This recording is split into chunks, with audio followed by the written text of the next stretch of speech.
Boom, baby! What's up, you lovely people? How's it going? Oh my goodness, let me get chat up. Hello, hello, hello! Hello, we have Unger Max, Fergal, Colin, Omega, Ravenlock, Vitus, Omen, Robbie, Jeff Cordon. Hello. It's good to be back.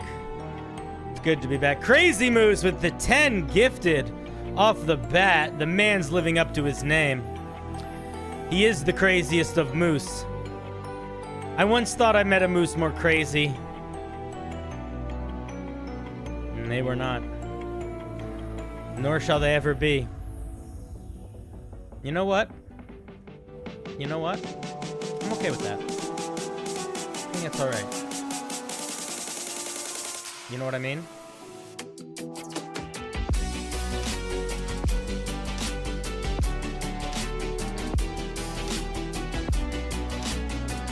Welcome if it's your first time. Oh yeah, you didn't know we start with a dance party most shows? Well, that's okay. Most people just stick around for the brew, but if you happen to catch the beginning or the end, ooh, you're a lucky little creature of the realm.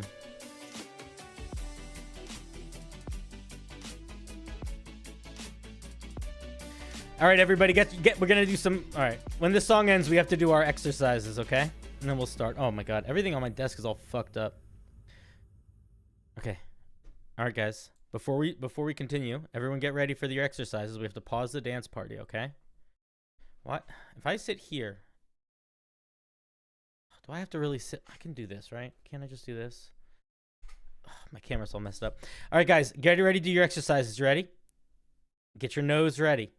3, 2, 1.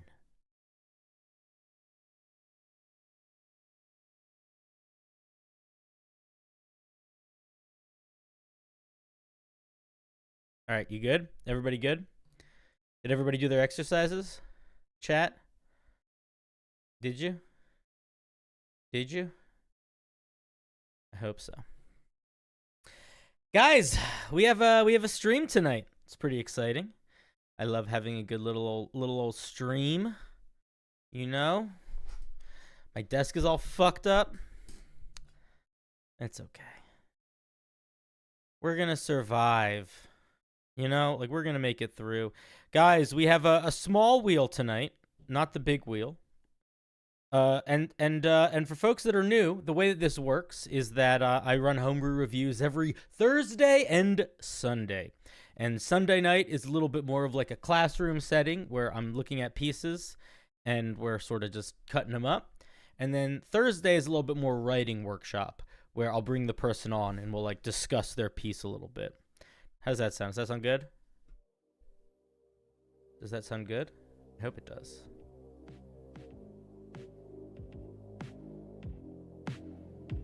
Z Buzzard, what's up?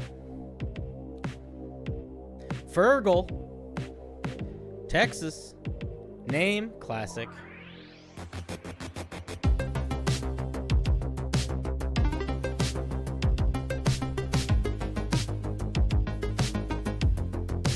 All right. What if we just listen to really intense music all night? It'd kind of be a weird vibe, don't you think? You guys want to see the wheel? Boom! Behold the wheel for the night. Not too big, not too small.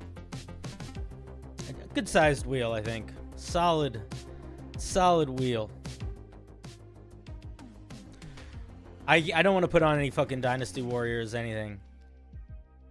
But I appreciate the offer. I don't like playing things that aren't on the thing that I used to play music because if they get copyrighted, then my stream gets turned off. I don't want my stream to get turned off. You know? Back in the Twitch days, you could listen to anything. You could do a whole you could just be a dingle dongle. You're drawing a map? Very cool. Question for me. Are you open to discuss mashups of published campaigns, or is this kind of thing only purely for homebrew? It's a good question. I'm down to talk about whatever, but this is a homebrew review night, so we're gonna end up spending more time talking about homebrew. But I also do call-in shows pretty regularly, and those are pretty open-ended. Anyway, let's we're switching it up. So here's how it works. If you would like to come on stream and you get called tonight, you can. I will open the stream waiting room. Oh, the doors of the kingdom are going to be opening, friends. As soon as I can find it. There it is. So if you are somebody that submitted a piece for tonight, which means you are a YouTube member or you are a patron member, then feel free to join the Discord. I should probably get in there too, huh? Bop, bop, bop. Oh, my microphone's not even set up. Oh my god. There we go. Bop. There we go. Now it's there. All right. Patrick, I saw you were here. If you want to be on stream tonight, you can, but if you don't want to, definitely don't worry. No worries either way. Let me just message you. If you want to pop on stream tonight, you can, but no worries either way. Oh, you're in chat. I see you.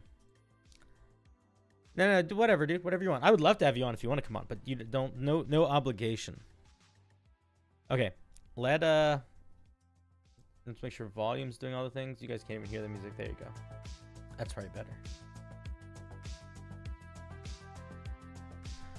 Oh, how's it going, Bildo? How's it going, Robbie's Revelations?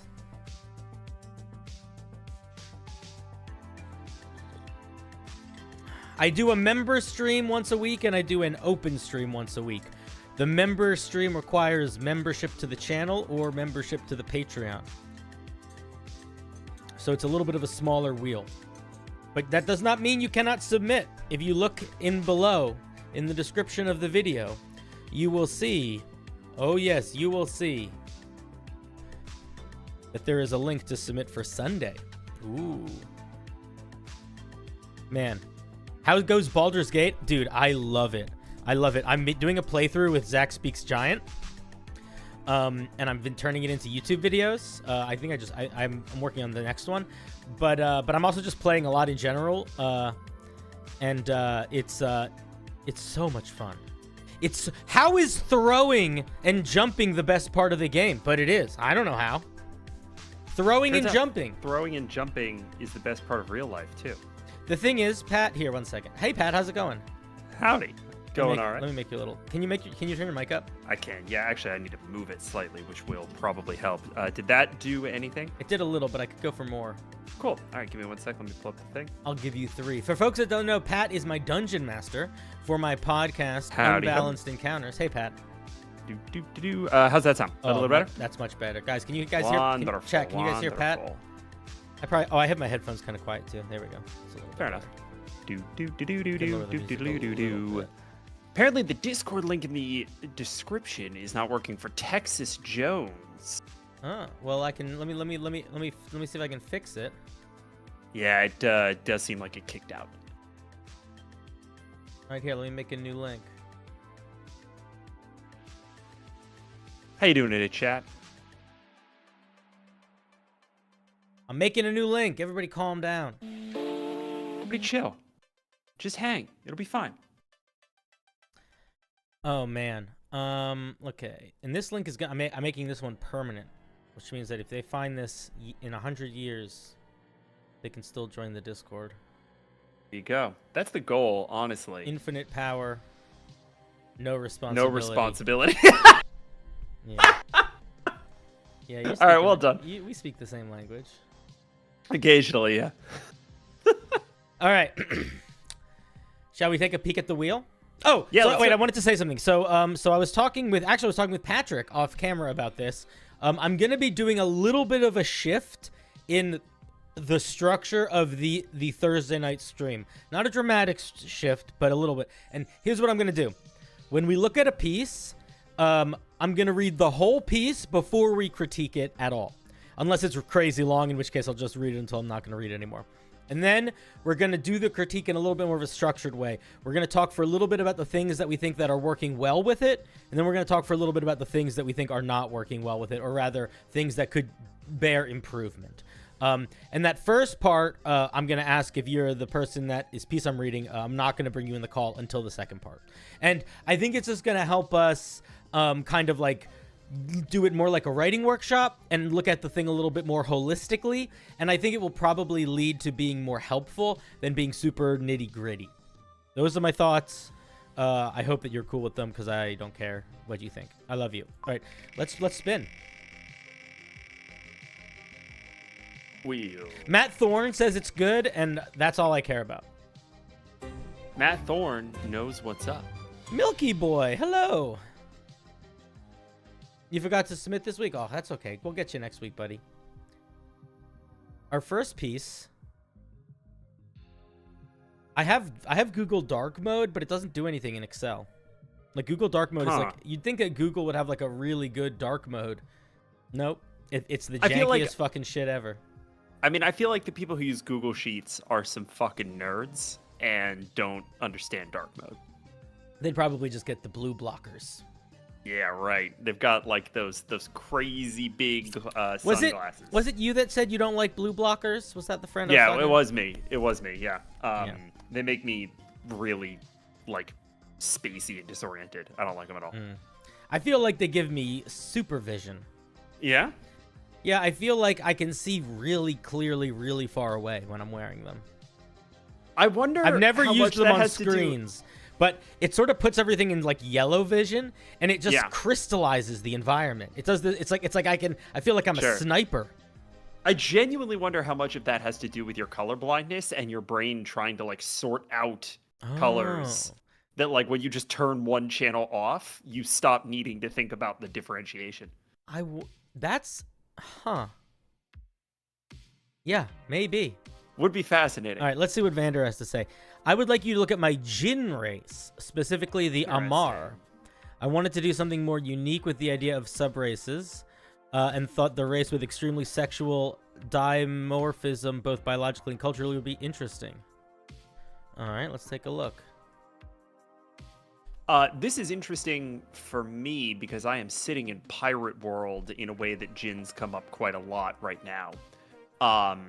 But I will also say I'm going to be interested to see how this meaningfully is distinct from Genasi, which are largely supposed to overlap. That's true. I will say that I mean most Genasi kind of exist in the same way that Jinn do, where they are associated with a specific plane, and there's like specific ones for every plane. And Genasi focus on the elemental planes largely, but so do genies in 5e. That's just the way D&D handles genies. But you know what? Now that I'm thinking about it, do you know what would be a lot of fun?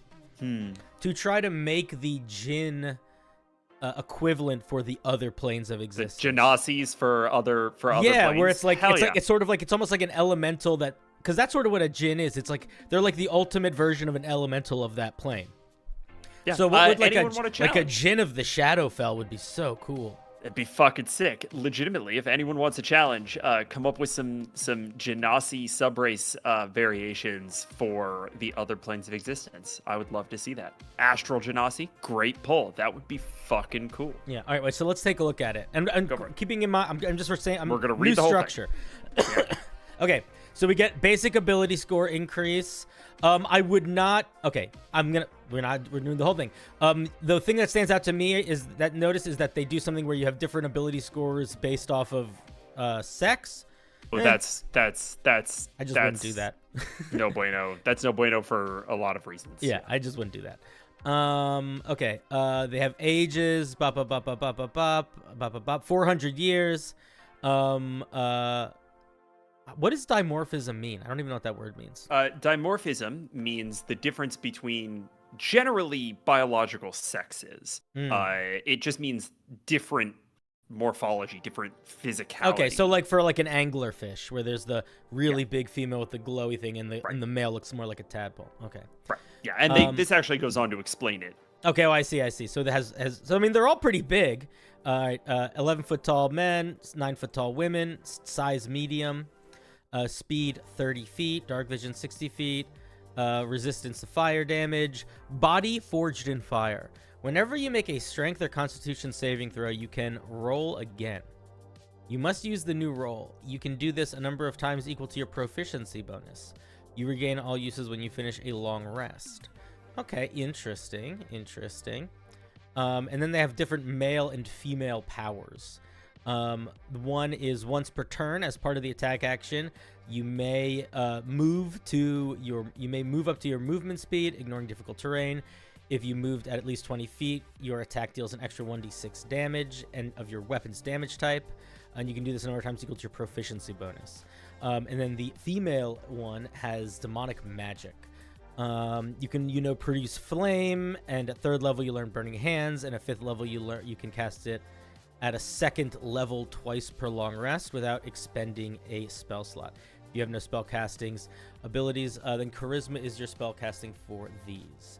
All right, so let's talk about the things we like about this thing first. I think that I really am a big fan of doing things that give you unique saving throw advantages. I feel like there's not a lot of that involves specifically strength or constitution. I can't think of any off the top of my head. I think that's a lot of fun. I also like the idea of getting a limited use charge attack. That's a pretty unique feature, and it's pretty strong.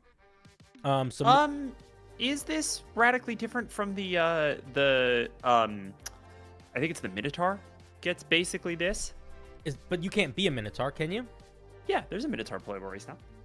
But they don't get a charge attack, do they? Let's find out, because they might not.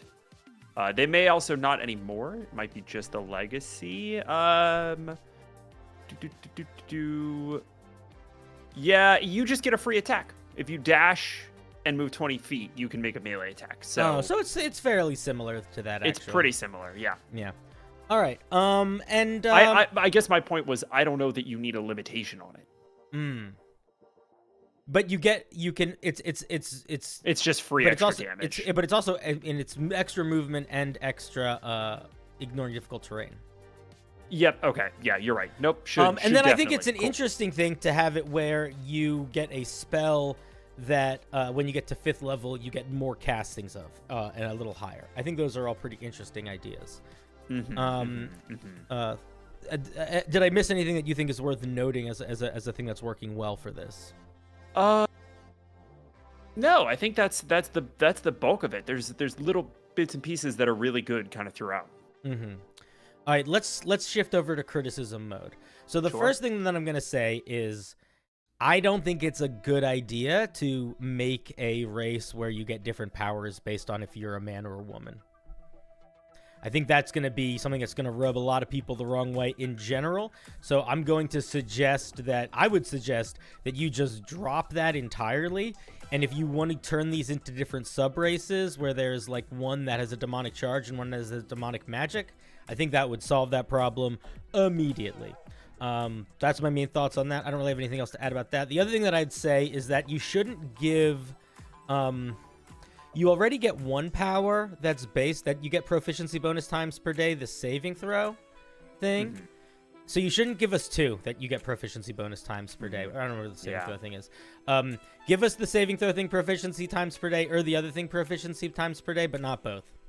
I might make the saving throw thing once per short rest, so that you can leave the attack on a proficiency. Saving throw thing once per short rest, I think makes a lot of sense. The other thing that I'm going to say is... I don't know if this screams genie more than the Jinn, more than the Genasi. It's very similar. As a matter of fact, I think the female version of this demonic magic is almost identical. It's almost exactly the same, except you get that second casting of Burning Hands. So it's just the same, but a little better? No, because you get Flame Blade for Genasi, so it's just a little different. Yeah. So, I would say if your goal is to make a thing that feels uniquely like a Jinn, I think you need to spend a little bit more time and think about how to separate the idea from a Jinn and a Genasi, and what specific feelings and vibes you want to evoke based off of that. Yeah, I think that's probably right. Do we want to talk at all about why it's a bad idea to have dimorphism in your race design, or is that too heady of a topic? I'm down if you want to talk about it for a hot second. I think it's probably worth at least touching on. Let's talk about it for a second.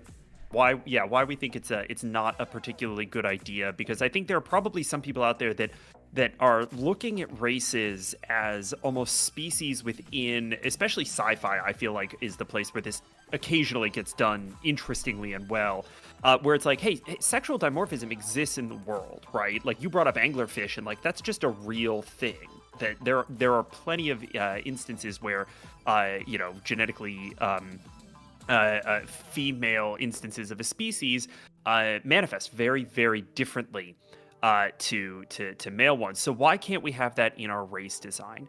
And the answer really kind of comes down to the very inconsistent and unnuanced way that races are designed in Dungeons and Dragons kind of generally. It's the same reason why they're moving away from ability score, why they moved away from ability score negatives, where you just can't have a negative con mod to something that is supposed to be quote unquote frail genetically. It's the same reason why they're moving away from having ability scores be part of the racial block at all. The original conceptualization of fantasy races is one that is really heavily based on a concept called bioessentialism, which is effectively that the way your body works is the way that you have to live your life. That is something that Gary Gygax himself believed very strongly, and we all know to be very untrue at the individual level. And so the way that races are designed, they just have so much of that baked in that to reinforce it with sexual dimorphism is to force a player to make character choices that unlock different mechanical features in a way that is extremely fraught from a bioessentialist perspective and gets into difficulty around like how if I am a trans player, how would I play a trans character with this race, right? And it's just a can of worms that you're probably not individually equipped to solve for Wizards of the Coast, so we would recommend not trying, or I would recommend not trying. There you go. I think that's very well said. Yeah, so just all of that is very important to think about. Even if it's setting specific, it might be worth questioning, why does that need to be setting specific? Like, why do you need that for your setting? Boop. Anyway, that is the gin that we took a peek at. Thank you very much, Vander. Yeah. I think they said they would not be able to pop it into chat. Let me just check. No, they're not there. Okay, cool. Thank you, Vander. Oh, shoot. I almost lost my window. Okay. Let us spin that old wheel again. Do it.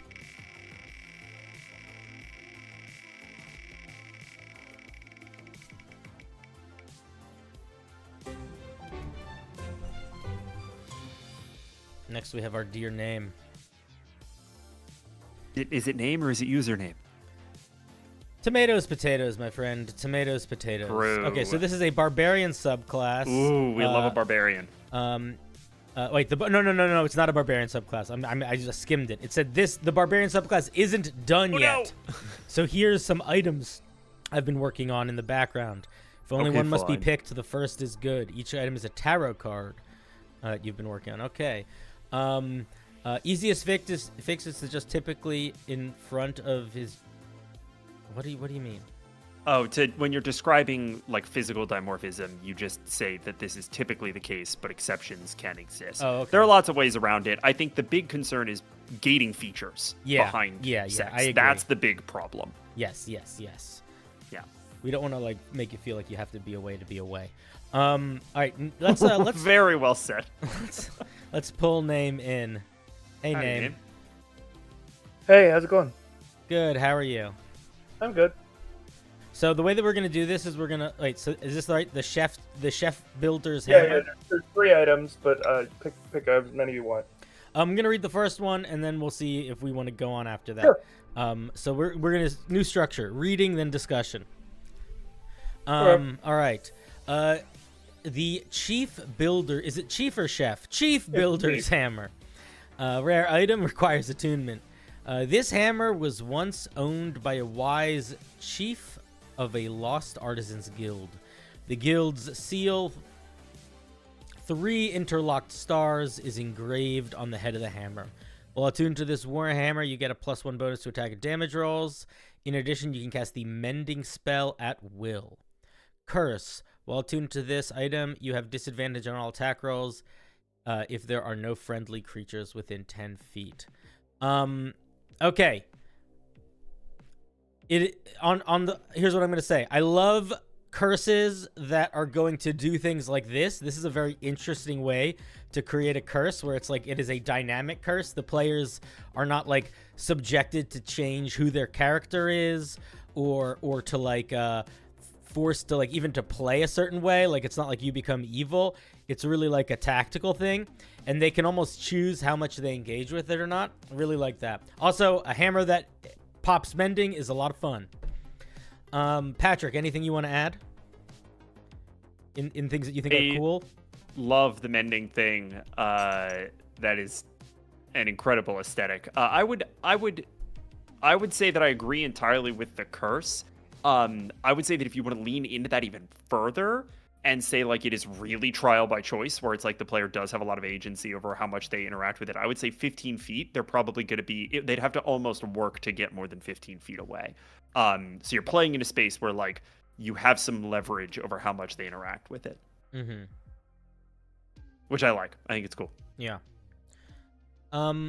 I'm gonna be honest. This is really underpowered, and not particularly interesting for what I think you could be trying to accomplish with it. I feel like Sure. a hammer that does mending is fun, but I have seen it a million times. Sure. I was. Wait. Let me just get feedback out.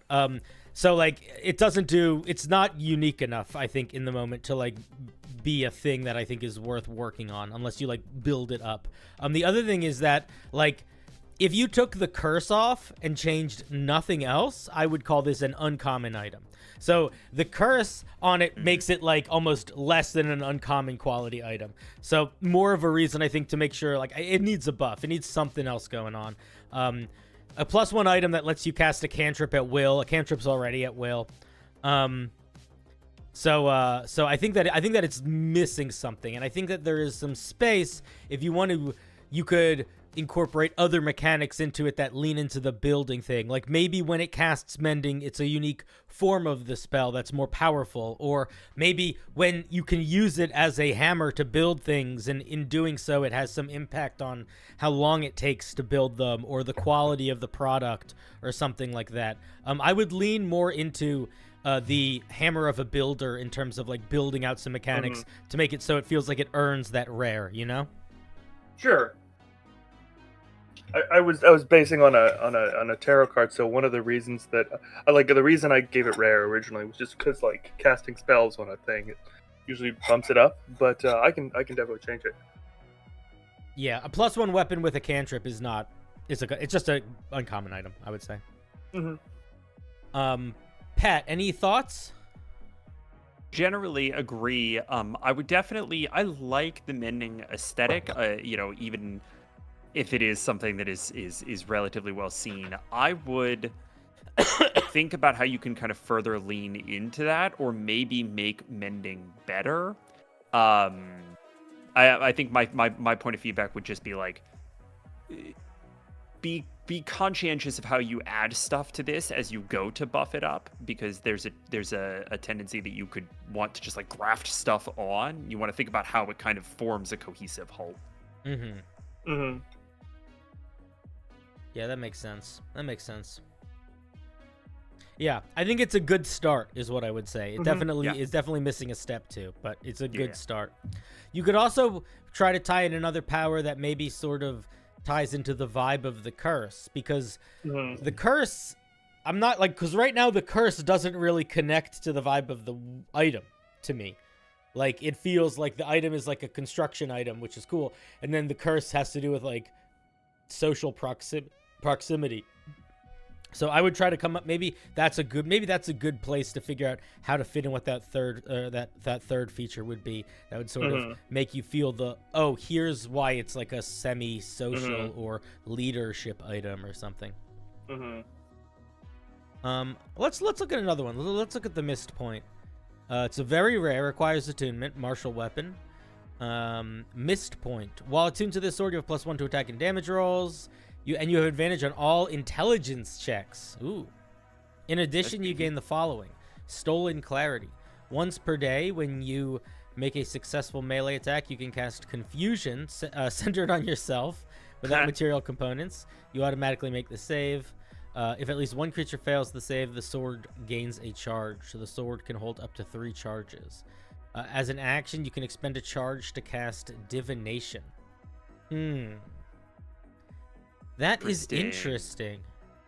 So it basically takes charges from people who fail, or creatures that fail Stolen Clarity, fail against the Confusion spell, and use it to give you charges of Divination. That's fun. Huh. I like that. I like that a lot. Yeah. Confusion is like save and nothing, right? There's no half effect for it's a save and nothing. Yeah. It's a save and nothing. Cool. And because the confusion aspect is only once a day, that essentially acts as the die roll for the recharge for recycled insight. Yeah. Which is very fun and silly and weird. I like it. When found, the weapon has 0 charges. If no charges are expended in a week, the weapon loses all its charges. Okay, cool. That makes sense. The only thing that I would say is I feel like the advantage on all intelligence checks is maybe a little too much. Maybe. I don't actually know. It feels like a lot to have saving throws count as a check, right? No, they don't. But that's still like a lot of skills. That's like sure. It's Arcana, History, Religion, Investigation. Yep. That might be it. Nature. That's 5. Mm-hmm. I might pick a couple that you think would fit it more. Like Investigation and History, I think would fit. If you're going for the MisPoint where it's like forgetting things. But I think all is maybe a little bit too much, maybe. But other than that, I think it's really solid. I like it a lot. Cinder, how would you feel if it was a +1 bonus to all intelligence Oh, checks? interesting. I think that would be fine. So chat's also saying +2 might theoretically be balanced, but that may be a little bit like, because this is sort of sitting in that full intelligence space, could you reduce the buff instead of reducing the surface area? That could work, yeah. Name, do you have any questions or thoughts or things you want to share or ask about the direction of either MisPoint or the Chief Builder's Hammer? Well, so this is part of a huge set where I'm doing like all the tarot cards. Mm-hmm. And I wanted to know if there was so a lot of these end up being really hard to do because they affect things that D&D doesn't have a good way of like addressing, like money or prosperity or something like that, which doesn't have a one-to-one translation. And I was wondering how you deal with certain effects like that. So specifically, could you give me a specific? Yeah, I was gonna say, could you give me a specific? Yeah, I was gonna give. So the one I'm still working on like flavor for, is like has the effect of contentment, like being content with something, and I don't know how to mechanically make that a D&D thing. I would probably have that affect like the fear and the frightened and the charmed condition. Cool. Or maybe have like the calm emotions effect. Yeah, like make things non-hostile. Sure. Or maybe also physically satiated, like the way that Goodberry makes it so you're not hungry or thirsty. Those sorts of things. Yeah, the thing that I ended up doing was I made like a weird thing that casts Goodberry on yourself. And it casts Goodberry on yourself once a day. And if you do so, you get a buff of something, but there's a curse that says that you can't eat or drink anything, including potions if you do it. Interesting. So like, but even then, that's still like, I wanted to know if that was a reasonable angle. I'm doing this for one of my players. Oh yeah, like, I mean, I think that's a reasonable angle. It's hard to give too much feedback with it very like, not really being able to know anything about it other than these little details, but I think that could work. I would say though, I would say contentment to me, I would lean more into the mental than the physical personally. Okay. Just because I feel like that's where my brain went initially. Okay. Dream Barbarian's coming. Dream Barbarian's coming. I just I got caught up helping. Well, oh god, the Druid. I ended up doing a rework of the Druid. I'm not gonna post it because it's just swapping some stuff around. But cool. All right. Cool.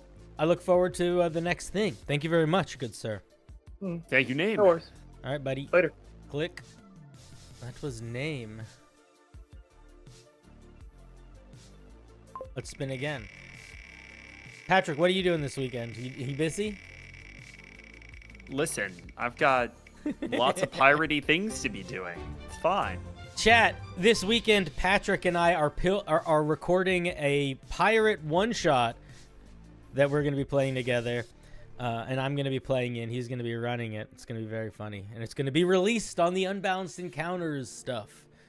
So, Unbalanced Encounters, if you want to hear us do pirate stuff. May or may not have the Rapscallion quick start like up in the side of my laptop. Just like glancing at it in between spins. I'm going to be honest, man. I'm going to try to squeeze in at least one Arg me mateys.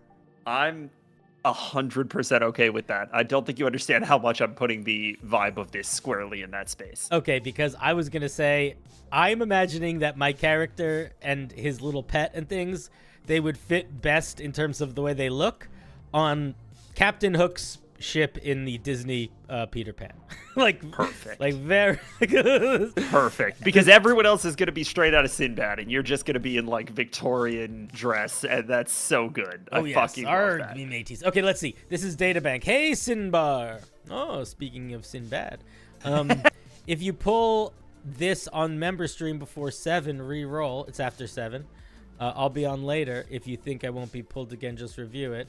Today I'm submitting a spell. It's called Chromatic Bombshot. Data, I don't see you in the call, but it's after 7, so I'm not sure what to do. Time zones are probably at play here. 7 what time? All right, I'm going to look at it now. Yeah, there's absolutely no way for us to know what 7 o'clock means. There it is in the chat. Wait, they mentioned what they wanted me to look at. Spell called Chromatic Bombshot.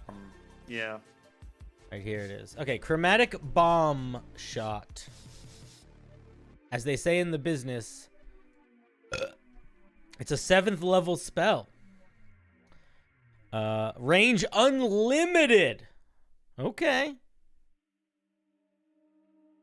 You need a forked piece of metal rod and a small thopter. What's a small thopter? It's a simple like helicopter, non-mechanical, I think. Like just a propeller on a stick? It's like a wind-up flapping device. Okay, cool. Like one of So those it's little not quite a and it helicopter. flies up and then it goes in the fireplace and your mom gets mad. Yeah, basically. Word. 7th level. Choose a creature that you have met before or a body part of. Oh, that's an awkward sentence. What does that mean? I think Choose a body a part of that creature. Okay, yeah, of that creature. You must also know the relative location of the creature within a mile. This discretion. So you need to put those all into one sentence. I'm gonna give you a little bit of crunch feedback just because I can't help myself. Choose a creature that you have met before, that is within 1 mile of you, rephrase that. Choose a creature that you have met before whose location, you know within 1 mile, something like that. This discretion increases 10 miles if the creature is on another plane. Make a ranged spell attack at the target. You have disadvantage on the attack if they are on another plane. On a hit, the spell is successfully cast. On a miss, the spell fails and the slot is wasted. You fire a blast of energy into the air, which flies to the chosen creature. It finds its safest way through the air, around obstacles to the creature, including squeezing through any space as narrow as 1 millimeter. If a mundane object surrounds the creature, it is destroyed. If a magical object surrounds the creature, it breaks through as long as the attack roll beats the magical object's AC. A shot travels at a rate of 1 mile every round. If the creature is on a different plane, the shot travels a bit before teleporting to the nearest... Don't say a bit in your spell. Teleporting to the nearest unoccupied space within 5 feet of the creature. When hit, the creature takes 6d12 plus 40 poison, acid, some sort of damage. If the creature cannot be magically located, for example, through non-detection, the spell fails. Okay, so it's a spell that shoots a arrow that does a crazy amount of damage at a creature who you know. For 7th level. I think the idea of that is fun. I think it could work. And I think that the concept that like you don't need to know where the creature are, you just need to know like roughly the area that it's in is a lot of fun. On the other side of that, this is very confusingly worded. As mentioned by Milkboy in the chat, who says this is way too confusing for me. I think that if you want to write this out in a way that is less confusing, I would look at like the Arcane Archer's homing missile ability and extrapolate from that. And I think that you need to, if you want to do a spell that does something so broad that it requires a great deal of explanations of how it interacts with things, you really need to make sure that your sentence structure is as smooth and organized as possible, because it's going to get people confused. Like everything that this thing does, I think is mostly fine. There were like one or two things that I was like, I'm not so sure of, but I think a lot of the main feedback I have is that I think it needs to, just be smoothed out in terms of how it's organized. The other thing that I want to point out, which is a little odd, is that the way it's written mechanically, if I shoot this at a creature that is on the same plane of existence as me, it will take a while to get to that creature, because it has to travel a mile per round. But if I shoot it at a creature that's on another plane of existence, it will get to that creature immediately because it teleports to an area within 5 feet of that creature. So I do think there's something weird with the fact that timing-wise, it will hit creatures that are on another plane of existence faster than it will hit creatures that are on the same plane of existence as you. I also don't think the damage should increase by a +5. That doesn't make sense. Don't do that. Those are my thoughts. The damage, I can't tell if the damage is high or not. This is like in the same realm like Disintegrate and similar to like Disintegrate or Finger of Death. The +40 is interesting. Do spells usually have just like a flat number of damage that they toss on top of? High level single target ones do a lot of the time. Okay, cool. Finger of Death and Disintegrate both do that. Both do. Cool. Okay. Yeah, my feedback on this is... rope trick plus this. That's a good point. Yeah, right.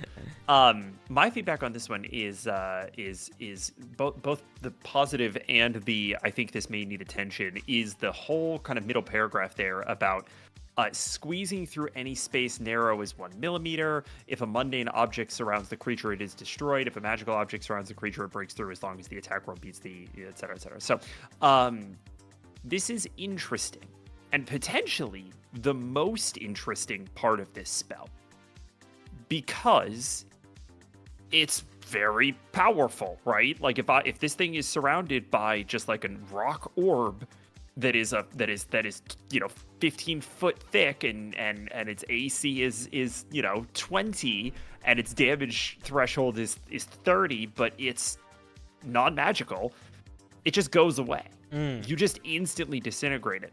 That said, is a house a mundane object that surrounds a creature? Or does it need to have a 1 millimeter gap in order for the thing to get through? There's a little bit of contradiction here where it's like, is this destroying anything in its path that's not magical? Or is it finding the fastest route and then destroying anything in its path? And how many of those objects, if I'm in a room, inside a tower, inside a fortress, how many of those objects are destroyed? Now, Matt Thorne said you could also just make it teleport to the creature. Probably a little easier. And negate this, but I actually want to push back against that because I agree with Patrick. I think what makes this spell the most interesting is the idea that it sends this thing out into the world that like tracks a target down. And that might, I agree. I think that is worth sitting in and taking the time to figure out how it works mechanically and making it clear and sort of interesting if possible. And also thinking about like how powerful you want it to be. For example, like the spells like Detect Magic, or they can see through, they can sense through wood of a certain thickness, rock of a certain thickness, and metal of a certain thickness. You could do something like that. That is usually how D&D handles it, is it just sort of gives limitations, and anything that is under those limitations is met. So, yeah. I think there's some tidying up that you can do in that paragraph, but it is probably the most interesting part of this, because the rest of it's just like crazy magic missile, right? Which is not bad. It's just not maybe the most novel. It's crazy chromatic orb, actually. Column A, column B, because I guess magic missile you don't need to roll the attack for. So yeah, it is crazy chromatic orb. Yes, that is correct. But yes, all right. Thank you, Databank.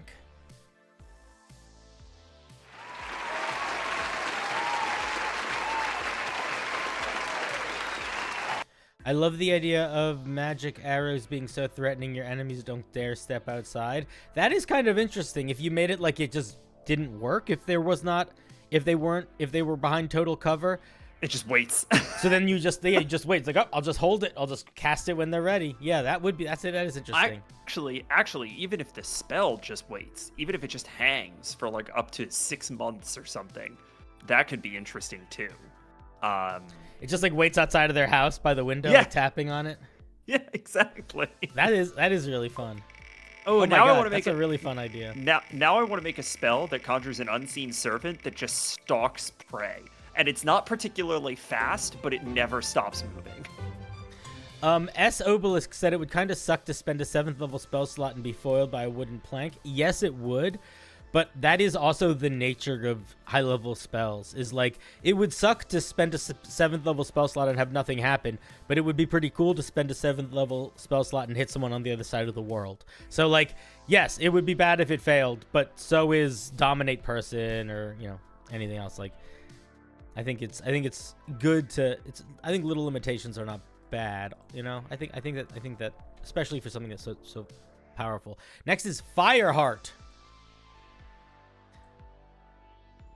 My attempt at making a fighter subclass based on a very old video game.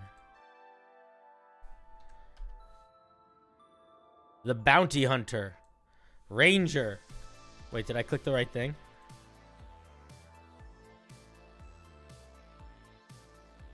I did. Right? No. Maybe? No, I didn't? Craft Knight. I'm Craft so Knight. stupid. Yes, you did. Cool. I clicked the wrong thing. Sorry. My bad. All right, let's take a look at the craft tonight. Quickly, do you think this is going to be a guy who makes things? Yeah. Yeah. I see Smith somewhere in there. Yeah. Okay. Oh, Lord. The Craft Knight is a sword is not strength. A sword is not skill. A sword is not fellowship. A Craft Knight lives by these words as if they were from a religion. You can just say a Craft Knight lives by these words. Craft Knights specialize in crafting weapons and fighting with them in combat with the help of mystical creatures known as guardian beasts. Okay, they offers they're limited based on whether or not their master needs them or not. I don't think you need that sentence. Those who utilize this archetype pride themselves in their craft and the bond they've forged with their guardian beasts. Okay, so it's like a beast master fighter. Interesting idea. Interesting idea. All right, Fireheart. I'm gonna pull you in the chat after we read it. I see you. Okay, bonus proficiencies. You pick this archetype at 3rd level. You gain proficiency in Smith schools and the Arcana skill. Additionally, whenever you use Smith tools to forge a weapon, it will always take you 8 hours to do, regardless of whether or not it's magical. That's too strong. Sorry, we're not going to give too much feedback Just read it. yet. Just read it. Just read it. Guardian Beast. Also starting at 3rd level, you gain access to a magical companion.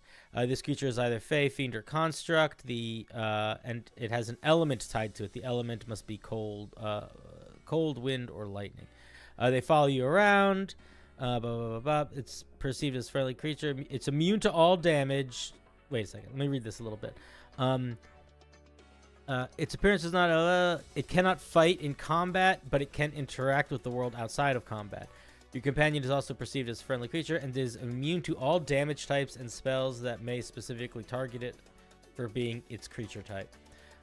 Your companion cannot be more than 5 feet away from you. Creatures that deem friendly may occupy the same space as your companion without penalty. While crafting weapons with your companion, you have advantage on the check, and this advantage can be used a number of times per 7 days, equal to your intelligence modifier. Your companion has spells that they can cast depending on the level your character is.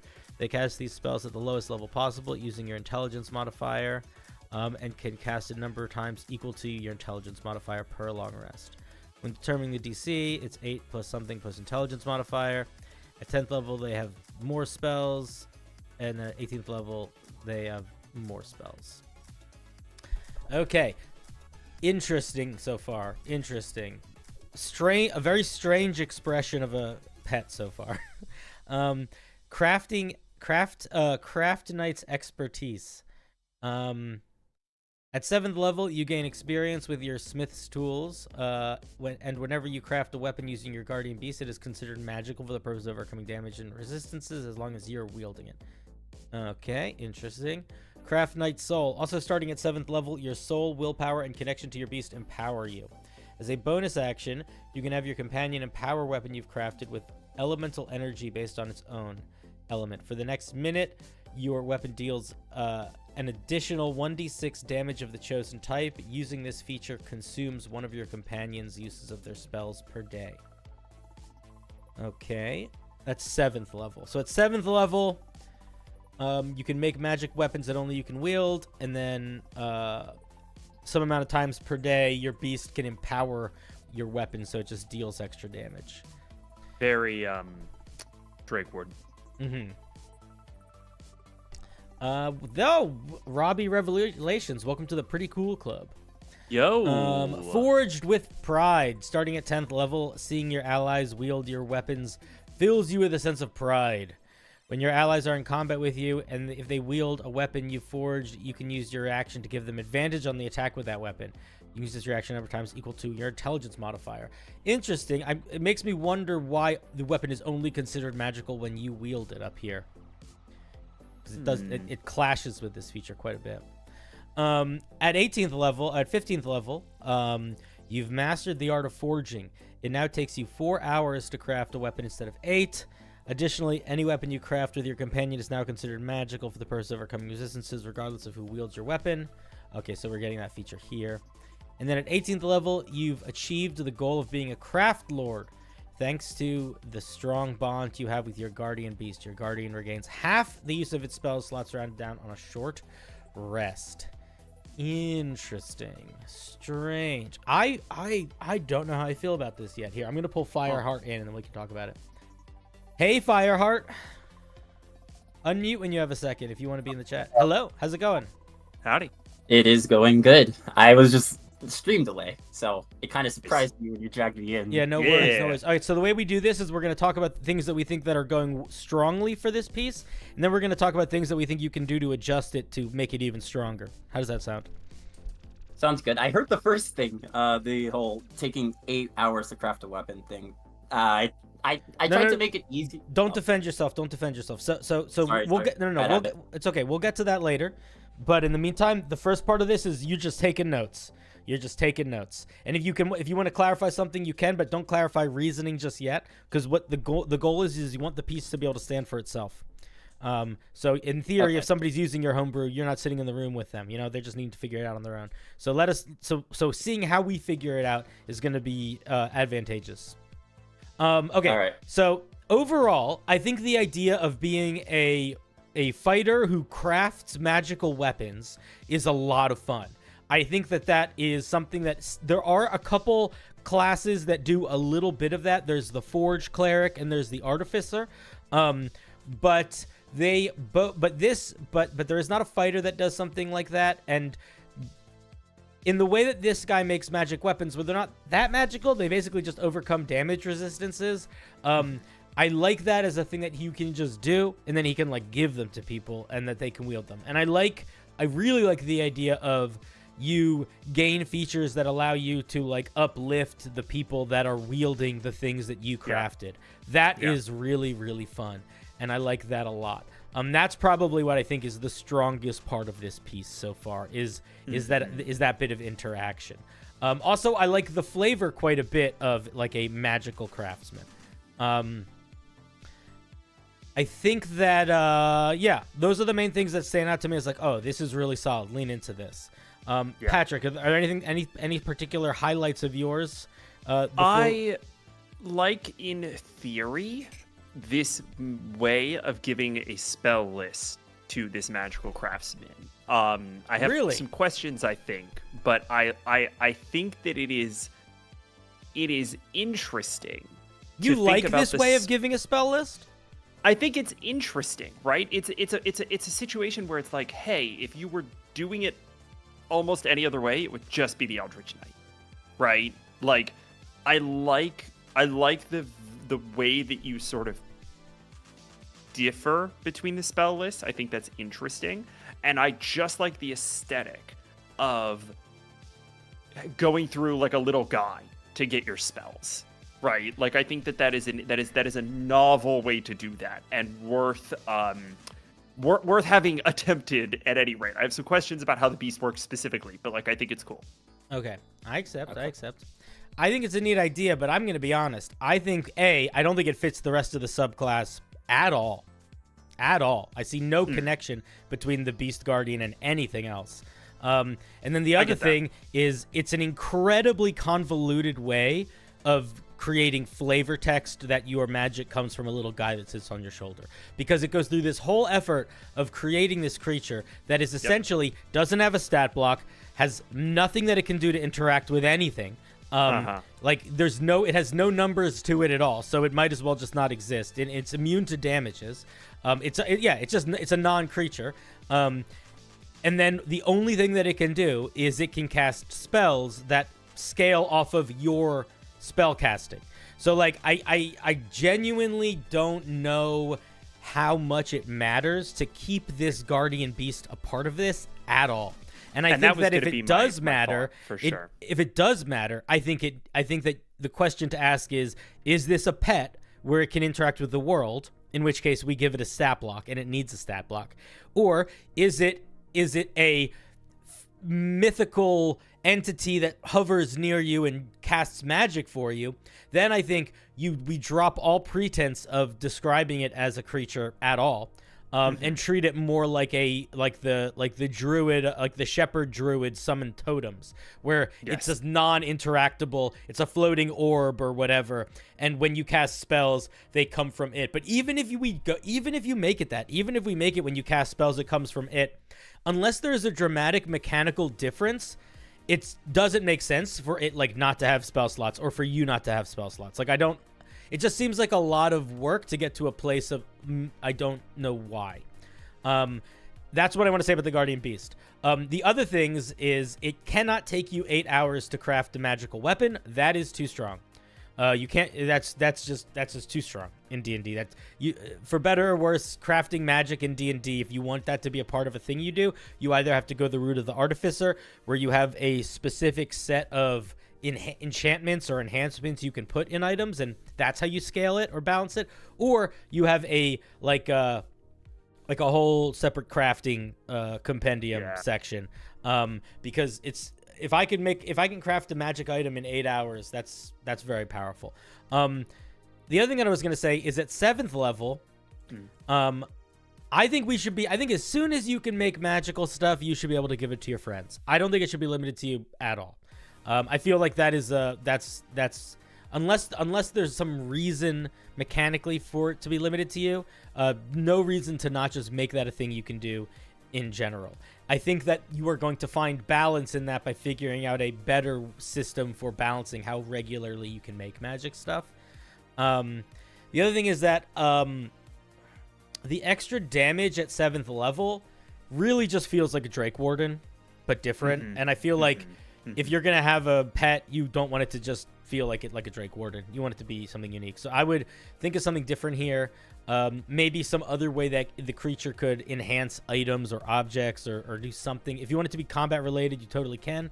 But I would hesitate to make it so similar feeling to another beast pet subclass.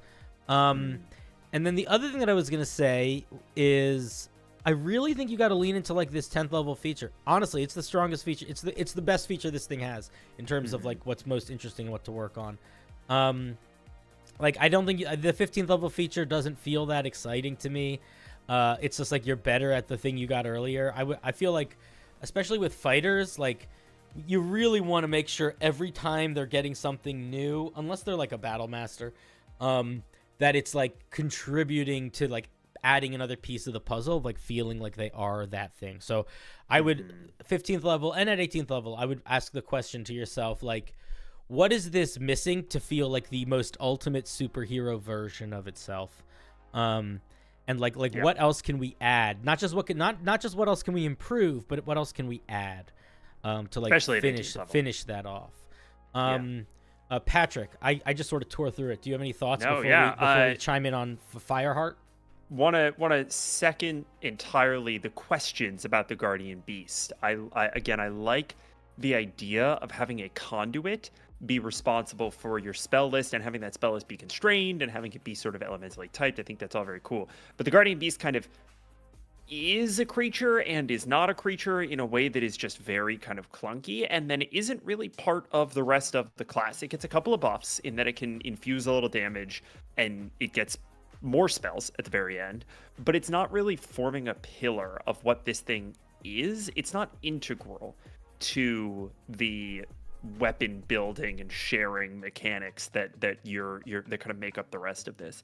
As I was reading over it, one idea that occurred that I think you certainly don't have to do by any stretch of the imagination, but that I think helps highlight what I'm talking about, like making this more closely entwined, is that if you pull this thing away from being a familiar and put it more into the space of being like an orb, a moat that helps you kind of cast spells, and aesthetics notwithstanding, a non-interactable thing.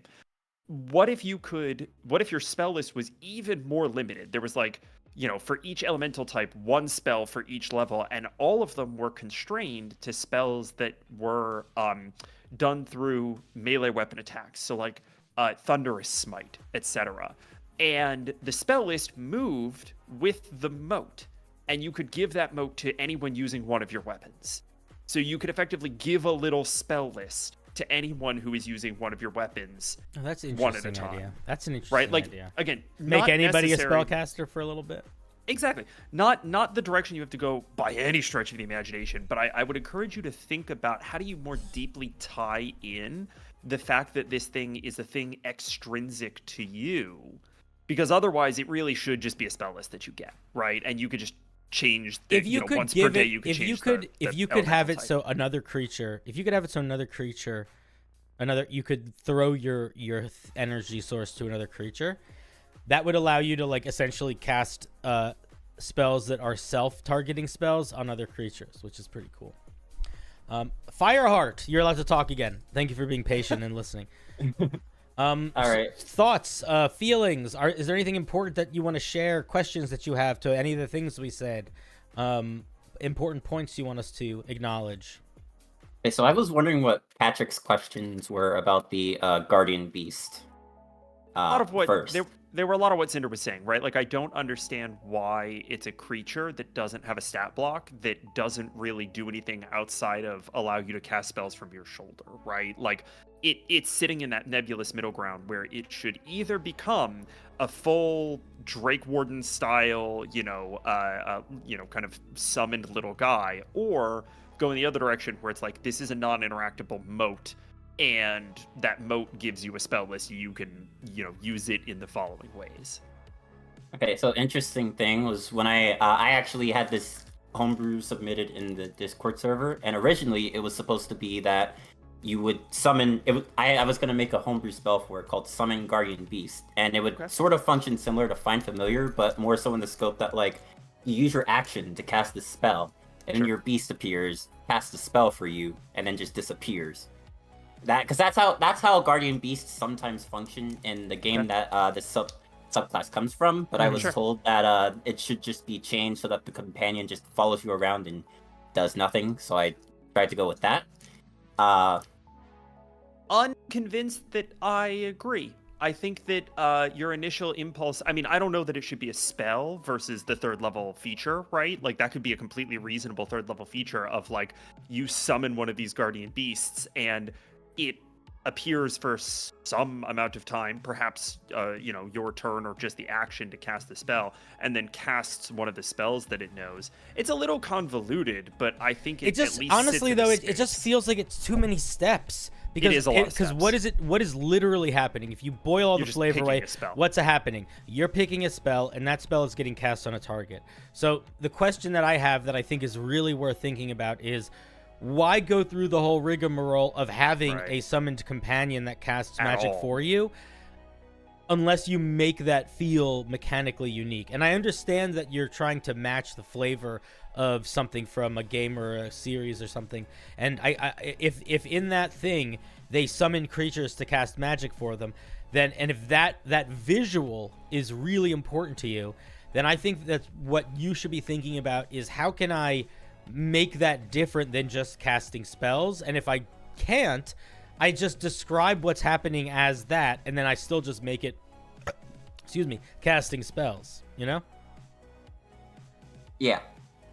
That definitely makes sense. I'm going to say that I do think there's a lot of interesting potential to a creature that you summon briefly and cast magic for you. Like, that does feel really different, and I could see some interesting things happening with that, but I think you need to spend a little bit of time and figure out how you want to approach that so that it feels distinct, and it doesn't just feel like 3 steps to cast a spell instead of 1 step to cast a spell. Mm-hmm. Yeah, that makes sense. That is definitely something I need to think about. I definitely did like the idea where, like, the idea that Pat had earlier with the whole creating a moat full of energy and throwing it to your allies to give them a sort of I think make it's a them really sort of cool spellcaster. Yeah. I will say... Sorry, I might explore that because I originally made this class with the idea of sticking to what was original, but I also realized that sometimes some creative liberties have to be taken in order for it to make better sense, both balancing wise and within the scope of D&D. Yeah, for sure. That's always and I the would also challenge say, of that. I would also say that, like, when Cinder and I were talking about making this a quote moat, I think we were using that in a very mechanical sense, where it's like it's a non-interactable widget in the world. You can make it look like whatever you want, and flavor is an incredible way to bridge the mechanics that you land on as being fun and meaningful and evocative in D&D with the specific vibe of the material that you're pulling from, right? If your moat looks like a little, I don't know what these guardian beasts look like. I don't even know what game this is from, but if it looks like a little, clockwork owl, that's fine, right? You can make it look like whatever is meaningful to the thing that you're trying to evoke. It's more about kind of where the mechanics sit and where this thing sits in the action economy and physical space. Yeah. All right, Fireheart, any final thoughts, questions before we kick you out? Final thought, Pat. This comes from Summon Night Swordcraft Story, really old GBA game. Played that back in the day. It was a lot of fun. I recommend you check it out. All right, hold on. Summon Knight's Swordcraft Story. All right, cool. I'll take a look. All right, thank you both.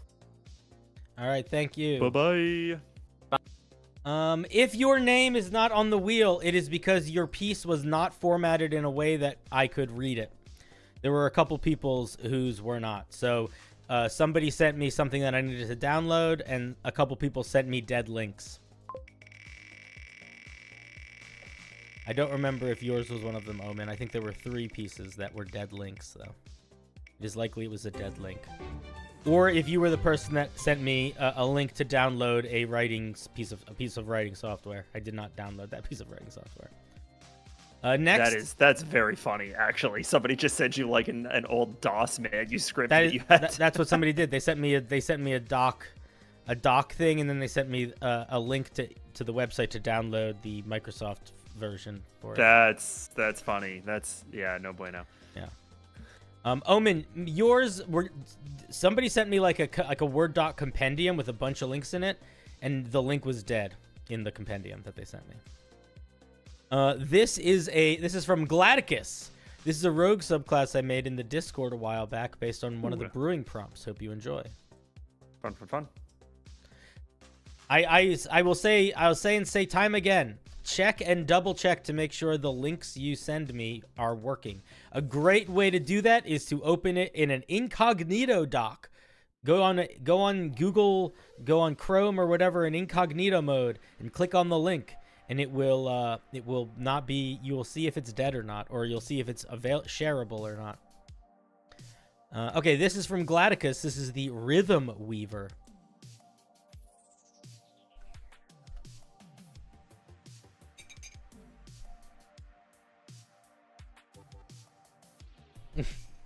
Ganondorf. You love Matt Mercer as Ganondorf. I do. You know, he was definitely not handed one of the worst scripts in all. You hate Tears of the Kingdom so much. You hate it. It's not good. I finished it and it's just not good. I'm sorry. The core gameplay loop I know a lot of people like, and I'm never going to try to take that away from anybody, but the story's just not good. It's just bad. It's just poor writing. I don't know, man. Come on, because you get the triangles of power, and then you get the arm infusion, and then you can stop playing Zelda and just play Minecraft for a couple hours, and then it's Minecraft. And then it's Minecraft, and then you have to go kill Matt Mercer. But with you your got Minecraft what you guys have to understand. What you guys have to understand is that Yeah. the thing that everybody loves about Tears of the Kingdom, the Minecraftiness of it, is what Patrick doesn't like about Tears of the Kingdom. Because Patrick is a story-first kind of player.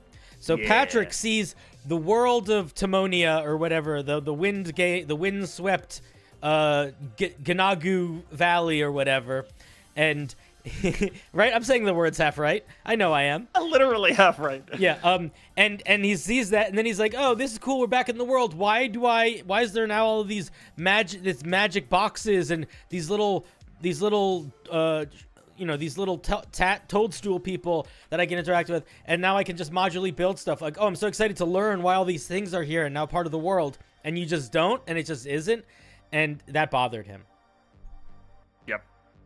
To everyone who's saying that the story was decent for Zelda games because the stories aren't great in Zelda games, not only do I viscerally disagree, because have you played Twilight Princess, but also... I think it also rubs up against, like, it wasn't an isolated game. It was part of a world that kind of already existed, and it set some stuff in motion, and then it upset that in a way that didn't really feel resolved. And then they pulled the punch in the finale. I won't spoil it for anybody, but man, did they pull the punch on a narrative beat. Are you talking about that part where they revealed that the game is actually named after the princess? Yeah, I mean, they do that at the end of every Zelda game. And it's like, surprise! Yeah. You've been playing as... Your character's name is Link. Surprise! Bet you didn't know that. Bet you didn't know. It was a big shock for me. Yeah, we're going to have to flag this as spoilers in the thing. No, they can handle it. Okay, this is the Rhythm Weaver by Galacticus. Cool. Let me see if Galacticus is in the Discord. They are. Let's do it. Not. All right, we won't worry about that then. The Rhythm Weaver is a rogue who wields the power of sound and music, infusing their blades with grace and enchanting resonance. With every swift strike, their vibrating blades unleash devastation, disorienting their foes and helping their allies with thunderous blades. Their rhythmic mastery allows them to channel the harmonious energy of their blades. You said blades way too many times in this, creating symphony of both chaos and controlled battlefield. We're gonna flavor text review right now. I'm gonna be very honest with you. You don't need anything after the first sentence. None of these sentences add anything new, and they just say the same thing over and over again. Oh, vibrating swift blades. Oh, thunderous blades. Oh, rhythmic harmony blades. Oh. It's just the same thing over and over again. You're saying the same thing, so cut about half that out, or all of it. You really don't need more than this. Patrick is silent, which means he agrees. Yes. Also, I'm trying to respect the new format. Okay. No. Flavor text we can critique immediately.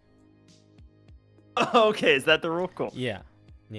Flavor text because sometimes I don't even read the flavor text. If the flavor text is like a page long, I'm not reading that.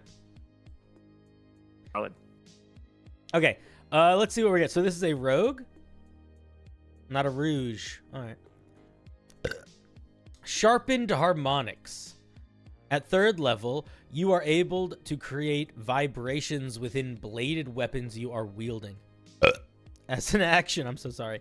I'm so burpy tonight. As an action on your turn, you only have an action on your turn, so you can say as an action.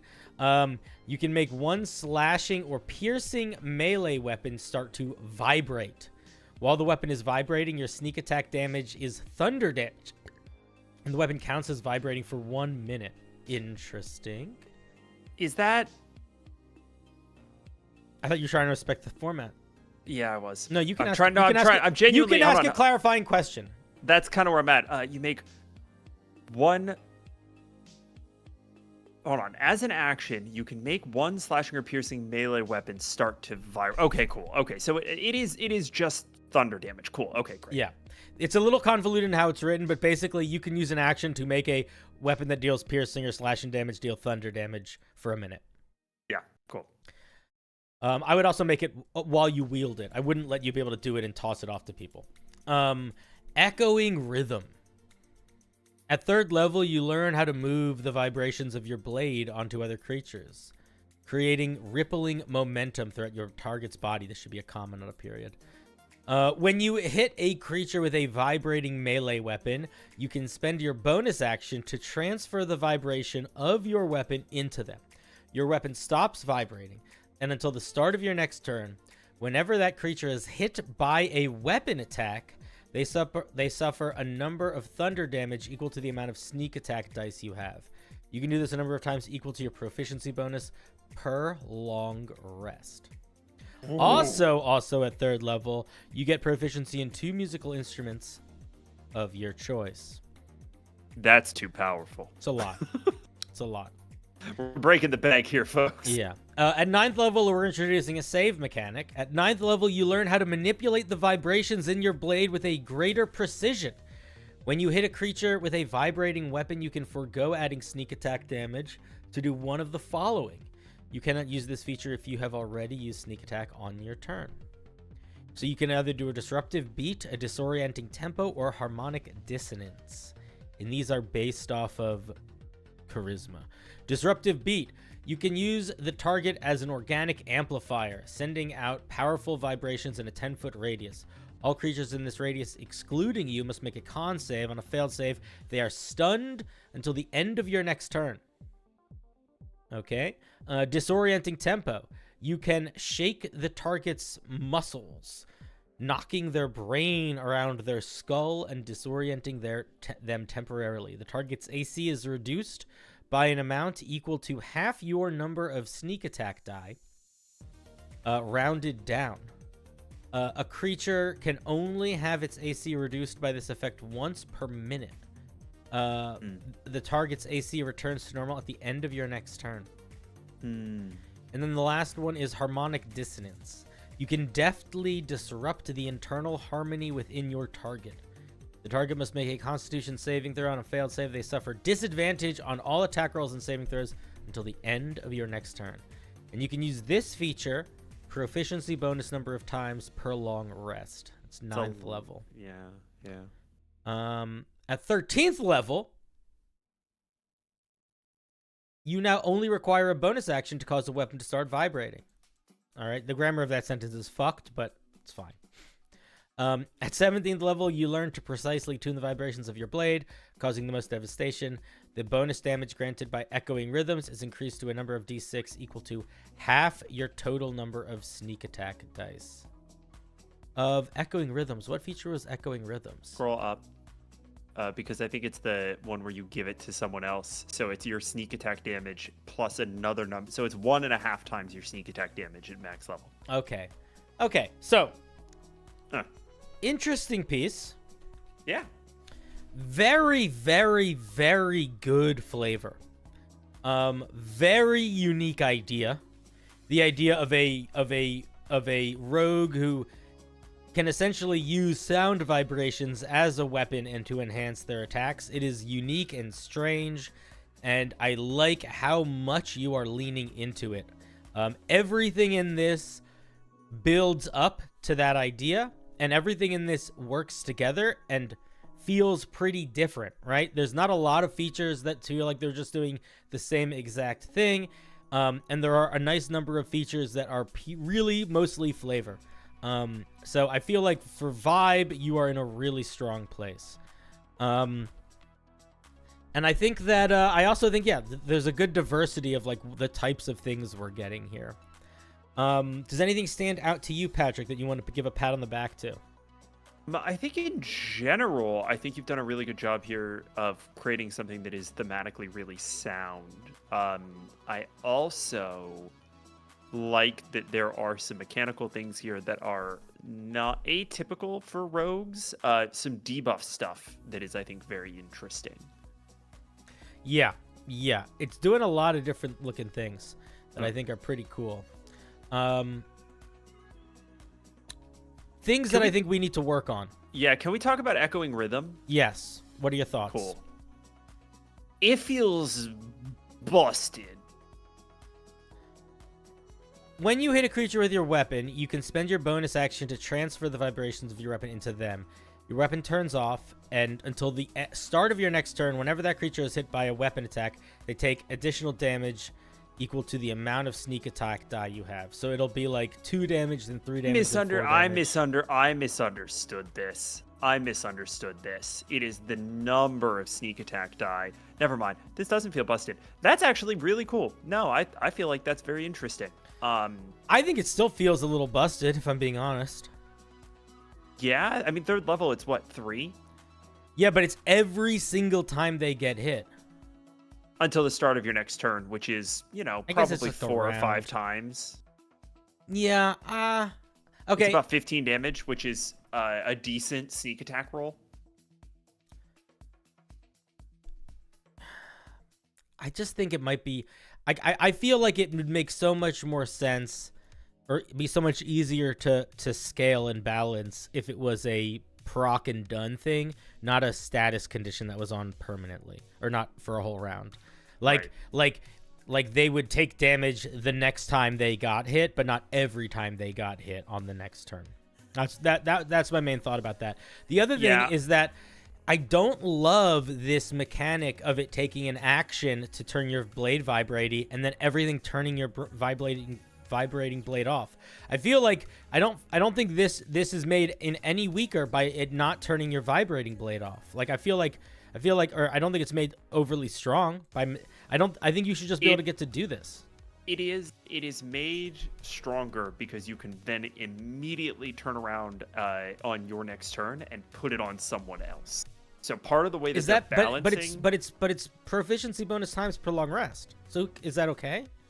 It probably is. I think that the thing that we need to think about is the actual damage throughput, right? Because we're talking about, like, if you're playing in a 6-person party, which is maybe a little big, but I think reasonable for the conversation. You're talking about at 20th level, you're talking about probably realistically like 6 or 7 attacks between your turn, at the end of your turn and the beginning of your next turn, and each one is guaranteeing another 10 damage. That's free 70 damage. Yeah, I just also don't agree with it procking off of every attack for a round. I would just change that. I think that makes it very difficult to I like the fact that it's buffing an ally, but in the scenario that I just described, where you've got a couple of marshals and you've got 5 other people in your party, that's a lot of damage. If you are in a 3-person party and the other 2 people are casters, that's only 20 damage before the start of your next turn. Is it worth it? Is it worth it to, in combat, to use your whole action on a turn to make your blade vibrate? I think it is if you have 5 other people in your party and you're always going to be doing this echoing rhythm thing. But that is not a thing you get to control, right? Like, you don't control your party size, you don't control how many attacks they get. If you're up against if you have a monk on your party, this is so much better than if you've got like a sorcerer and a paladin. Or, I mean, you could also spam magic missile. Magic missiles aren't attacks. Oh, that's true. That's true. Scorching Ray, then. Scorching Ray. Yeah, you could spam Scorching Ray at reasonably high levels. There are a lot of ways to... Yeah. I don't know. I feel like this is what I think. This is the big change that I would make to this early levels. I would make activating your vibrating blade, I would make that a bonus action at level 3 immediately. I wouldn't make it an action. And then I would change the echoing rhythm, so instead of it giving them a status effect that lasted for a whole round, it was like Guiding Bolt, where it affected the next attack that was landed on it. So just a one and done extra damage. That's what I would do. If you are taking your action, does this also require an action? It's just part of your attack. Oh, okay. Well, but then you're going to have to buff it in some way over sneak attack, because if it's only affecting one attack, you might be better served just using sneak attack. Right? I mean, what do you mean? It would work with sneak attack. What do you mean? So you'd have to be able to get sneak attack twice, effectively. Why? Because this is specifically worded to say instead of your sneak attack, right? Isn't it? I don't think so. Am I high? Yeah. Did I hallucinate that? Oh, God. Okay. I misunderstood Echoing Rhythm apparently deeply. Echoing Rhythm just is that when you hit somebody with your sneak attack, you can just do this effect. No extra orchestral. cost. It's orchestral chorus that does this instead of sneak attack. Yeah. So yes, yeah, it should just be a bonus, and it could probably be this bonus just put on top of the next attack because that's still free 10 damage at max level, which is not bad. Yeah. Yeah, I don't know. I would I agree. I would change it up. All right. 9th level is where we get the thing where we can choose to not do sneak attack damage and get these extra little oomphies. The disruptive beat where it stuns everything in a 10-foot radius, too strong. Yeah. Just too that's strong. way too powerful. You could do a 1 creature stun, that's fine. Not an area of effect stun. Not a big fan of stuff that drops creature ACs. I feel like there are probably better ways to represent this mechanically. If you like it, keep it. I'm not a fan. And I wouldn't do like this is what I would do. I would make this maybe stun 1 creature, maybe, but even then it's like the strongest one of these by far still. Like, why would you ever care about messing up a creature's AC or having them have disadvantage on attack rolls and saving throws if you could just stun them? Like, if they're stunned, they're not making attack rolls and saving throws. I mean, the AC doesn't have a save, though it's guaranteed. Oh, yeah, that's not good either. but Yeah. I don't think that's a benefit. I think that's more of a thing that needs to get addressed. But Yeah, I think that you got to figure out, like, if disrupting beat stunned 1 creature, it would still be the only choice to ever make. Yeah, stun is really powerful. Stun is really powerful. So yeah, I think that if I were you, I like the idea that you're coming up with different things that they would do, but I think they have to be dramatically different. And maybe, honestly, what I would probably do if I were you is I would drop disrupting beats entirely. I would split harmonic dissonance into 2. One is they have disadvantage on attack rolls. The other is that they have disadvantage on saving throws, and then I would come up with a third. That's what I would do. You could theoretically do something interesting on the third one, which is like they have to make if they're concentrating on a spell, they have to make a DC 10 concentration check at the end of everyone's turn. Yeah, I mean, there's a lot of things you could do. I also feel like you could play around with area of effect in different ways. Like, yeah, true. Maybe not area of effect stun, but maybe area of effect damage or area of effect knockback. Yeah, area of effect knockback could be cool. You know, like just difficult terrain. Stamp it into somebody never gets blown back 10 feet. That could be pretty cool. You could also, if you're dead set on the organic amplifier thing, you could make a 10 or 15 foot radius around that target be difficult terrain. Well, that could be interesting. Like it's making everything all quakey. Yeah. The air is thick with vibrations. The air is thick with vibes. Yeah, exactly. Yeah, I would just come up with a brand new 13th level feature. This should just be part of the 3rd level. I think that doing something that ups your damage of your echoing rhythms makes sense at 18th level or 17th level. I think it's kind of fine. I still only think that this feature should only be proccing once a round, not every time you're getting hit. I don't really have other thoughts. I think it's a really, really fun idea for a subclass. Yeah, it's cool, and it's the vibes are there throughout. It's just kind of some of these mechanics don't quite hit the mark for I think most tables. Yeah. It's a little bit. Whenever you have something that triggers off of how many times a creature is hit by anybody, it becomes very hard to balance because you have to you can't account for how many players or characters there's going to be or what they're going to be, which is not necessarily meaning you shouldn't include that mechanic, but it means, in my opinion, you should include that mechanic in like a magic item or a spell, something where there's a lot more customization and choice and control. Yeah. All right, Gladicus. Thank you very much. Do you have any final thoughts or questions? I see you in the chat, but I don't see you in the voice. If it was limited to once per round, would you still have the proficiency bonus limit? Yes, probably. I mean, you could sort of treat it like you know what you should do is you should look at the The ghost. What's it called? The spirit. The ghost rogue, because the ghost rogue gets a thing where they can deal half their sneak attack damage to something next to the thing that they just attacked. It's very similar in concept, and I think that's proficiency bonus times. Thank you, Gladicus. Phantom Rogue, yes. Look at how the Phantom Rogue third level feature works. I love the flavor of it though. The vibration rogue. Next we have Hollow. Hollow back now, y'all. Yeah, no problem, buddy. Thank you for sharing. Yeah. Hello, hello, hello. Hello, hello. Hello, Cinder. Hope you have a good day in stream so far and continue to do so. Very kind. Aw. What, does this say wall of fish? Did I read that right? Wall of flesh. Wall of flesh. That's less surreal. Maybe worse. Yeah, you like Gladicus' stuff? Yeah, Gladicus is good with stuff. Y'all, all of you make good stuff. I will say, though, if you're trying to be like, how do I come up with a unique vibe to make something feel that I can fill out? Gladicus, Gladicus' piece is like a perfect example of that. Where it's like, can I build a whole subclass around having a thunderous vibrating blade and go? Because that's really weird. As it turns out, the answer is yes. The thing is, you can kind of take any idea that's specific and make something that's really interesting, really successfully, because you're starting with such a specific idea.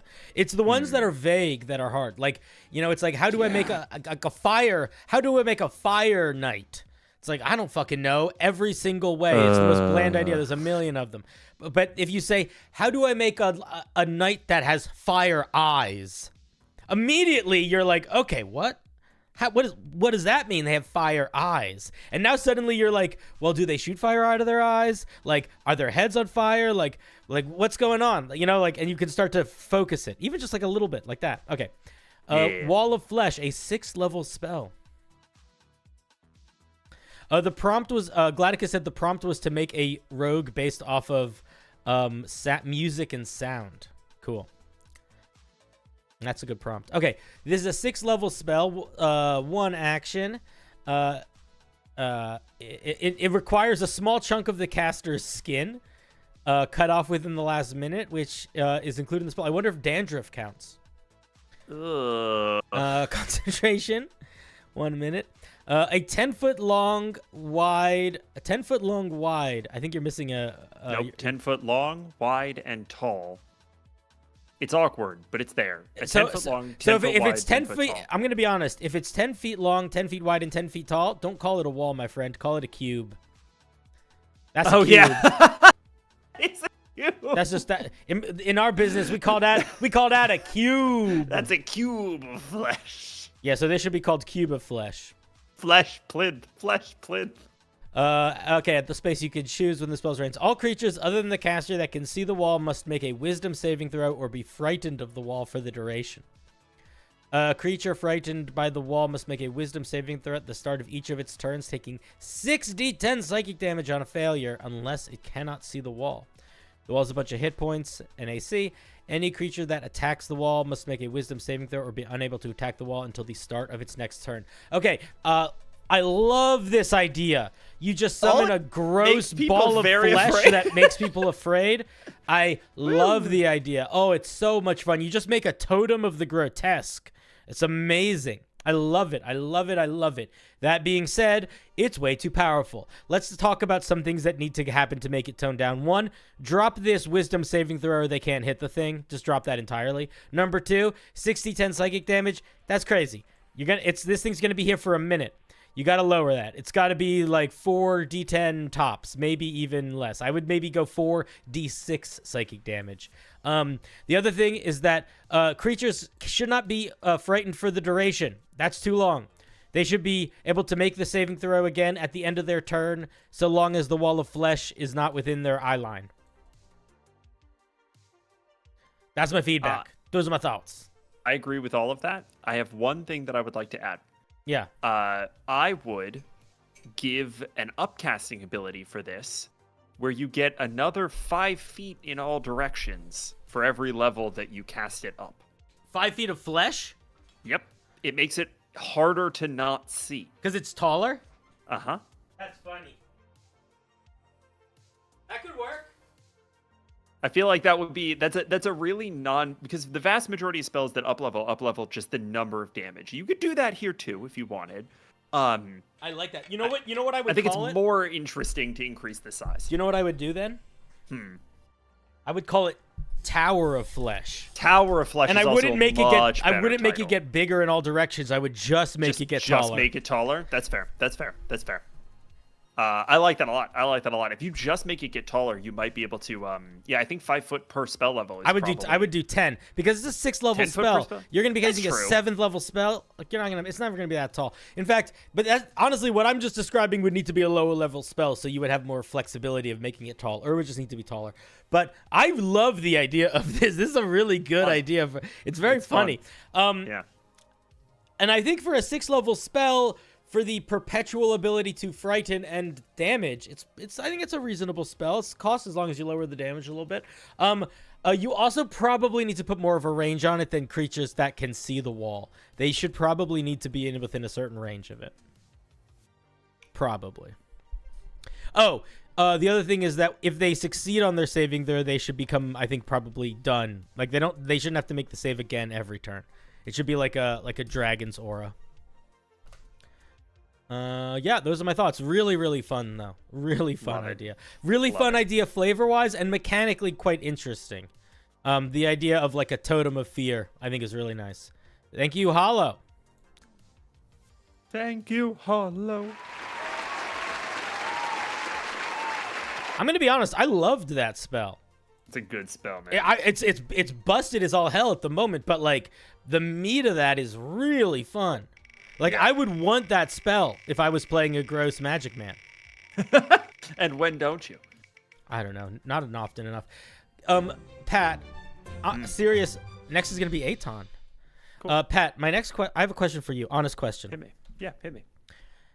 What would it be like to play what if I wanted to play a repelling character in our next campaign?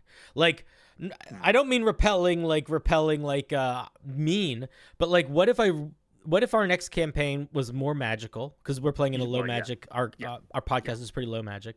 Sure. Like what if we went really high magic and I went like spore druid and like really leaned into like I really like slowly decomposing things and I'm just gross. And I would try to make it sort of silly. Like I wouldn't want to be actually gross. It would be like a silly thing.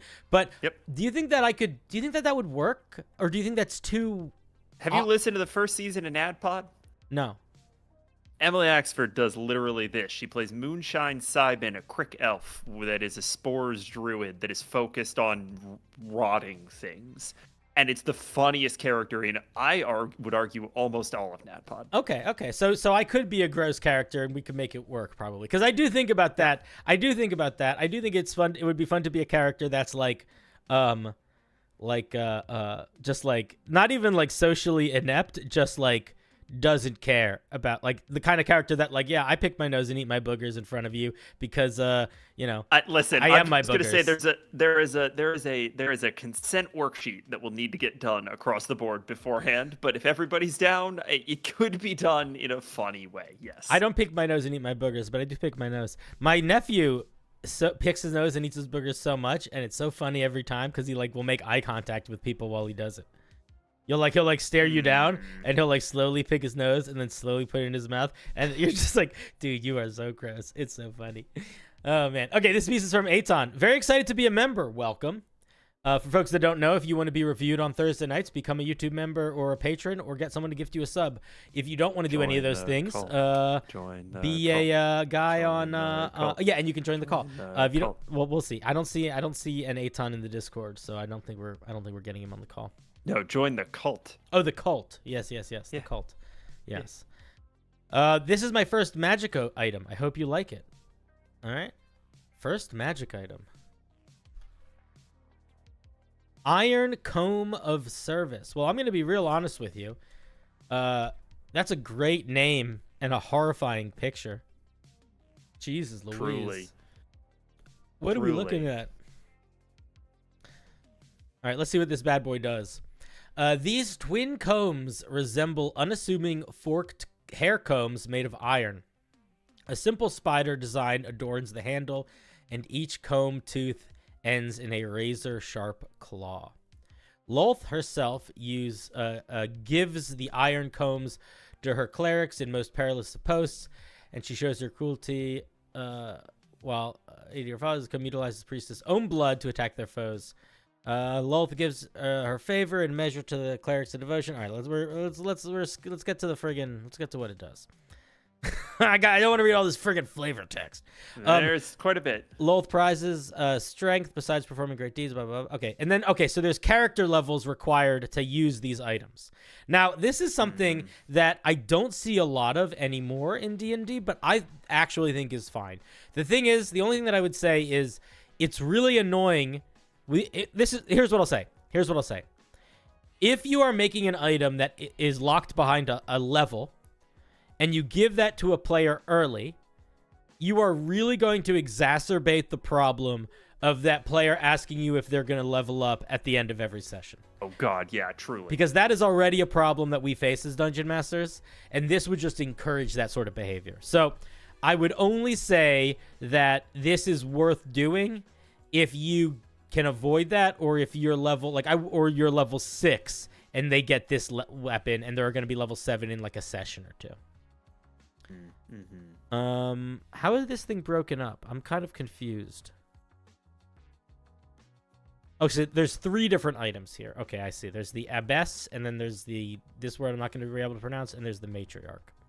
Abbess.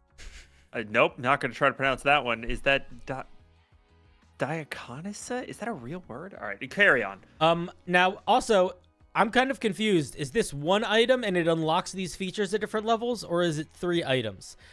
If it's one item and it unlocks these different features, I would change the way that it's written so that it's very clear. Like, I would probably say, put something here. It's like, when you attune to the item, it gets this.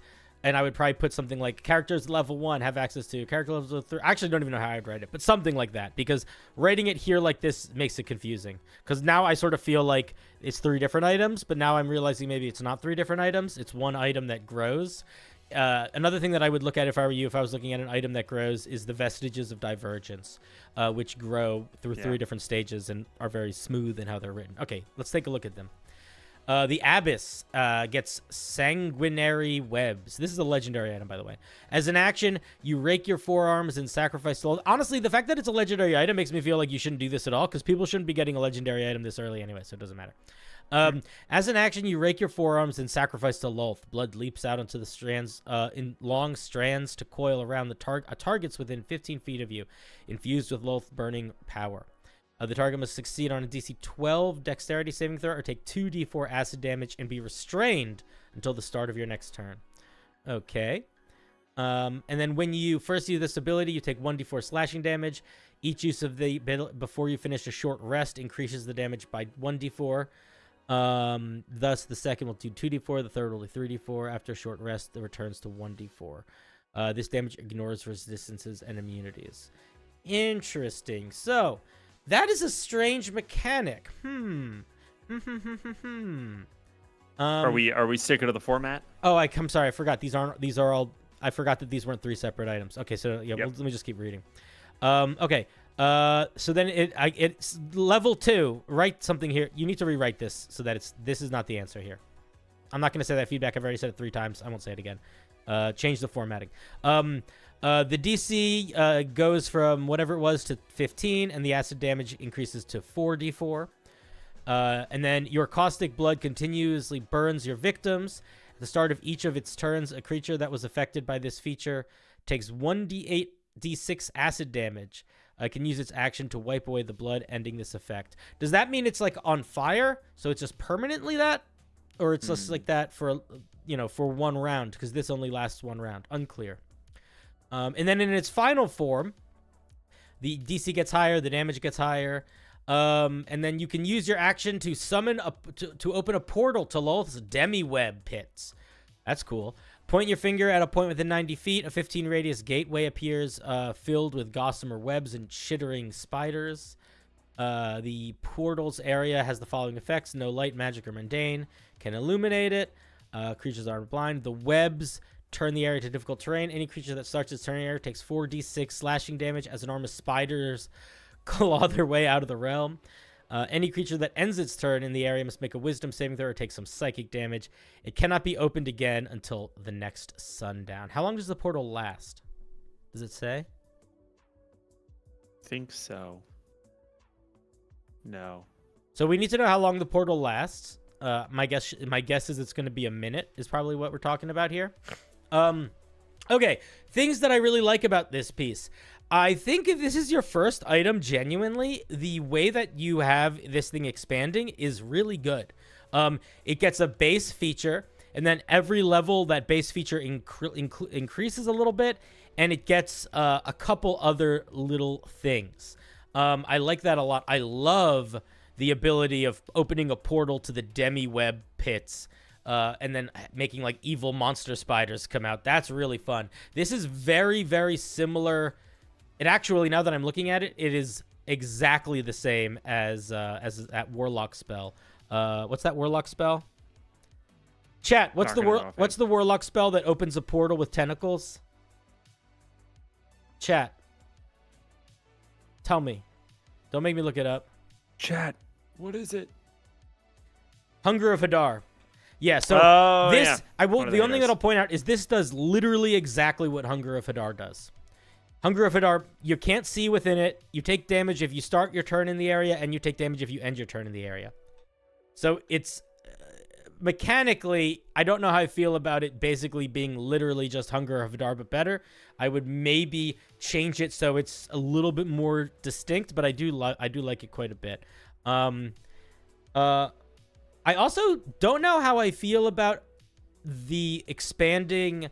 You can use the feature a number of times and it does more and more damage to you each round. I think that's interesting. I'm curious how that would play out. I have not seen that before though, so I think it's worth playing around with for sure. Yeah, I think it's a pretty interesting piece. Pat, you can feel free to interrupt me with things, but if you don't have more things, I'm gonna jump over to some criticism. Yeah, I think I echo a lot of that sentiment. Criticism. Some things in here are a little unclear. Like this, if you intend for this to be like your caustic blood now sets creatures on fire, and this acid damage is a permanent thing, then I think you need to make that clear. And then it's a little bit odd because you can use your action to wipe away the acid. Does that mean they can use their action to wipe away the effect of the sanguine web entirely, or is it just the little acid part? Yeah. Because there's no mechanic for them to. They can't use their action to do that here. So it's odd to feel like it's happening here unless there's an intended other feature to this that is either not here or I don't understand. I think the damage and scaling of these things is probably fine. I don't know. I genuinely don't know how I feel about the sanguine webs thing, because the thing is, as you level up, this damage die increasing becomes a smaller and a smaller cost. So in a lot of ways, your item is not just getting more powerful and it's getting stronger, it's getting more powerful in the price that you need to pay is cheaper. If you have 50 hit points, taking 3d4 damage is a very different deal than if you have 100 hit points or if you have 20 hit points. So while I do think that this mechanic is interesting, I don't actually know if it's going to scale well in a way that this thing is going to be reasonably powerful and not overpowered at those higher levels. Because at those higher levels, there's almost no, you could just do this a lot, right? Like you just have so many uses. Especially if this is on a creature that has high hit points. Because I don't think there's a class requirement. So you could be a barbarian or a fighter or a paladin and use this. Have like some serious hit points. And then the last piece of feedback is I love the flavor of Tightening Web, and I like all the flavor text here, but this literally does the same thing that Hunger of Hadar does mechanically. The only difference is it's a little bit more damage and it's psychic instead of like acid or whatever Hunger of Hadar does. And I feel like it could be cooler and more unique. Agreed. If I was going to do something with it, I probably would lean more into the webway thing and have it be like giant. You make like branching blood webs like erupt out of the ground. That maybe you can like draw on the map like lines. Like what if it's like you create 4 5 by 60 foot lines of blood web that you can attach between 2 surfaces, and they have some effect on creatures that are near them, or you can like walk on them really easily or something like that. You know what I mean? Like you summon demon web. I would lean into that. I have a small bit of feedback that is a little parallel to kind of finding a more interesting way to capstone the matriarch here, which is just that like this thing is called the Iron Comb of Service, and I'm not really getting service out of anything, right? And maybe that's just like I am in service to Lolth, but you're like, getting flagellation. Yeah, a little bit, which is I think a different thing, and I don't know if that's something that you want to rectify by maybe considering a title tweak, or if there's an element of this that maybe you had intended to be more prominent that isn't. Yeah, that's worth thinking about. I was not thinking about that, but that's worth a call. Maybe just called the Iron Comb of Lolth instead. Yeah, I mean that would fit. I mean that would tighten the title up, but I think my thought was just like if there is something missing here, matriarch might be the place to put it. Yeah, makes sense. Oh boy, I almost closed the window. All right, cool. I don't have more thoughts. Aton, really fun. Honestly, dude, for a first piece, solid. Yeah. Oh wow, I forgot that this was a first piece. This is, I mean, look, this is how you do a first piece. That's fucking good. Yeah, and it's Most it's playing with interesting new mechanics. It grows in a way that makes sense. Formatting needs help, but it always does. Too much flavor text, but I don't like a lot of flavor text anyway, so that's an opinion thing. Yeah, thank you very much. Very cool. All right, I think I'm around for one more. All right. Let's make it good, chat. Don't fuck this up. All right, it's Pokeniner. We're fine. We're fine. Everybody calm down. Dude, sometimes Pokeniner goes out of their way to fuck with me. There's a couple people who have been around for a while. Pokeniner, Data. There's a handful of folks that have been around for a while. I'm a moron name who like know how to fuck with me, and they will actively do it. Baba does this. Reaver is starting to do this, and even though he's a little bit newer. Pokey, do you want to come on? All right, let me grab you. Hey, Pokey. Howdy. Pokey, you can unmute and say hi if you want. You're in the chat now. You'll notice in a second. Hope you're excited for a barbarian subclass. Down to my last 2 subclasses now, monk and wizard. Then I'll be working on items for a year project. Very cool. I'm also curious how many barbs you and chat have seen that delve into a grieving barbarian subclass. Pat, this is going to be a good one. You love this kind of fucking stuff. Hold on, what's that supposed to fucking mean? you like esoteric ideas. You like That's true. You like I do. I do. You're telling. I like are you telling me that you would rather listen to a dragon barbarian than a grief? A grief barbarian? No, a grief barbarian really is. You got my number. Fucking true. Yeah. All right, let's pull it up. Pokeniner, you got me again. The problem is, I'm a moron. I see. The problem is, I saw you rickrolled me in your mod application. But the problem is that if you know how to get me in a way that I like, it means that we connect in humor, which usually just means I will make you a mod. Because that's a rare and a hard thing to do. Usually people don't push hard enough or they push way too hard. Yeah. I will say my mods definitely lean into trolling me more because they realize how much power they have. People that aren't my mods, they think I have so much power. Okay. Oh, yeah, the mods just run the Discord. Yeah. I'm in it. I talk in it. I'm not in charge of it. And you know what? I have to actually. Ori's not a mod anymore. I have to fix that. I know. Yeah, we have to figure that out. Hopefully she'll be back soon. All right, let's open this. Let's open this bad boy. I didn't read what you said, Pokey. I hope that's okay. Let's post it in the chat. Pokeniner, is your microphone working or are you being quiet? Pokey, talk. Might have also. Pokey, leave the Discord and then come back because right now your microphone's not working. Bye. We'll see if they come back. You want to go ahead and start reading? Because one way or the Fine. other. No, it's dead air is good. Okay, Pokey, is your microphone working? Dead air is good. Can you hear me? Yeah, we can hear you. Yo. All right, yeah. All right, cool. Now that you're here, be quiet for a minute while I read this thing. Fucking Alright, Jesus Path of Christ. the Abandoned. Nice art, by the way. Yeah. Oh, shit. God let's- damn.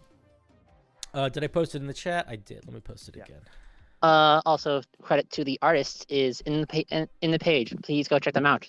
There we go. That's. Oh, did you even link it? Yeah, I made sure to hyperlink all of my. Oh all my my God, art you're a because- champion. That's how well you fucking done. do it. Good job, The buddy. digital format is real. That's incredible. All right. The only thing I hate is that I'm not sure if this is when I make my compendium, if I have to find a way to legally do this or if I have to drop all my art. It Because I'm not sure depends on that's if you're even- trying to sell it or not. If you're trying to sell it, you have to drop everything. If you're People not, have told me to sell it, but I don't want to yet. If If you're you- not yeah. if you're not planning on selling it, if you're just posting it for free, you don't have to worry about it. It is nice to let the artists know that you're using their pieces for a compendium, but if it's just free art and they're posting it free and you're properly crediting them and like this where you're like linking them, it's fine. As soon as you're putting it behind a paywall or something, it's no longer fine. Already. Okay. The paths of many barbarians are not exempt from great loss. The path of these warriors are fueled by a grief-stricken... Just say these warriors are fueled by a grief-stricken loss they've experienced, whether intentional or not. This grief lashes out in an emotional rage to defend those close to them and to destroy those who would look to cause more grief to others. Just say those who would cause more grief to others. These barbarians are often quite quiet or soft-spoken. Don't say to those around them, just say quiet or soft-spoken. Even at the height of their raging. You can say even at the height of their rage. The emotional depth they have makes them, I think, empathetic allies, not taking those around them and their presence for granted. All right, cool. You can cut a third off of each one of these sentences, but it's solid flavor text. All right. Let me look at Heartbreaker. There's this thing that people do when they write where they have we're Pokey, this is, I don't know if I've talked to you specifically about this before. I feel like I might have. But like whenever we're writing, we have this compulsion to want to really make sure the people that are reading our thing understand what we're trying to say. Because especially on these types of things where when we're talking game mechanics, we like scream, I yell clarity. You know what I mean? Like it's like you have to make it so understood. But the thing that is confusing is when we're writing flavor text, the opposite is almost the case. The best writing writes in such a way that it is clear and expressive, but not overly clarifying. It trusts the reader to understand. And it is strange to have to shift that headspace, but like it is important. And I just to talk about this for a tiny second, I do just want to point out, we're just going to use this one phrase. These barbarians are often quiet or soft-spoken to those around them, okay? Now, there's nothing wrong with that sentence, but if you just close your eyes for a second, and just listen, this is what's written. These barbarians are often quiet or soft-spoken to those around them. Now, that's fine, but what if it's this instead? These barbarians are often quiet or soft-spoken. I feel like the second hits harder. And that clarification that they are doing that to the people around them isn't actually needed. It can be implied. And I would encourage you as a writer and everyone at home as writers, because this is definitely something a lot of people do, is to try to do that thing where you lean into trusting the audience more. Another example, not from this specifically, is like if you're describing like a forest, you could be like, you could spend 5 minutes to describe the trees, or you could just say it was a forest full of blue spruce and then move on. Now, a lot of the people in the audience are going to have no idea what a blue spruce is, but that doesn't actually matter. Their brain is going to make them more distinctly visualize the thing because you used a detail, even if that detail might not be totally understood. Yeah. And that's just a good writing tool in general.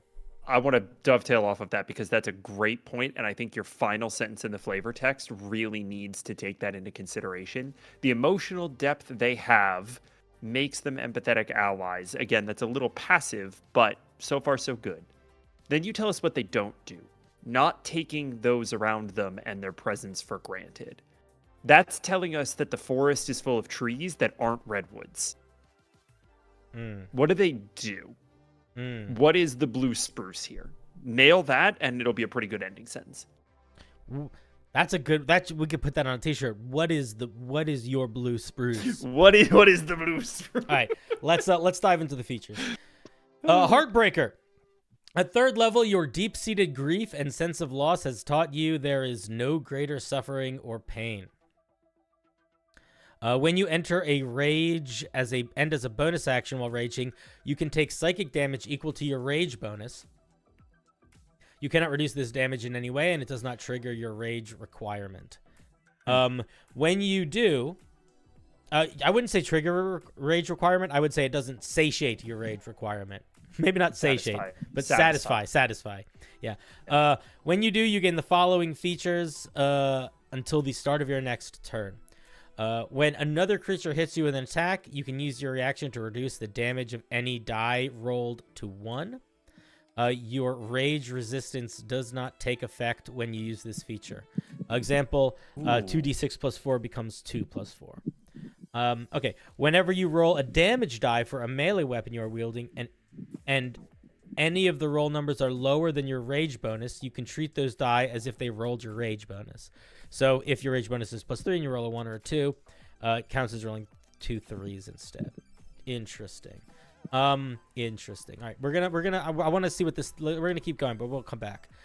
Suffered mind. At 6th level, your grief has pushed you to protect those dearest to you.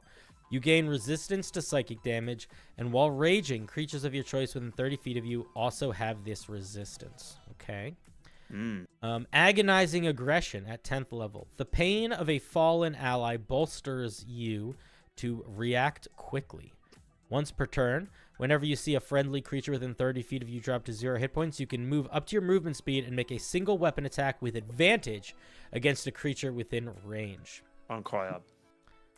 And then at 14th level, when you reach 14th level, those around you share in the pain you've grown accustomed to.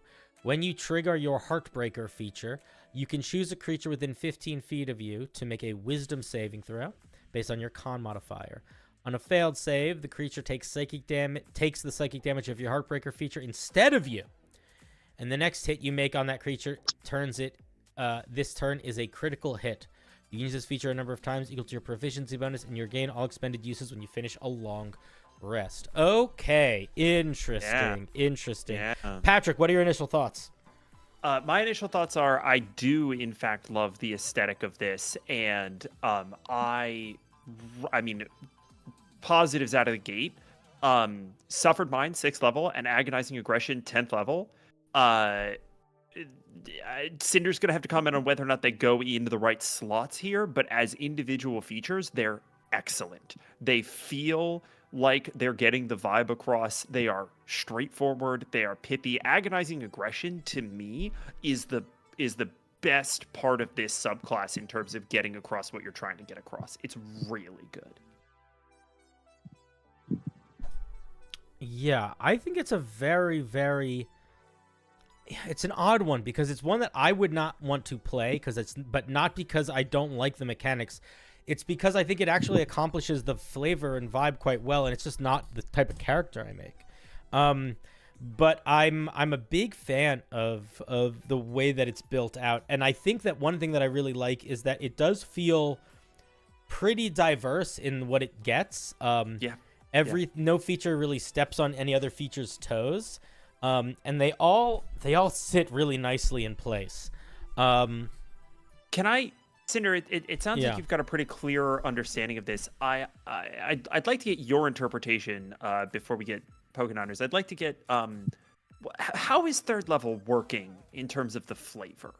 Because I get what it's doing. When you go into your rage, you take some extra psychic damage, and then you can reduce damage, and you can deal a minimum amount of damage. But how is that tying into grief for you? It's not really, other than the idea of, like, I would say having a toxic relationship with grief. where it's like you hurt yourself. You know what I mean? Like, So can I there's- explain this? yeah. I actually have a bit of an explanation. So Please. the reason that I was told rage happens and the rage resistance actually happens is because the barbarian has become numb to pain and the body doesn't react normally to pain. And that it translates to the rage resistance and then taking well, that's just flavor. That's just flavor. Like, you don't need to I know, worry. You don't need to worry. But about it. it's a when you fair look conceit. at this, yes. But when you look at this, you see that they have become mentally resistant to the pain. Their body is no longer just the only resistance. Their mind is that. So you can take that mind damage. You know the pain is coming, but you can ward it off once as a reaction during a round. And then that rage bonus is that pain that you are wanting to relate against those that you've suffered. Yeah. Because it's equal to the rage bonus. Yeah, I accept. I accept. I accept. I don't know how strongly I buy the conceit, but I hear what you're saying. From a mechanical perspective, I really like. I'm gonna be honest. I have really mixed feelings about the third level feature in general. I like the idea a lot of the minimum you can roll in your damage die is your rage bonus. Yeah, that is a very cool mechanic. That was probably the best thing I got from all my reviews of it. The weird one people had problems with was the minimum damage taking. I definitely understand that. Yeah, It's a very strong feature. I don't like this feature. It actually just doesn't work. You can't run that in almost any game because we're talking about the damage die increasing or reducing the single damage die because most GMs don't roll in front of the board, and even on like D&D Beyond, it's just totally hidden, and you won't know what die to pick.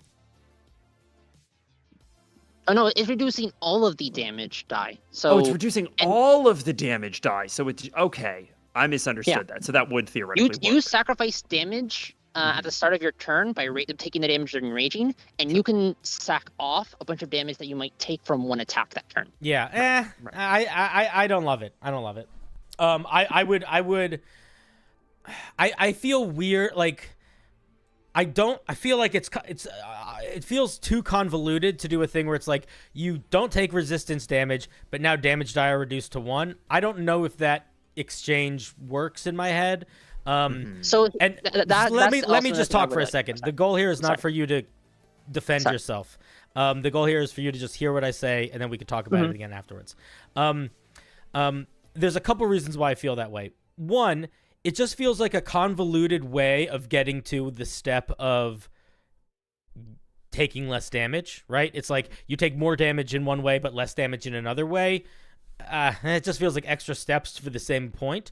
And the other thing is that I don't know how that will scale with a lot of effects in D&D, and maybe that's okay. That might not be a bad thing, but like this is this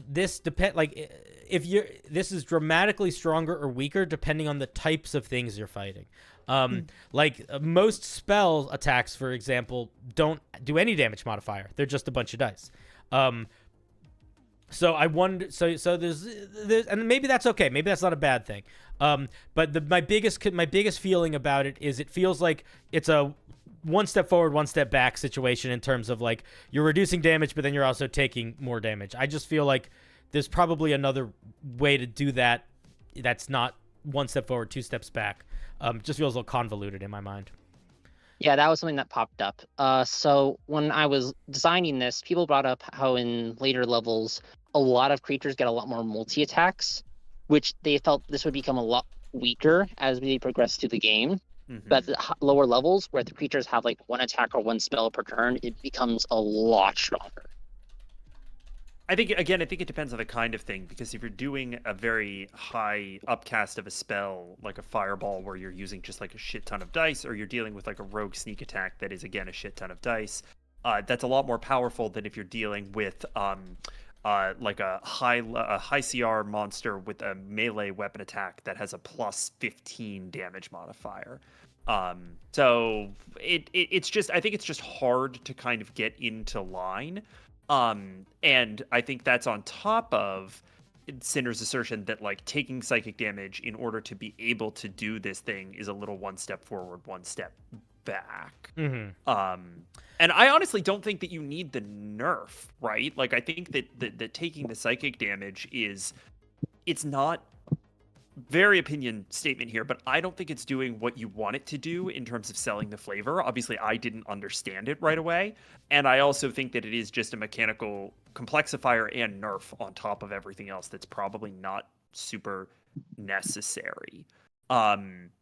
You could theoretically, a much more straightforward way to do something like this is to cut the damage minimizer entirely and say that you can, whenever you roll less than your rage bonus on a damage die, you can raise it up to your rage bonus, and then you take that amount of psychic damage, right? If you needed to level that out, which I don't know that you do, but like there are ways to tighten that loop up that I think you could find here that make it a little bit less kind of multi-step to, you know, that sort of muddies, I think, the punch of what you want this to feel like.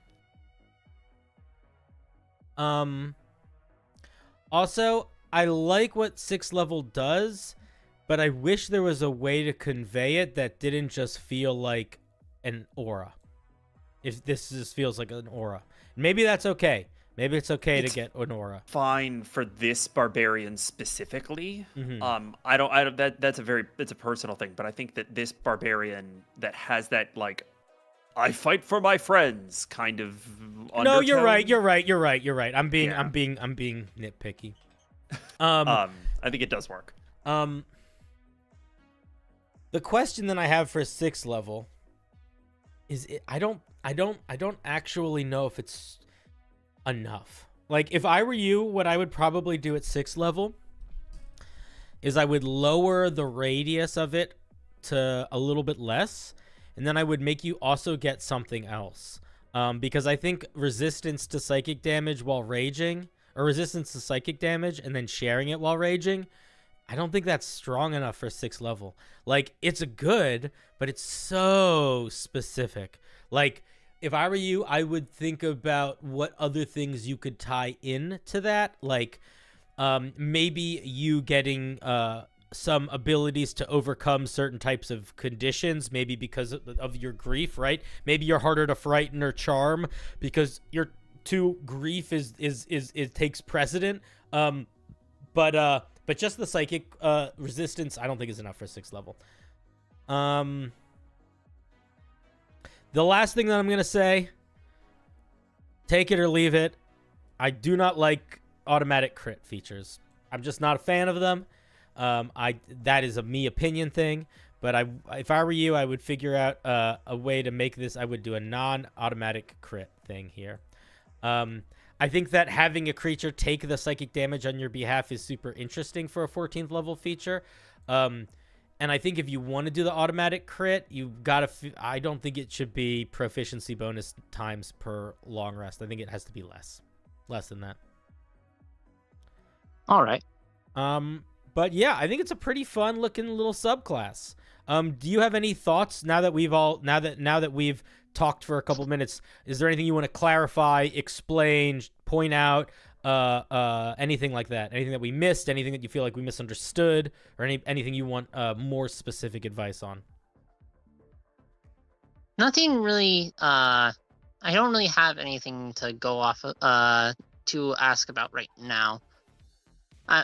Basically, the biggest issue I had was that 3rd level feature where taking that minimum damage effect was, between a lot of people, one of the best selling points and the worst selling points of the subclass. It's swingy for sure. I think it's an interesting concept, but that's where I think it starts and ends for me. Like, it feels like more of a math game than like a feature I would want to be implementing regularly in my game. Yeah, it's a tricky one. It's a tricky one. I'm wondering if there was like maybe there's a way it could be even more limited and it would make more sense. I don't know. It's an interesting one, yeah. All right. Thank you very much, Pokey. No problem. Thank you, Pokenaner. Have a good one, good sir. Bye. Later, everybody. Avita Zane. All right, that's going to be it from me, too. I'm going to leave on a grief note. Now that we're all sad and raging. right. It is time. I've done my work here is done. All right, I'm goodbye, finished. Patrick. Have a good night, everybody. Bye. Let's have a round of applause for Pokey Niner. A round of applause for Patrick.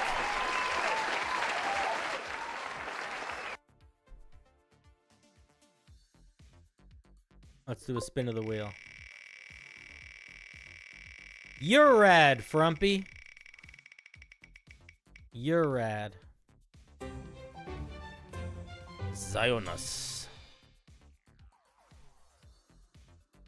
Hey, Cinder, might not be able to make it on stream because of work, but I'll try. Behold Lucifer, a weapon that specializes in stabbing people, dealing no damage, then at a clap of your hands, exploding the enemy. That's kind of fun. This one's from DMC4. What'd you say about that? Oh, thank you for toning things down for stream. I appreciate that.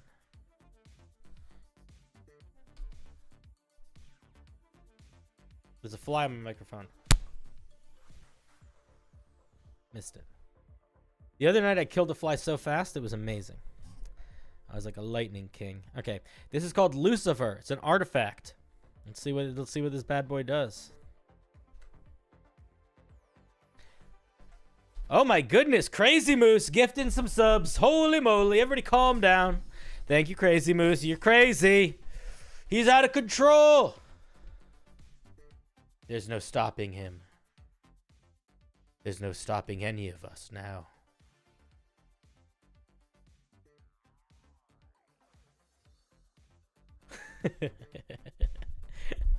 You summon green? You do summon green. You're listening, but you're at work, so you can't talk. That's okay. We're just gonna go. We're gonna go through it. We want to read it. We're gonna learn together. Always the bridesmaid, never the bride. Yeah, ain't that the truth? Ain't that the truth? The truth. The truth. Okay, Lucifer. Lucifer is a manifestation of demonic powers entity. Upon attuning to Lucifer, the faint sound of Spanish guitar can be heard, but for a few moments. That's funny. It mounts itself to the attuner's shoulder. Oh, that's cool. Magic item, finesse throne. Is it a weapon or is it a wondrous item? You need to clarify that. When attuned, a creature reaches for when the attuned creature reaches for one of the pins in Lucifer's quivers, they can put that they can find what? Is this a quiver? If it's a quiver, write that up here somewhere. We shouldn't be figuring that out in the flavor text. Call it a wondrous item quiver. When the attuned creature reaches for one of the pins in Lucifer's quivers, they find that the arms move the quivers to be the perfect spot to grab them. A maximum of 5 pins can be pulled from the quiver at any given time. Man, I'm going to be honest. That flavor text that sentence is fucked up. Just get rid of it. You don't need that. That means nothing and doesn't mean anything. It's just confusing language there. I would probably just say, when an attuned creature, I would say that when an attuned creature reaches for one of the pins from Lucifer's quiver, they can pull out up to 5 at a time. I would just have that. Does it have a maximum limit on how many it has? I don't know. We'll see. Melee range 5 feet. Melee weapons don't have range. They have reach. Hit 1 piercing damage and the pin is attached. Ranged 5 or 15. 5 feet. It shouldn't have a range of 5 feet. It should have because 5 feet is just reach 5 feet. Give it a farther. Give it a longer short range. This means that you're throwing it at disadvantage if they're more than 5 feet away from you. Not sure if that's your goal. Floating hazard. You can choose to throw a pin to one spot within range. Within ranged attack range. What? Leaving it hanging in the air as a hazard to other creatures. Additionally, if the ranged attack misses a creature, you can place a pin in an adjacent space to the creature. While moving, if a creature moves into a floating pin, they take 1 piercing damage and it attaches to them. Rush. Using an action, you detonate all pins, dealing 2d6 force damage for each pin attached. This language you got to clean up a lot. We'll get back. Yeah, a lot. We'll get back to it. We're gonna read the whole thing first. Maximum number of pins increases to 10. As a reaction to a ranged attack, leap forward up to 10 feet and make a melee attack against one creature at advantage. As a result, the ranged attack is made at disadvantage. Huh? What? As a reaction to what ranged attack? Who making a ranged attack? As an action, choose up to 5 creatures within 5 feet of you and attach a pin to each. They take no damage from this attachment. If there are no creatures in range, you can place 3 pins floating in air adjacent to you. Flush. Move unattached pins in a formation.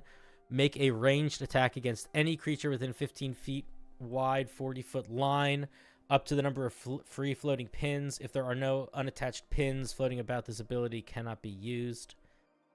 And Exalted, 15 pins. Hilltop, you can sacrifice your movement on your turn to summon unattached pins around you to form a protective bubble.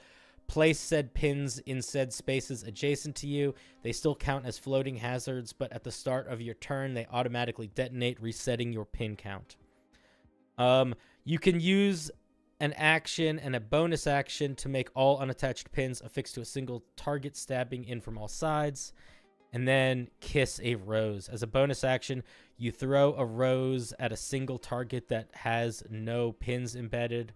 Upon striking the target, all pins explode, and the targeted creature must make a wisdom save. On a failed save, they are charmed. DC 10 plus your proficiency modifier plus your charisma modifier. Okay. So the idea of like a magic item that can hold a bunch of pins that you can throw around and they explode, I think is really cool. And I love the idea that you can throw them to points in air and they stay there and then they will explode or things like that. Really, really fun. This is so fucking convoluted in how it's written. I'm going to be very honest with you. If you want to make an item that does this many different things, you need to radically adjust the way you are writing your sentences so that it is more clear and simple. You need to also make sure you're writing in the right tenses as the rest of D&D. Let me see if I can find some things that are like pointing that out. Let's see here. I can't find it off the top of my head. Maybe I should be reviewing and at the same time. We'll see. But like, I'm getting so lost in the wording here that I'm going to be honest. I barely was paying attention by the time I was reading these features. Move unattached pins in formation. That is such a nothing line. I would probably just... So, again, make a ranged attack. You have to make sure, is this an action? Is this a bonus action? Is this in place of one of your attacks to make this ranged attack? This is as an action, so what's going on here? As a reaction to a ranged attack, what does that mean? Does that mean a ranged attack against you? Does that mean a ranged attack that anyone has made anywhere in space? Does that mean a ranged attack that you make? Does that mean a ranged attack that hits you? Does that mean a ranged attack that is made in a certain area? Like, we need to know what that means. And don't say leap forward 10 feet. You have to write everything out as a full sentence. So what you would say for something like this is, when as a reaction, like when a creature that you can see within 60 feet is hit with a ranged attack, as a reaction, you can leap forward 10 feet and make a single melee attack against a creature at advantage. Something like that. But you need to write all of that out. The other thing that I'm going to say is, a lot of this stuff is going to be really confusing to keep track of and convoluted to keep track of. I understand that you're throwing pins out in place and then you're like resummoning them, but keeping track of like the location of all of these pins is going to be fairly tedious. And there is a great deal of like, there's a lot of spaces here where like, I understand what you're going for, where you're really into the mechanic of your having these pins that then explode and do force damage. I get that. But a lot of these features don't need to sit so heavily in that space, or they're just doing too many different things that are all trying to accomplish, all trying to use that mechanic in a way that is just, it's just becoming a little bit too much. So as an action, you can choose up to 5 creatures and attach a pin to them. They take no damage. So I'm not sure exactly why you should be able to do this. This is just like an automatic hit. I feel like there's why would you ever not do this? Do you know what I mean? Like, these do 1 damage on a hit. When it says maximum number of pins, when do they recharge? I think there's an infinite number of pins, but can only have max out of the quiver at a time. Yeah, I do read it like there's an infinite number of pins, but you can only have a maximum number out at a time. There probably should not be an infinite number of pins. Things like this, like where you can like make ranged attacks against all creatures in a 15-foot wide by 40-foot line. Again, it's one of those things where it's like, I'm not sure why this mechanic sits this way. Like, why does it need to be a 15-foot wide, 40-foot line? Like, if this ability, what does this ability actually do? This ability is, like, you can launch a bunch of pins at creatures in a certain area. I'm not sure why we're limited in this way. And also, is it like, is this the number of free-floating pins in the world? Is this the number of free-floating pins in this area? There's a lot of parts of this that I think need dramatic clarification. The idea behind it is very cool. There's a lot of really neat stuff happening in the mechanics here in terms of like what you're trying to do. But the problem right now is it's just like there's too many parts that are unclear, and it's doing a lot for how many parts are unclear. Maybe just make it a deck save or a pin is attached. That's kind of what I was thinking, right? Pick, like, you know, creatures within that area have to make a deck save, or you can attach a pin to them. Pins that hit are attached. Pins that miss are unattached. That's what, yeah, that's another thing that, like, I'm not, like, the wording of that is confusing. So, like, if I was going to do something like Floating Hazard, I would completely drop the pins that are missed or unattached. I would just not have that be a feature at all. But I would be like, you can replace one of your weapon attacks, or you, as an action, you can throw a number of pins into the air at at a point you can see within range, and then they hover there. And you got to treat it sort of like you know, it's like not Blade Ward, like there's like a spinning blade thing. Definitely gonna take that into account. Yeah. Monk subclass just gives me key vibes. It's not a monk subclass. This is a magic item. But yeah, my main feedback for you, honestly, is like, keep the idea of like you throw little things that explode. I love that, but you need to dramatically simplify and clarify your writing. Underline, bold, underline, bold, underline, bold. Those are my main thoughts. I do my main feedback is it was hard for me to keep track of what this thing did as I was reading it. And I feel like that is a sign that like it's doing too much. Kiss from a Rose also feels like completely out of left field. It doesn't make sense. I would probably just drop this feature. Really doesn't fit the vibe at all. Maybe it's connected to something from the game, but if it is, you need to figure out how to get this into the connection earlier, because it really just comes out of left field.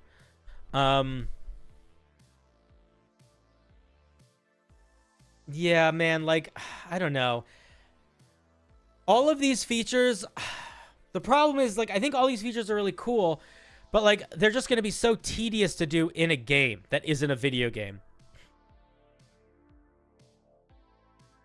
Like, Hilltop is a really fun one, where it's like, you summon all the pins around you, but that's just going to be, I don't know, I would just get really annoyed with that. If I feel like I feel like this item would be really frustrating as a dungeon master to deal with, just because of the amount of things you'd have to be keeping track of, or your player would have to be keeping track of.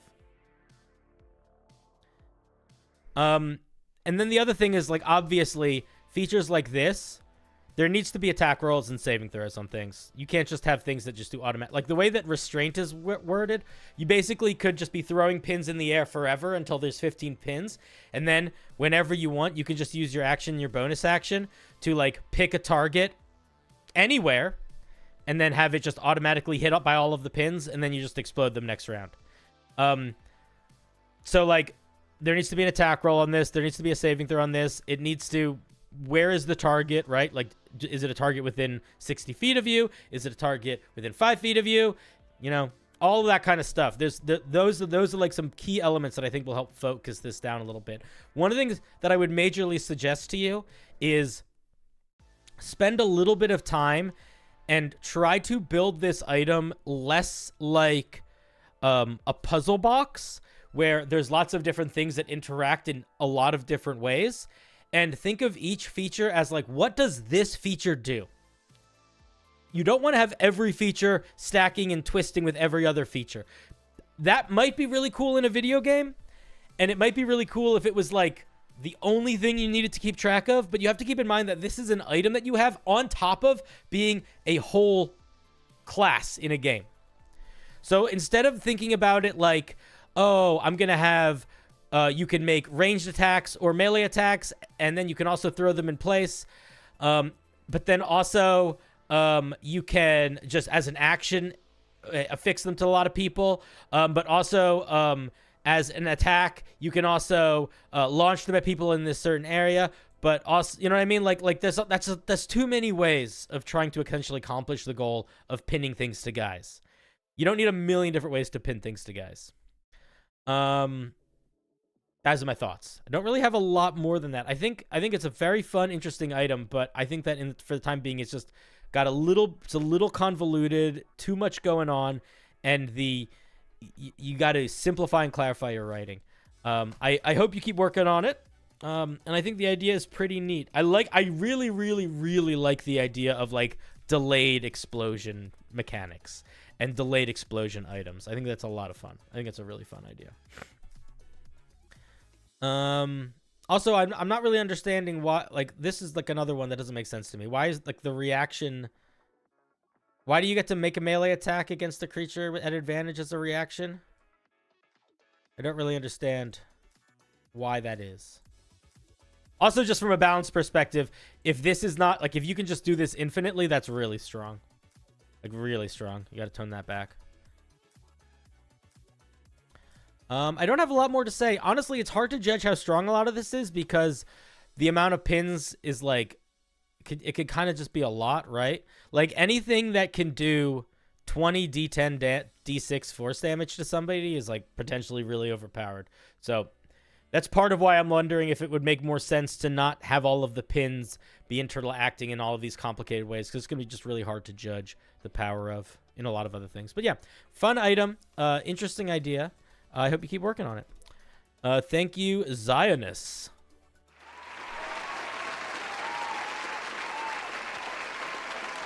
What about duration too? Yeah, there's a lot of stuff that was missing from that mechanically. There was a lot of action economy missing, a lot of range mechanics missing, a lot of like requirements and stuff. Those, yeah, a lot of stuff worth building up if you are wanting to work on more. Guys, I really need to pee, so I'm gonna go pee before we do the next one. But I will be right back, and then when I'm back, we're gonna do more. 1 second, I gotta pee. 1 minute. Let me make the music louder.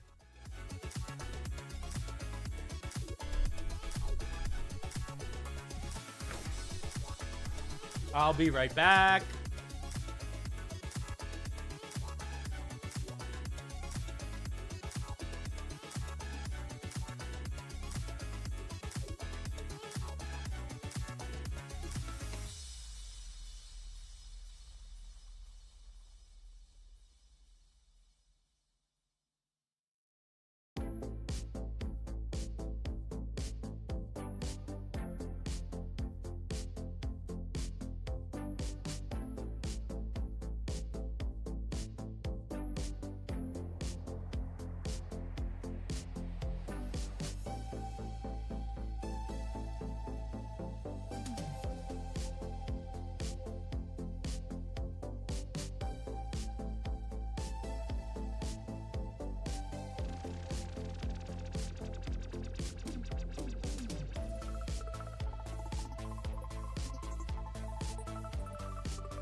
I'm back.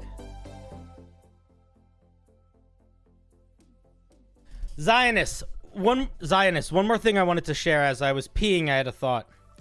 I think the problem actually with your piece is not a lot of what's happening, but it's the way that thing is being accomplished. You are trying to make an item that launches little pins that you can float around and launch at people and explode. The problem is that you were trying to just make that mechanic one for one what it was doing in the game. And that is really not the way to design that feature. The way to design that feature is to step back and be like, what do I want this? What does this feel like? And figure out what mechanic you could do to accomplish that feeling. For example, if you really like the idea of like you can hit a lot of creatures with pins at the same time, or have a bunch of pins in the air and launch them towards a creature, have a mechanic where it's like you send pins at all the creatures around you. Every, creatures within like a 30-foot cone blast all have to make a dex save. On a failed save, they get a pin attached to them. Something like that. But where you're like not really worrying too much about the numbers of all the pins and making it literally each pin being accounted for, and make those features like limited by how many times per day you can use them, charges, that sort of thing. That way you're accomplishing the goal of feeling like the thing, but you're not actually needing to technically mechanically do it. Those are my thoughts.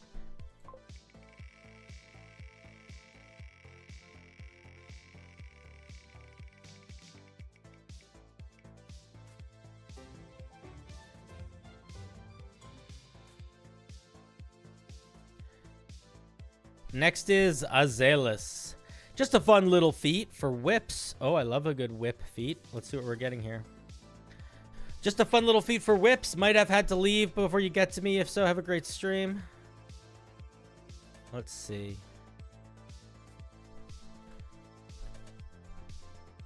The Whip Master. These fucking flies drive me crazy. I don't see you in the chat, so my guess is you had to leave. 'Tis a pity. Whip Master.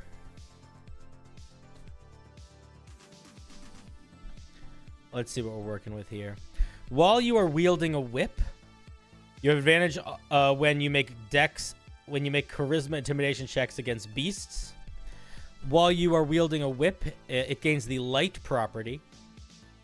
While you're wielding a whip, it adds 5 additional feet to your reach when you attack with it, as well as when determining your reach for opportunity attacks with it on top of the 5 feet added by reach property.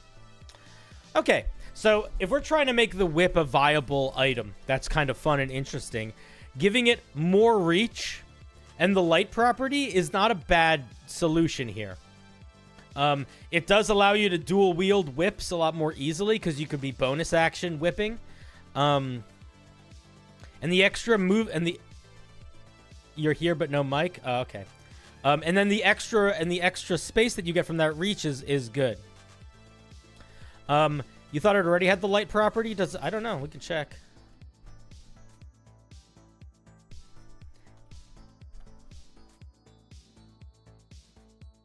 Nope, just reach and finesse.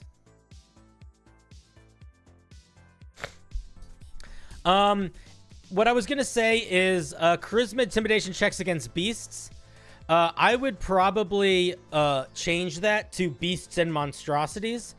I also feel like, in a weird sort of way, it sort of like forces you into a pretty fucked up play style. Because it's like, I don't know. I don't love the implication that it's like you're using this to beat the shit out of animals. That's kind of a bad vibe that I feel is a weird thing. It's sort of like, what if I want to be good with whips and not be a dick to animals, you know? So I don't know if this is the move here. If you're going to keep it, I might not make it. Yeah, I don't know. I might just completely drop. I might completely drop this part if I was you and really just turn it and lean into the fighting side of whips. And I would also change the way that this is worded. I would just say, while wielding a whip, you gain the following benefits. And then you put a bullet dot. It is considered to have the light property, period. And then instead of this whole crazy thing here, just say, its reach is extended by 5 feet, period. That's all you need to say. You don't need the opportunity attack thing because the opportunity attack thing is already just a part of your reach already. I think it's a good. I would just drop this feature entirely and come up with something different for it here. I'm not a fan of this. This is a really cool idea, and I like that it's getting non-combat features, but agree that it has some weird implications. Yeah, I don't think it's the move. I don't think it's the move. That's true. You could replace that with like when you hit a creature with a whip, instead of dealing damage or maybe dealing less damage or whatever, you can attempt to grapple them. You could grapple them. It's kind of a fun idea. I think you mean Bugbear Brain Turner, not hobgoblins. Or maybe trip them. Yeah. Maybe you can attempt to knock creatures prone. That could be interesting too. I was also thinking maybe you could use it like a climbing rope, right? Like you could aim it at like an object high up and like pull yourself up to that. Advantage on intimidation against everything would also work. Yeah, but that's really strong.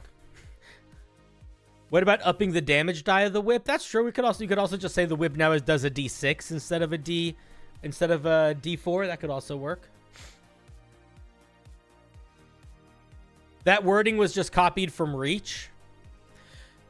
Yeah, but you don't need to redefine Reach if Reach is defined. Like don't make excuses. I'm telling you. You can just say that. Look at the Bugbear. Here.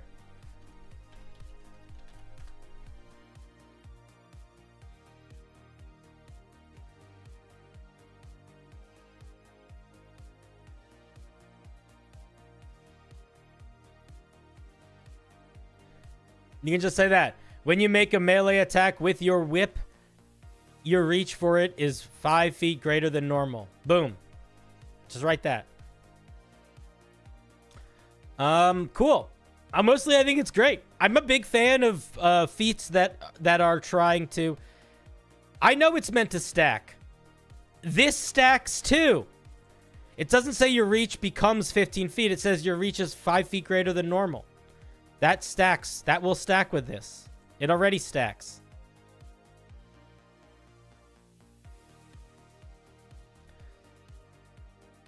It's the way that you wrote it stacks. The way that this is written also stacks and does it in half the words. Oh, I know it's fair. It's fair because you gave a defense that didn't mean anything, my dear sir. Come on now. You know, don't feel the need. Don't feel the need to defend. You're fine. You're doing good. We're all doing good. But yes, I love a feat that where the goal is that let's make a thing that isn't that great. Let's make it awesome. So I'm a big fan. And I think that making it light and increasing the reach are both really solid ways of accomplishing that goal. And again, I'm going to say you just drop this feature entirely and add a third thing. That's my thought. My thought is no excuses, only intentional, only intention. Okay, cool. No worries. You know what I mean. When I see, listen, Azalis, whenever I'm in feedback mode and I see comments, I always assume they're being defensive because I always assume horrible things. I apologize. I'll try to be better at it. Either way, I think it's pretty solid. I think honestly, very little that I think you need to change to make it really, really good. I like it. Next, we need more. Somebody made one for the trident before too. We need more ones. Let's make one for I don't know, another item that people don't ever use.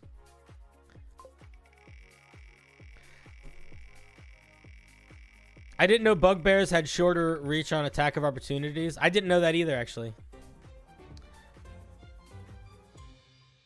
I saw somebody do a net thing recently. Geo is up next. Oh, wait, I'm so sorry. Azalis. Let's give a round of applause for Azalis. Thank you.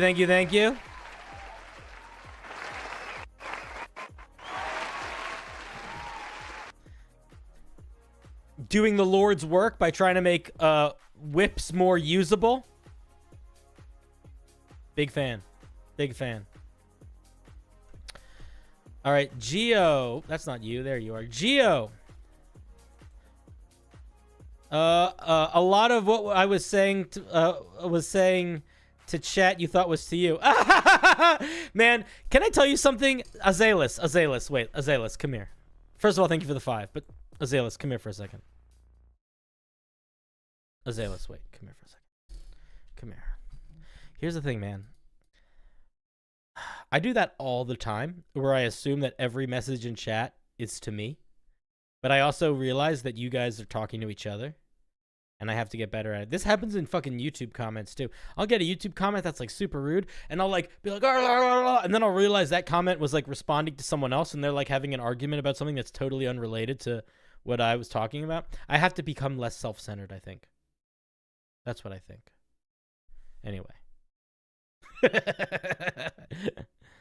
All right. Introspection over. Thank you, Azalis, for the 5. That is very generous. And I like a good feat. We need more feats in our lives.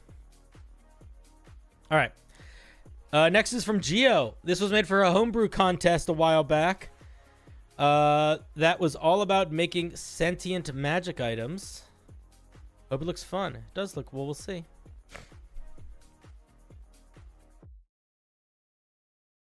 Become more self-centered, guys. We don't need that. We don't need that. I'm already a little bit of a fucking over cocky guy. It's one fucking fly. I hate it so much. All right. Here the item is in the chat. Boop. Oh, the music's getting a little bit intense.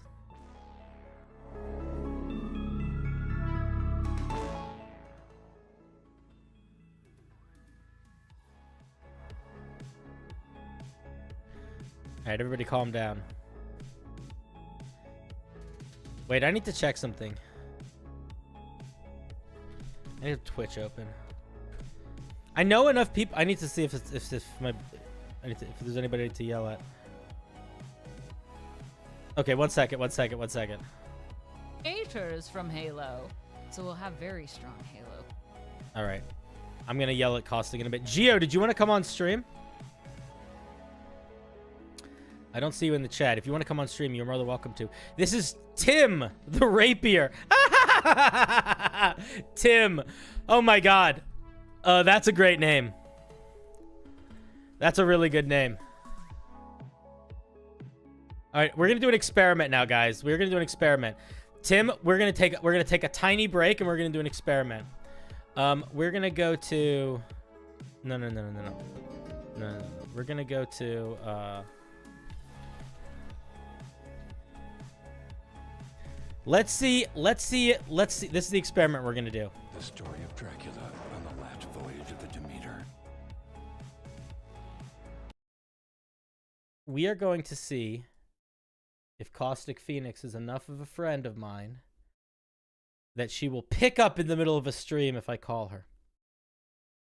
Let's see. We're gonna see what happens. I don't know if she's going to. I'm calling her. Let's see what she does. Best Pop-Tart flavor you could ask for. I'm just gonna throw that out there. She's not picking up because I am a team player. She's not picking up. We're gonna take out all these thrall. This will be really great. I'm gonna write ring in the chat. Look at that. Love that for us. This little light blade disciple is gonna be a real pain. Here, eat my grenade. You killing stuff? Boom. Okay. Oh, I shouldn't have gotten closer. That hurt me. I about murdered myself on that. Ooh, s'mores. What's up, B-Town? Kill him! Murder me! All right, she didn't pick up. I guess we're not that close. Oh my God, Rex with the 15. Thank you very much. Another round of ale. One of my 3 players will be joining the military soon after the campaign begins. He'd like his character to be killed for in his final session, but I fear I may fumble it. Oh, you won't fumble it, dude. Dude, can I make a suggestion? Okay, wait. We're gonna look at Tim the Sword. But Rex, can I give you a suggestion? If you want to have them die in a moment of glory, you need to do something where basically make sure you have, when they do die, first of all, you won't fumble it. Just fucking go for it. But one thing that I think is important to not fumble is the goodbye moment.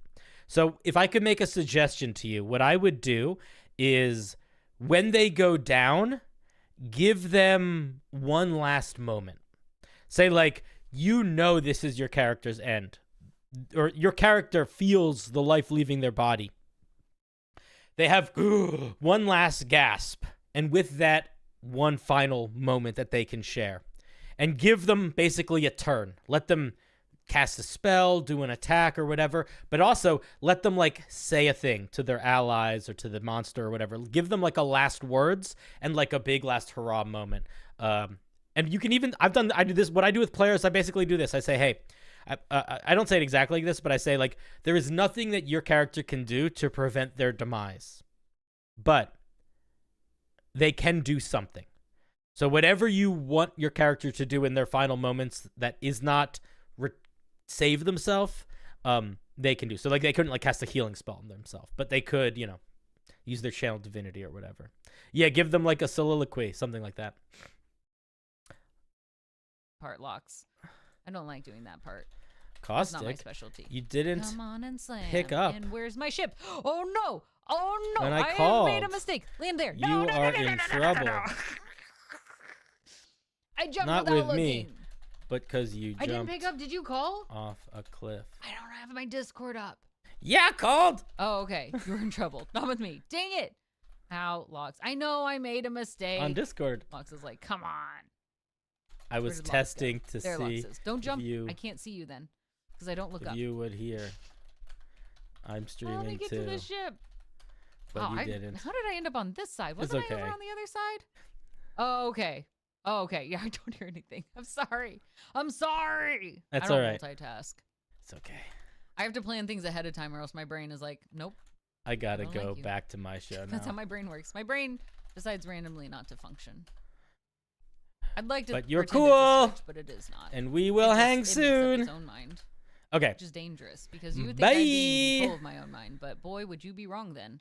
All right. I'm That's- muting that's you. what- I'm muting you, Caustic. We're done. I love you. You're great, but we're saying goodbye to you. Okay. That was Caustic. Let's look at Tim the Sword. Tim the Rapier. The Rapier.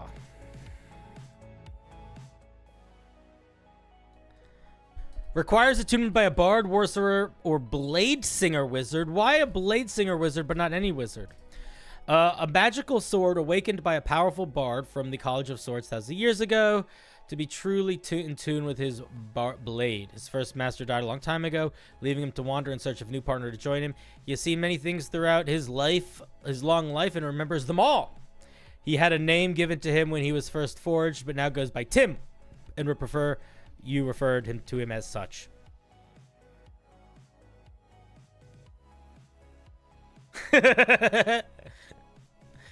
Oh, Uganda, you so funny. Okay, Tim is very loyal, loving, and eager to battle. Great. He likes talking about challenges and heavily enjoys listening to music, often singing. Okay. So we're just getting a little bit of his vibe here. Let's see. He's got intelligence of 16, charisma of 18, wisdom of 14. I'm going to be honest. This is kind of a nitpicky thing of mine. But if I'm making a sentient item, this isn't feedback, so it doesn't count as feedback part yet. Because there's nothing wrong with these stats. These stats are good. They're fine. I feel like if you're making a sentient item, it's good to make it crazy. Not necessarily like, blah, blah, blah, but like extreme in personality, because it's a magic item that's alive. That's fun. So whenever I make a magic item, I usually make one of these three stats very low. I'm a big fan of giving them like an 18 or a 20 in a stat, like a 14 or a 16 in a stat, and then like an 8 in a stat. And I think that can help you as the dungeon master kind of roleplay their personality in ways that can be really funny, because you can make it so they're sort of like bad at some stuff. Like a sentient weapon with a really low perception might just be like, ha, let us go into battle. We can take them, because it just rolled a really bad perception check, you know? Anyway, that stuff is funny. While attuned, you have proficiency with attack rolls using him, and you use charisma instead of strength or dex. That's pretty strong. I will be honest here. Maybe this shouldn't be a Blade Singer. Maybe this should just be a Bard or Sorcerer. Because I feel like the Charisma bonus thing makes me feel like, why would a Blade Singer use this? Okay, let's see. You can use a bonus action to toss Tim into the air and tell him to fly. When you do, he begins to hover. He can fly 30 feet in any direction. If Tim flies more than 60 feet away from you, he'll fall to the ground inert until you are within 60 feet of him again.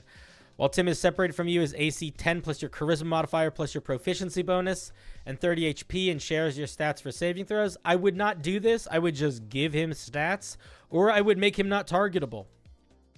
I would just give him his own stats, though. I would not have them tied to you, because that's the whole thing. Tim is this ancient thing, right? He doesn't need to, you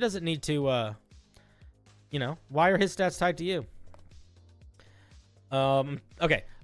If Tim is reduced to 0, he clatters to the ground inert and must be picked up manually. He also cannot fly on his own again until you finish a long rest. While Tim hovers, you gain the following effects.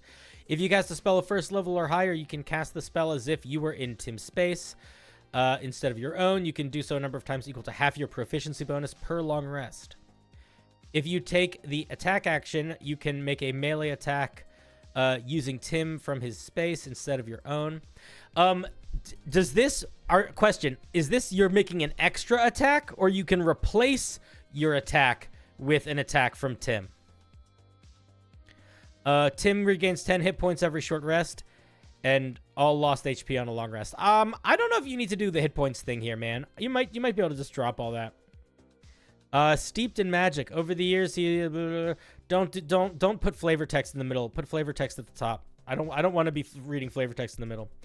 While attuned to Tim, he can act as an arcane focused. If you are of a certain level, he also grants access to the following spells: Booming Blade, Inflict Wounds, Cloud of Daggers, Dimension Door. I kind of feels this is fine, right? Having spells that trigger access to higher spells at higher levels. It is a little bit unusual to make them, like, if you're going to be doing this, I would not make the levels so low. This is a artifact weapon. No one's going to be having this thing at level 2, 3, 4, 5, 6, or 7, right? Like, they probably are going to be getting this item level 10 or higher.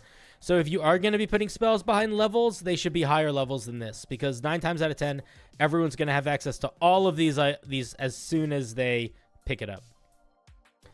Don't say may, say can. You can cast these spells as if they were spells on your spell list, and you have them prepared, but they don't count against your number of spells. Cool. While attuned to Tim, you can add your Charisma modifier to any history check that you make. All right, I like that. In order to have Tim listen to you and follow your commands, or even let you fight with him, you must spend at least 1 hour per week outside of battle talking to Tim and bonding with him. That's amazing. Although this should be at the top, this mechanic. If you continue trying to fight using Tim after he refuses and listens, Tim will forcefully unattune and you take a bunch of damage. Okay. Amazing. So, okay, let's talk about what's solid here. So, the flavor of Tim is really fun. A goofy bard sword that you have to, like, emotionally talk to, like, talk with. Like, your goal was to make a sentient item. And I think that the best parts of this are the sentient item parts. The part that you have to talk to him, the shared stories history feature, the whole personality vibe in general, I think you really nailed it. I really like that. I think where this thing falls a little bit flat is, this doesn't feel artifact level powerful, in my opinion. It's basically like it's basically like a familiar plus extra spells, right? Like, it doesn't do that much. You can throw the sword in the air, and then a couple times per day you can cast spells as if you were in its space. And then you get access to a handful of other spells. But you don't even get to ask them.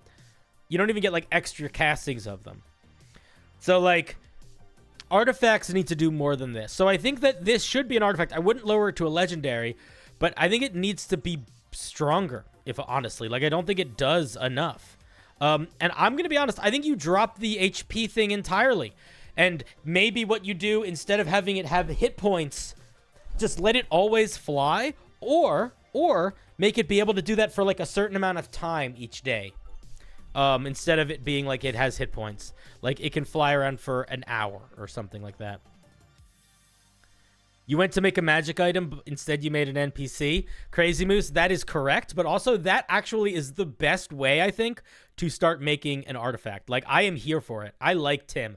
I think that the other thing that I'm going to say, now that I'm thinking about it, is that I do not see any of Tim's personality in what this item gives you other than the storied history. These spells don't feel very Tim to me. And the ability to, like, attack with it in the air and cast spells from it is good. But is that Tim? Is that what makes us Tim? Is that what makes Tim Tim? Like, I do think that there should be an element of connectedness to the flavor of the personality and what the item lets you do. So I would encourage you to lean hard into thinking about who Tim is and what sort of powers Tim might give you. And drop all the it having hit points thing. That just doesn't make sense. Don't do that. I understand why you have it there. It's like some sort of a way to sort of prevent it from being overly used or whatever, but I just don't think you need it.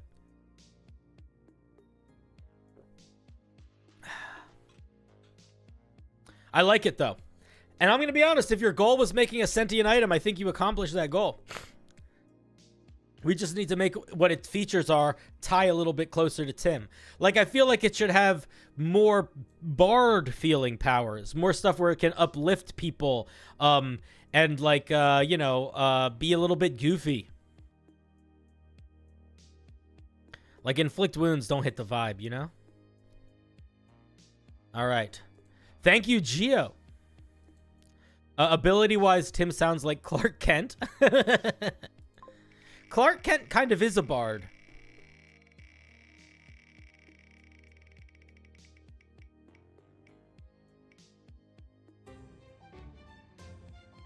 Oh, don't run. Not when I was trying to shoot at you. Wait a second. Caustic, I need to send you one more message. Yo, before you end stream, hit me up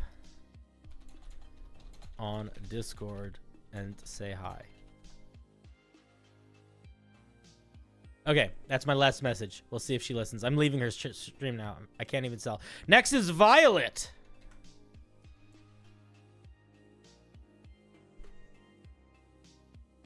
Hi, Cinder. It's me again.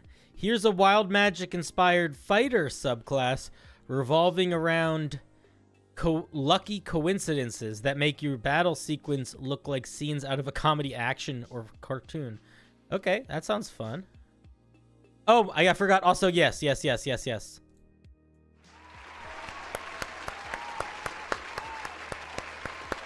This applause is for Geo and for Tim. Extra long applause. Because Tim needs it too.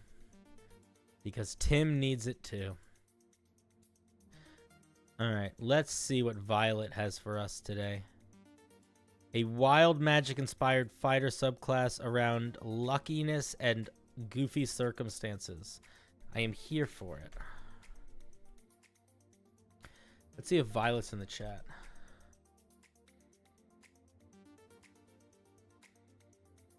They are. Nice, let me grab them. Yo! Hey, Violet. How's it going? Hello. How are you doing? I'm good. Wait, talk for a Glad to second. be back. Hello. Am I very soft? You're very soft. Could you turn your gain up a little bit or sit closer to your mic? Testing. Oh, now you're really Is loud this here. better? Yeah, that's much better. I almost startled the audience. How's it going? Okay. Oh, I'm good. I just woke up like 3 hours ago. Well, welcome to the world of Awake. So Thank you. so your ears are fine, Uganda. Be quiet. Everything's fine. Okay. So we're gonna read through it, and then afterwards we're gonna talk about it. Awesome. I'm going to request that you leave any explanation, defenses, arguments to the end, which you are more than welcome to do. But I think for the initial part, what we do is we just read it, and I give my thoughts, and that is, take it or leave it, those bits and pieces. All right, let's take a look. Gotcha. The wild combat fighter. sorry. I think my gain is a bit too loud. People are. No, they're just fucking. They're just trolling now. Okay. You're fine. You're good. You're good. You're good. All right. The wild combat archetype is one of chaos, coincidence, and comedic timing. Good first sentence. Flower pots falling on heads, banana peels getting stepped on, pepper randomly flying into eyes. These unpredictable strokes of luck are the true weapons of such fighter wheels. Chat, pay attention. This is how you start flavor text. Notice how look how much time Violet spent talking about all the things that other fighters do that make this one different. Oh, look, she spent 0 time on it. She just dove right in. Anyway, good. Some wild combat fighters are the result of experimentation of reality resulting Dunamanceers. Others may have been bestowed their power by mischievous fey spirits. Cool. Regardless of their uncanny fortune, one thing is for certain, the fighter does not choose wild combatant archetype. Wild combatant archetype chooses the fighter. Lovely. Fantastic. Okay, good flavor text. Whatever works. Wait, now you're too quiet again. Talk for a second. Oh, sorry. No, you're not doing anything wrong. You're not. Listen, it's all Chad's fault. Talk for a second. Okay. Hello. Perfect. You're perfect. Okay. Whatever works. You can use your bonus action to make an improvised weapon attack. You can pick up, draw, or equip the improvised weapon as part of the same bonus action, but you must use a free hand to do so. You don't add your ability modifier to the damage of the bonus attack unless that modifier is negative. You can also now use objects as improvised shields. Oh, interesting.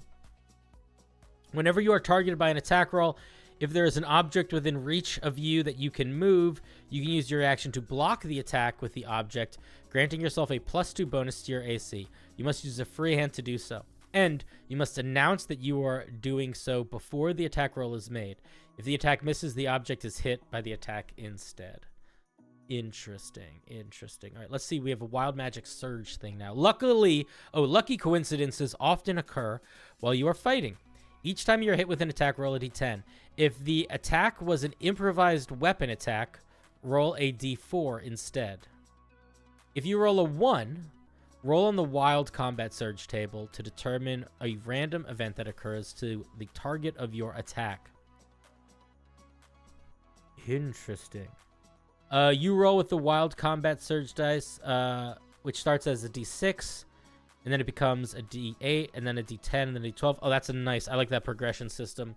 We're gonna put a pin in this. I'm gonna talk about the dice roll mechanic later. Let's take a look at these features that we get with this. Number 1, target accidentally drops an item it's holding. If the target is not holding anything, the tables are rolled. Target slips on a loose object on the ground, then falling prone. An object in the environment randomly comes loose and falls on, launches into, or swings at the target. They take 2d6 bludgeoning damage, or they take 2d6 damage. Target sprains a wrist or equivalent limb and has disadvantage on the next weapon attack roll. Target sprains an ankle. Its speed is halved. Target bites its tongue. Or hurts an equivalent communicating organ. I'm just trying to imagine what other communicating organs creatures would do. That's funny. I'm imagining like an illithid like accidentally like stabs itself in the brain with something. It cannot speak or communicate until the end of its next turn. So these are all the basic ones. And then as we get higher levels, we get the attack kicks up dust. Target is blinded. The eighth one is make an attack against one random creature. The target makes an attack against one random creature hostile to you. Or makes an attack against itself. That's actually very strong. The attack causes a chain of events that lead to the target stumbling in a random non-lethal environmental hazard within 30 feet, such as a pit, heated stove, or beehive. You can treat your roll as any number of your choice between a 1 and 9. That's quite strong, too. Roll 2 more times on the table. Both events you roll occur at the same time. Okay, I'm going to give feedback on this particular table now, just because I'm going to forget it if I don't. 2 things. 1, all of these features probably should have a saving throw tied to them. I understand that it's still quite random, and it's still unsure if it's ever going to happen, but I still think they still should have a saving throw tied to them. I think the number 10 option probably should limit you between 1 and 6 for the things it can actually do, just because a lot of these features are so strong. Like 8 is really strong, and like you could, to be able to just, I don't know, I would probably just make it you pick between 1 and 6. But other than that, I think the table's good. It is strong in quite a few places, but I really like it. One of the things that I noticed about it that I think is unusual, let me phrase that, not unusual, but it does not feel, it's not magic feeling.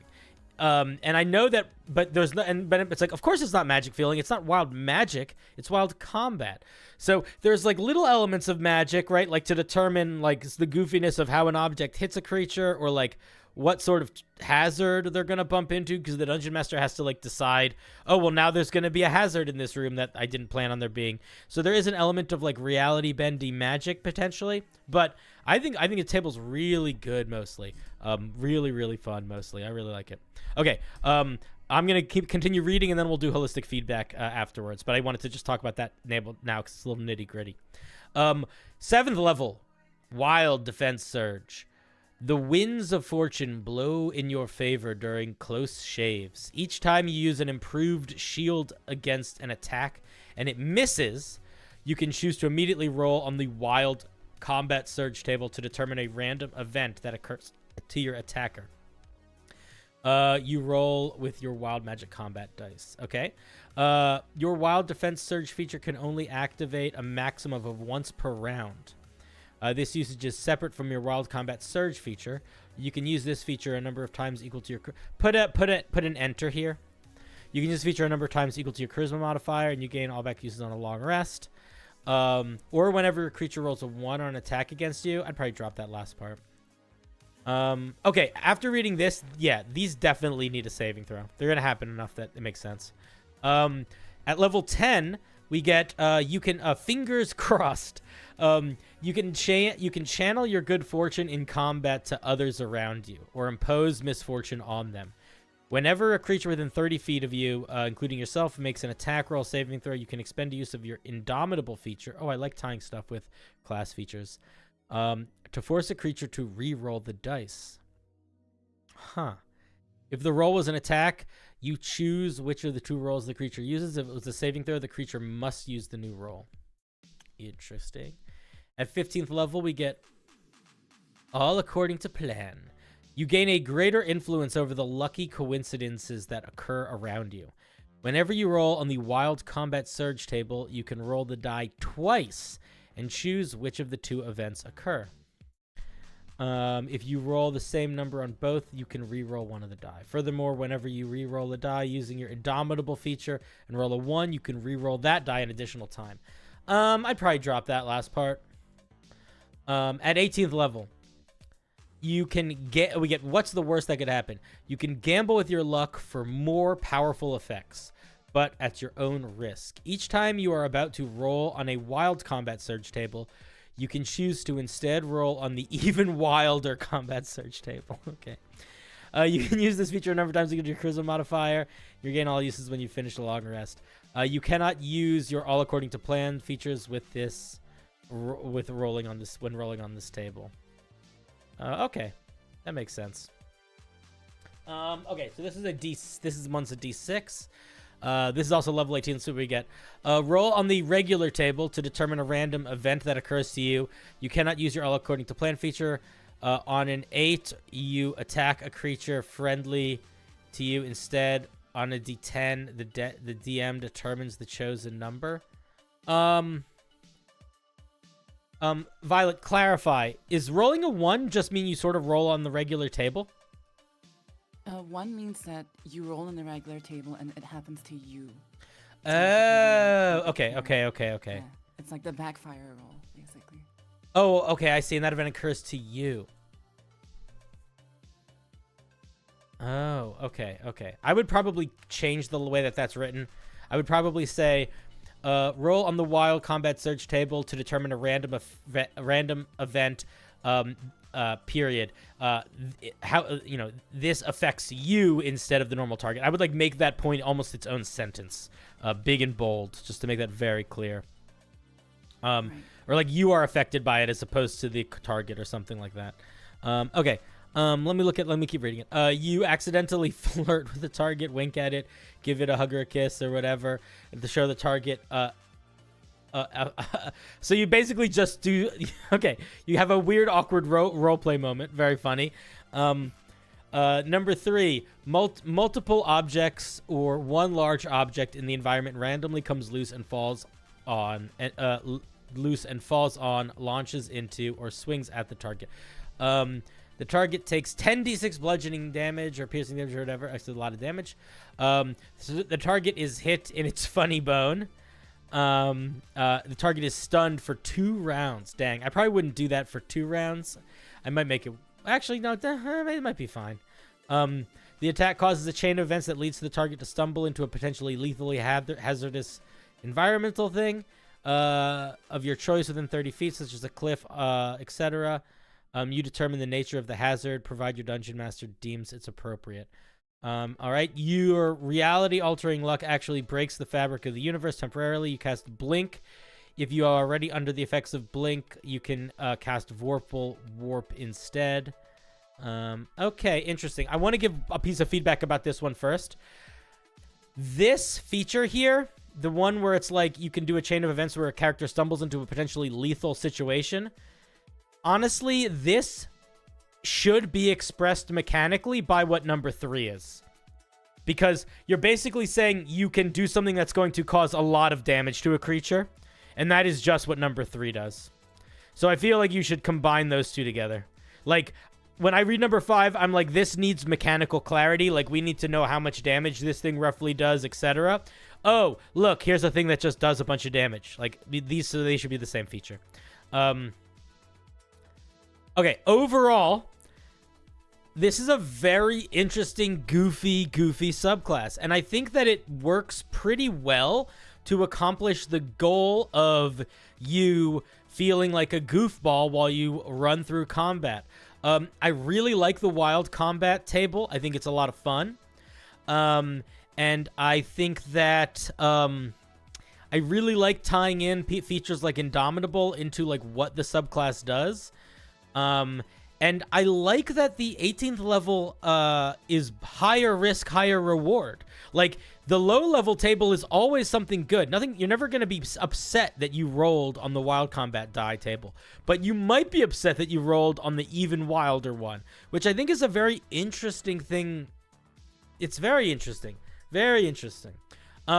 Things that I think needs a little bit of work. You have this whole very interesting mechanic at level 3 with you fighting with improvised weapons. And I'm a little bit bummed that we don't get more, that nothing builds off of that at higher levels, because the only reason to use an improvised weapon is to get a higher chance to roll on your wild combat surge table. And that's pretty much it. Now, I do get it's a bonus action, right? So it's like, it's an extra attack. So in theory, it doesn't necessarily need to be anything that hectic.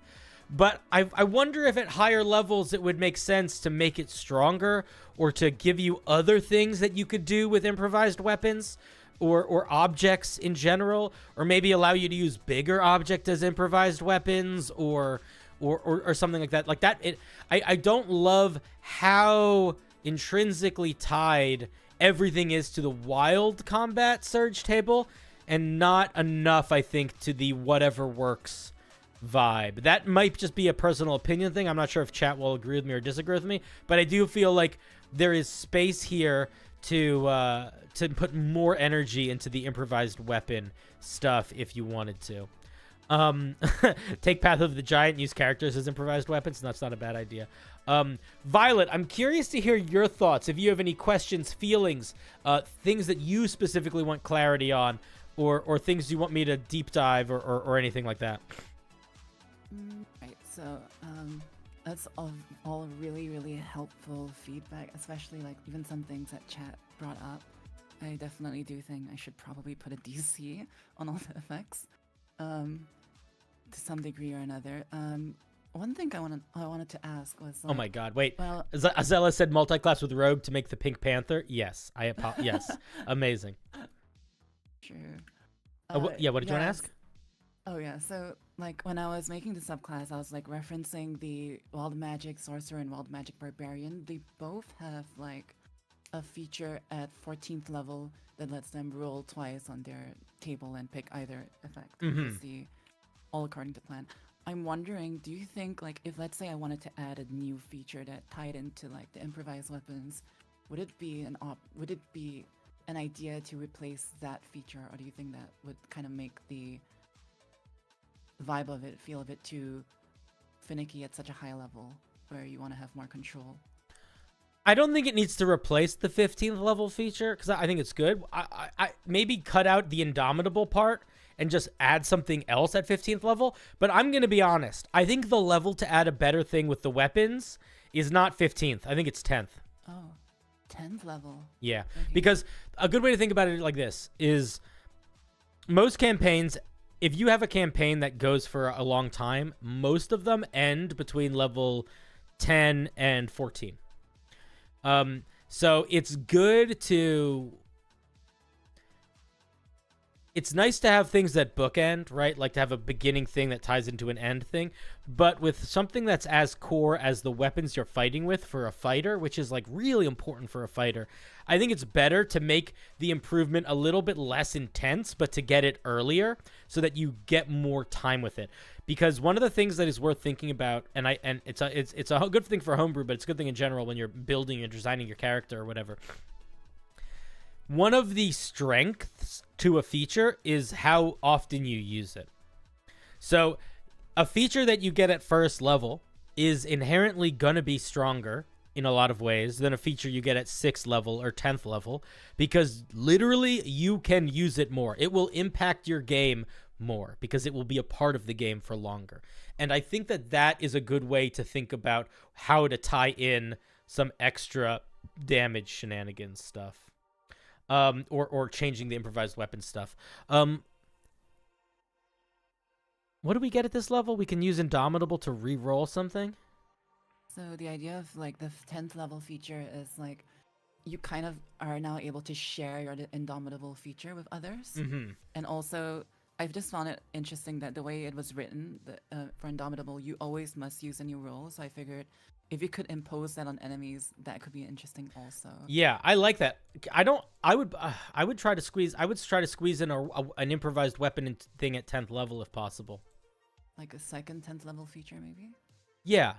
I think that would be fine. I think that the question to ask yourself is, do you want to make it not too hectic, and make it like, when you attack with improvised weapons, it counts as magical, or they deal a bit of extra damage, or something, or do you want to make it more powerful and either get rid of fingers crossed or have something or tone it back some way, and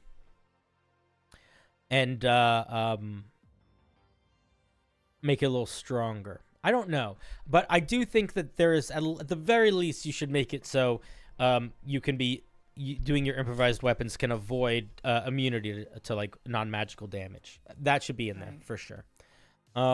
Maybe that would be enough actually, especially if you're really only using them offhand.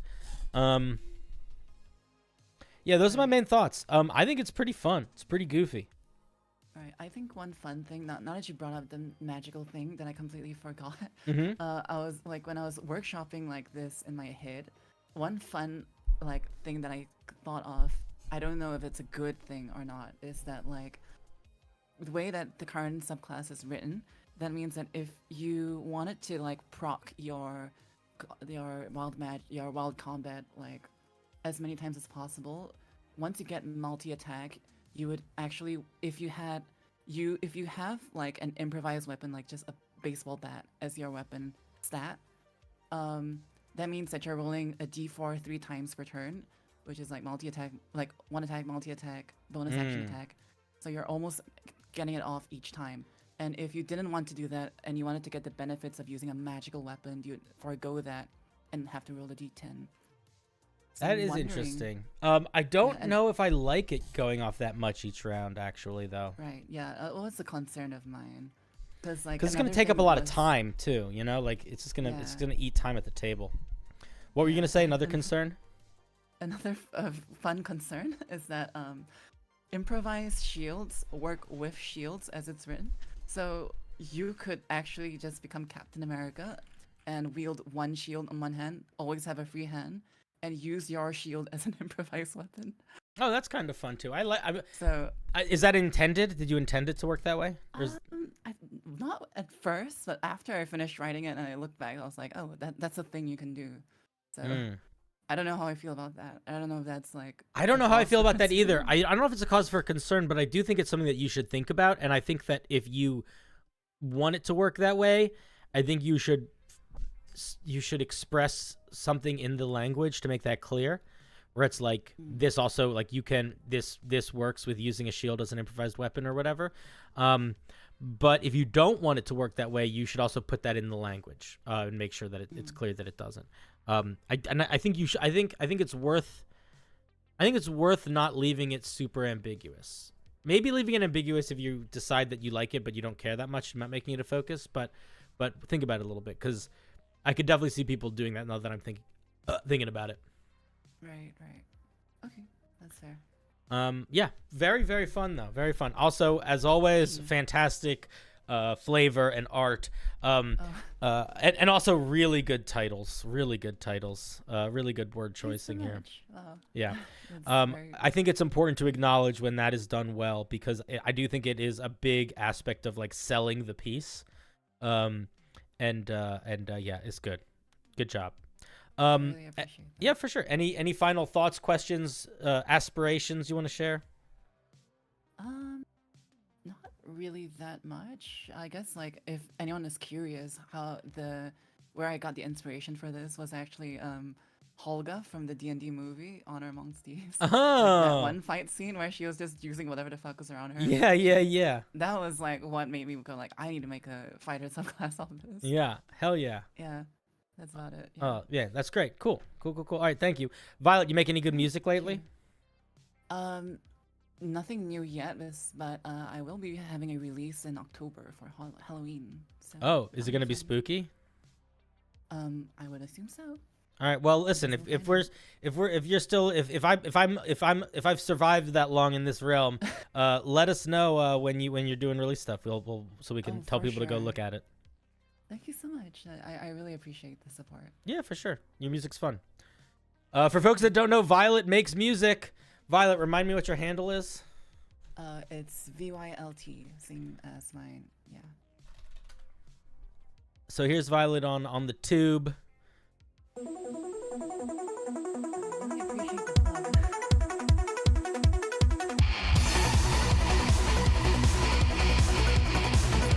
So it's a little My hectic. music. It's a little hectic. I'm sorry, I just turned it on. I danced. I couldn't hear it at all, but you were just saying I was just dancing to your music for a second. I'm so It's sorry. okay.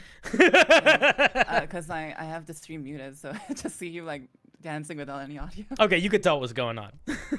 Okay, And cool. also, for the record, my music is not listed in YouTube content ID, so it's okay to play them in your streams. Oh. If you're ever like worried. Good to know. I appreciate that. Yeah, because that is actually a thing that I have to think about way more than I want to. Everyone always wants to, like I basically pay for I basically pay to use like a music library to avoid that, which is fine. Right. But it's nice to know that I can grab other things too. All right, cool. Thank you very much, Violet. I'm gonna kick you out now, but you're wonderful. Bye. Click. That was Violet with the Wild Combat Fighter. Very cool. You also make music? Well, Exceller, are you on my Discord? Share, man. Let the world know. Next is Arcade. Nope, that's Violet again. That's Arcade. I'm gonna kill this fucking insect one day. Okay. Wait, I lost Arcade. There they are. Hi, Cinder. This is my College of Metal Bard that I've been trying to perfect for a while now. It's gone through several reworks because I could never quite get it right, the mechanics. This current iteration and the closest I've gotten to hitting the nail on the head. All right, cool. We actually looked at a College of Metal last week, I think. I love a good College of Metal bard. Let's remind me. Let's see. Are you in the chat? I believe I thought I saw Arcade in the chat. Maybe they left. Oh well. Arcade, if you come back, you can come on stream, but no worries if not.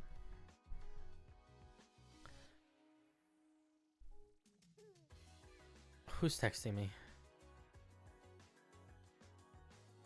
My mom. A picture of my nephew being goofy. Nice. Give it a little love emoji. That kid's so fun. Guys, can I be honest with you for a second? It's hi Joshua Johnson.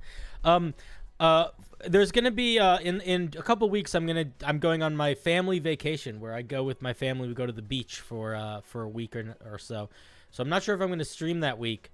But I do think that my sister was like, hey, if you want to make content with the nephew, you can. And I was like, what do you mean? She goes, if you want to like do a video with him or whatever. So I might make a video or two with my little nephew.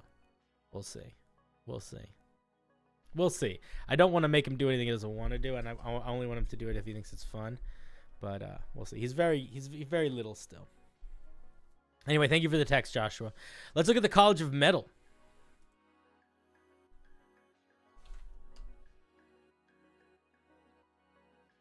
You couldn't stay? Okay, that's okay, Arcade. I'm going to look at your piece now. But if you want to come back in, you're more than welcome to. But if you can't, that's also fine. If you come back into the Discord and I don't notice, just yell it in the YouTube chat, because I have the YouTube chat up. I'm not really looking at Discord until I need to. Unless fucking Caustic calls me. I don't think she's going to. College of Metal. Pioneered by the mythic Mistral of Old Age, Sabatum Black. Bards that hail from the College of Metal are shredding experts who take pride in their heavy yet melodic music.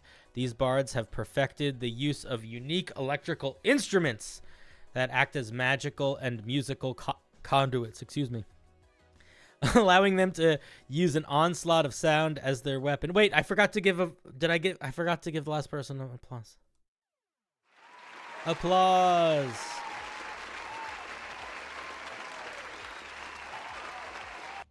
There you go. Got a piece you're gonna upload tomorrow? Very cool. What's up, Dylan Peterson? We're looking at the College of Metal Bard. Boom, there it is in the chat. Okay, so angels have been moved to tears, devils have been brought to their knees, as any metalhead's performance will leave you positively, quite literally electrified. I'm gonna be honest, I almost want this last part to be shorter, because angels have been moved to tears, devils have been brought to their knees is so good that I feel like the last part of this sentence needs to have a similar punch.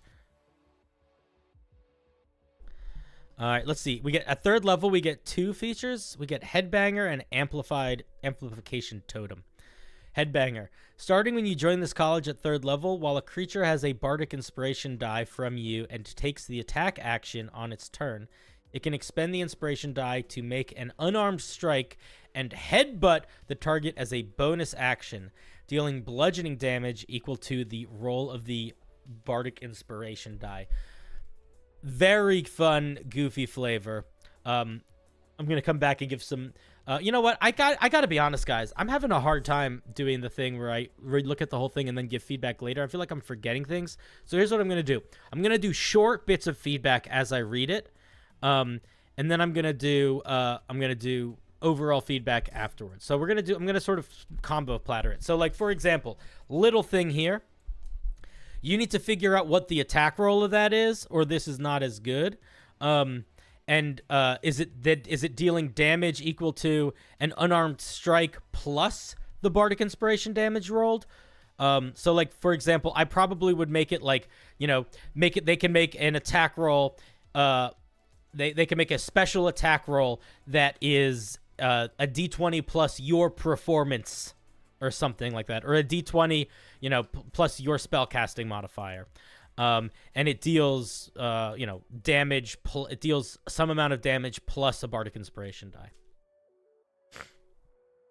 But I would clarify those mechanics in there. Amplification totem. At 3rd level, you learn to conjure an odd device through which your magic and music carries. The amplification totem is a small object that takes up 1 5-foot space and has the appearance of your choosing. It has hit points equal to twice your bard level and an AC of 8 plus your proficiency bonus. I probably would just give it a static AC.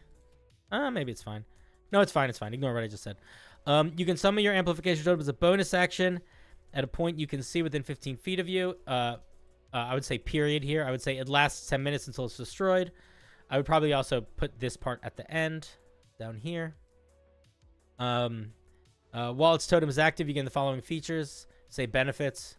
You can deliver your totem. You can deliver your bardic inspiration through your totem. What does that mean? Any spells you cast that deal thunder or lightning damage can be cast from your totem. I would say can be cast from the space of your totem. Okay. I see what you're doing here. When you deal thunder damage via your totem, all affected creatures must succeed on a con saving throw or become deafened until the start of your next turn. Any spell that allows you to produce a sound, such as minor illusion or major image, can be cast from your totem. You can manifest an amplification totem a number of times equal to your charisma modifier per long rest.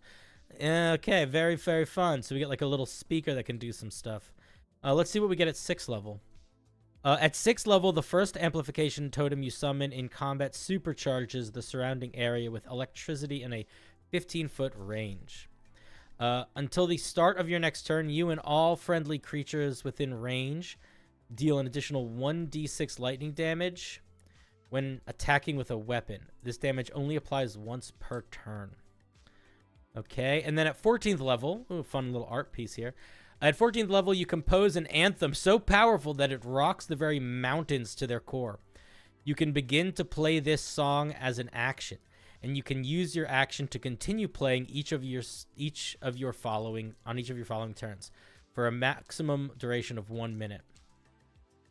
When you first begin playing, the earth splits open, either from you or from the amplification totem in a 15-foot line as a bolt of electricity erupts from the ground. What does that mean? 15-foot line out from you, I guess. Like there's just a fissure appears. No mechanics to it. It looks like these bolts reach up to 30 feet high and discharge with rapturous boom that can be heard from 300 feet away. All creatures within range must make a dex saving throw. On a failed save, they take 2d6 lightning damage and 2d6 thunder damage. In range of what? You're putting a lot of different measurements in here, so now I'm kind of confused as to what's happening with this range. The eruptions then leap behind a 15-foot long, 15-foot wide, and 10-foot leave behind a fissure. Oh, I see what's happening. You need to reorganize all of this. On each of the following turns, you can spend playing your anthem. Choose one of the following. You extend the length of all existing fissures by 5 feet. A creature standing on a spot where the fissure was has to make a dex saving throw, or they fall in. What happens if they fall in? That needs to be there. You trigger an electrical eruption. Additionally, when you first begin playing and at the end of each of turns, all non-magical objects and structures within 120 feet of you take 2d6 thunder damage. I would probably drop that part. Once you use this feature, you can't do so again until you finish a long rest. Okay, so overall, I think this is a fun subclass. The headbutt feature is okay. It is medium. It is not that strong. I think it needs to be boosted somewhat. I think you got to figure out making it a little stronger. I think that maybe you could have it do some sort of daze effect potentially. You could have it knock creatures back. It needs to just be a little stronger. The totem itself is pretty cool. I think it's pretty solid. One thing that I want to point out is I don't love that this is built around lightning and thunder damage when you get very, very few thunder spells and literally no lightning spells unless you're choosing them with magical secrets. So I almost want to say that maybe you need to drop the headbanger feature and give us some feature that gives us, we're going to get access to lightning spells, which I don't love.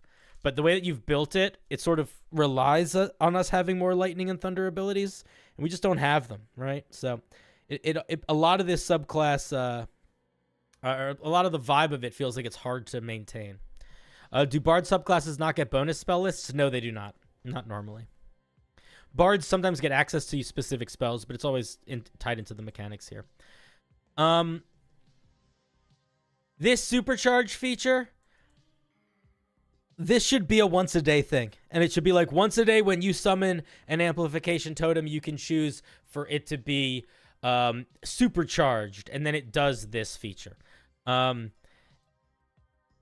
then like basically I would also say, yeah, 1d6 extra lightning damage per attack within 15 feet is very strong, but it's not crazy strong. It's just solid. I like it. This should be once a day feature though. This is fucking confusing. You need to rewrite this entirely. Basically, what you want this to say, because it's doing two things. It's summoning a fissure, and then it's making lightning shoot out of that fissure and hit stuff. So, what you want to say is, when you begin playing, you create a 5-foot by 15-foot area of difficult terrain as the ground erupts in a fissure or whatever. Creatures within 5 feet, creatures within 30 feet of the area or 5 feet of the area have to make a saving throw or take this much damage. Bop, bop, bop, bop, bop. That's how you got to word that. And then also, if you want to do things where it's like the fissure, creatures can fall in it. Is it just a 10-foot pit? Is that all it is? But this structure needs to be given way earlier and made much clearer before you, like, introduce the structure before you introduce any of the other features, because it's just confusing. Extending the length of it this is all kind of fine. I don't feel that strongly about these parts. If I'm going to be honest, I feel like you could probably drop this whole extra mechanic, and basically you could just start with this thing being quite a lot larger, and by continuing your action, you just continue to make it erupt with lightning and thunder damage. I don't know if you need to do the expanding part, but I get it if you really want to. I do think you should probably just drop this last part. The other thing is that this should be a once per long rest feature, but then you can use it again by expending a spell slot of, like, I don't know, 6 level or lower or something like that. 6 level or higher. But yeah, those are my main thoughts on it. I think it's a lot of fun. I think that it is... I love the amplifier stuff. I think that the visuals of the erupting earth and the lightning coming out is really fun, but just it's mechanically not that clear right now and a little bit... So, I mean, it's not unclear, it's just unorganized. And yeah, I don't have a lot more to say. I think it's pretty cool. Chat, final thoughts?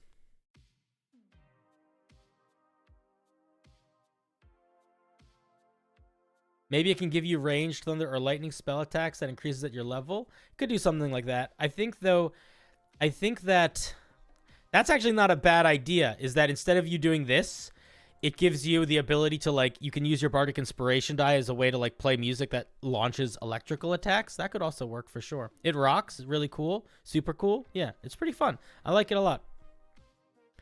It's also, like, mechanically interesting. Like, I like that it's like you summon a thing that has, like, I like the summoning totems that have effects. I think that's a fun mechanic to play around with. All right, thank you, Arcade.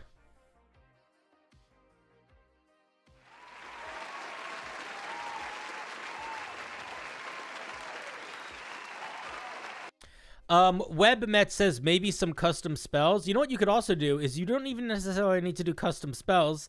You could just give them some spells and have them change so that when you cast this spell, it deals lightning damage instead or thunder damage instead. That's always an option as well.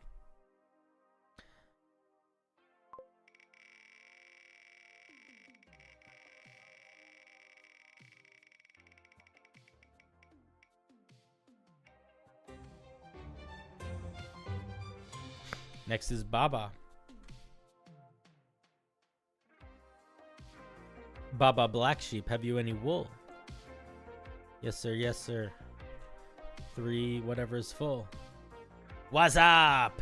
The spell I'd like you to review is in a compendium I'm putting together. The spell is a 7th level spell called Works Instant Crowd. Interesting.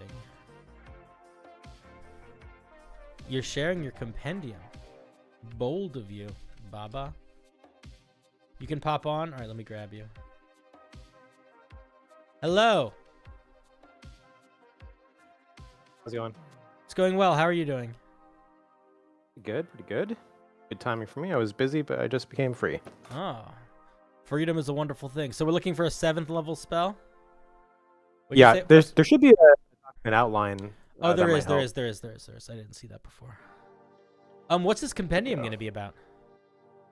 This is a compendium for a school, like an academy of magic. Oh. So it kind of like tells you what the academy's deal, has like some prominent wizards who made all these, like named spells, like. So it's like a magic, it's like additional magic stuff. Is it going to include like setting stuff too or no?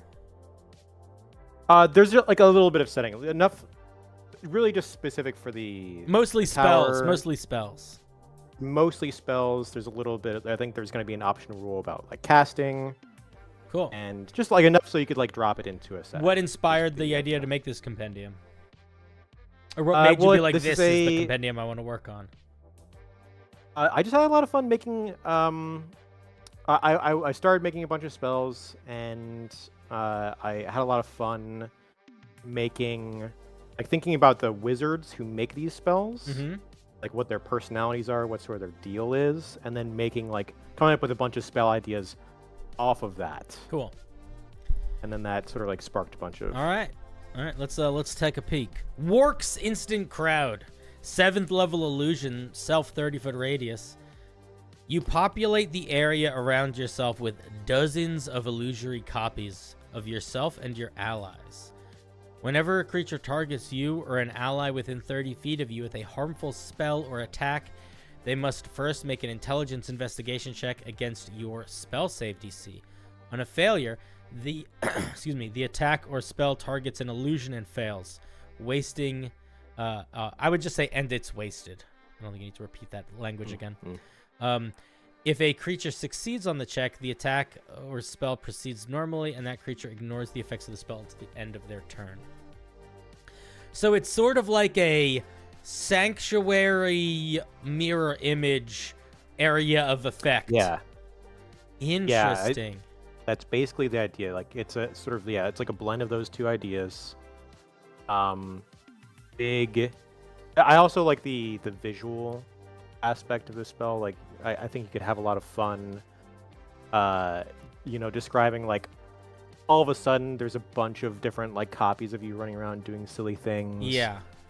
I was gonna say, I feel like this should affect things that are more than just spell attacks and saving throws. I was kind of wondering that. Like, maybe I could do some more, like any effect that targets you or a friendly creature. I should probably also change. Do you think I should change ally to friendly creature? You could just say creatures of your choice. Oh yeah, that probably works best. I didn't mean that. I meant like I feel like people should have advantage on like fucker, like sleight, like you and your allies should have advantage on like sleight of hand checks or things when you have it up. Interesting.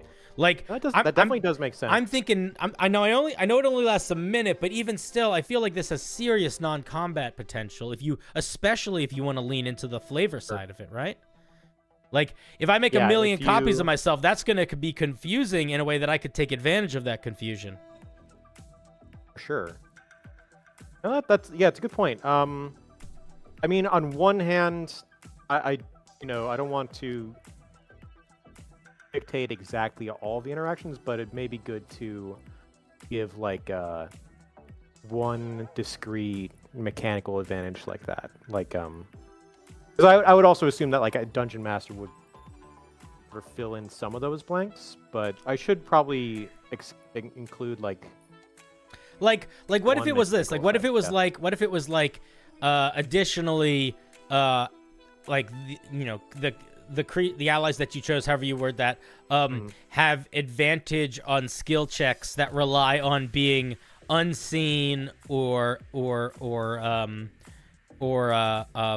like what's it called when you try to put someone's attention somewhere? Misdirection. Oh, so you don't even need to specify it being a stealth check. It could just be checks that regard doing something like that. In the same sort of way that stone cunning gives you advantage on checks that are related to knowing about stone. It's a little bit vague. Yeah. Oh, yeah, I definitely think that's a good idea. Yeah. That'd Because be a 7th fun- level's a really high level. Like, I feel like it's okay to boost this.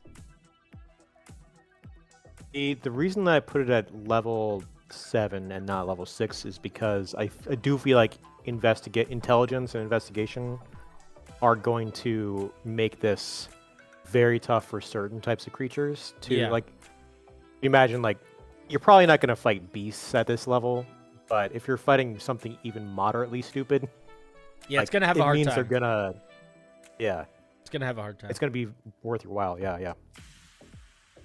I like it. I think it's good. Yeah.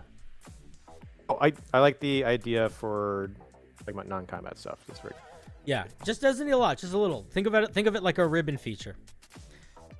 Right. And the only reason, honestly, there's truly the only reason why I think it needs that is because that is so often the case of illusion spells, where there is a lot of illusion spells are they do a sort of combat, sort of roleplay thing at the same time, and that, like, illusion magic sits in that in between space that I think, and I think it's worth allowing it to continue and uplifting it to do so.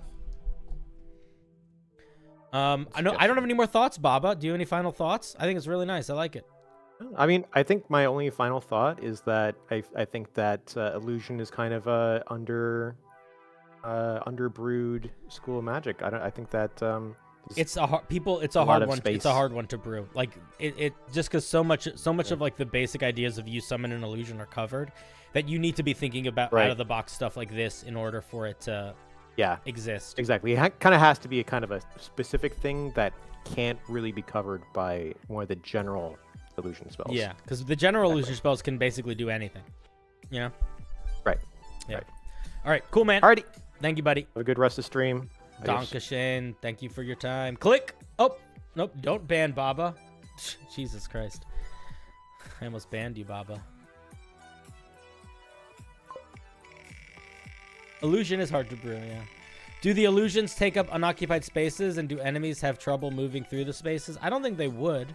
I mean, you could do that, but in theory, they're pretty non-physical. Next, we have Obelisk. Oh, wait, let's do a round of applause for Baba.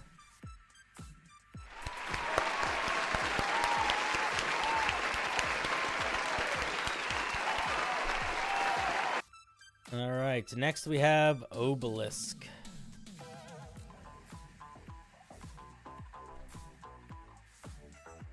I am new to homebrewing, and this is my first time submitting anything. Well, welcome.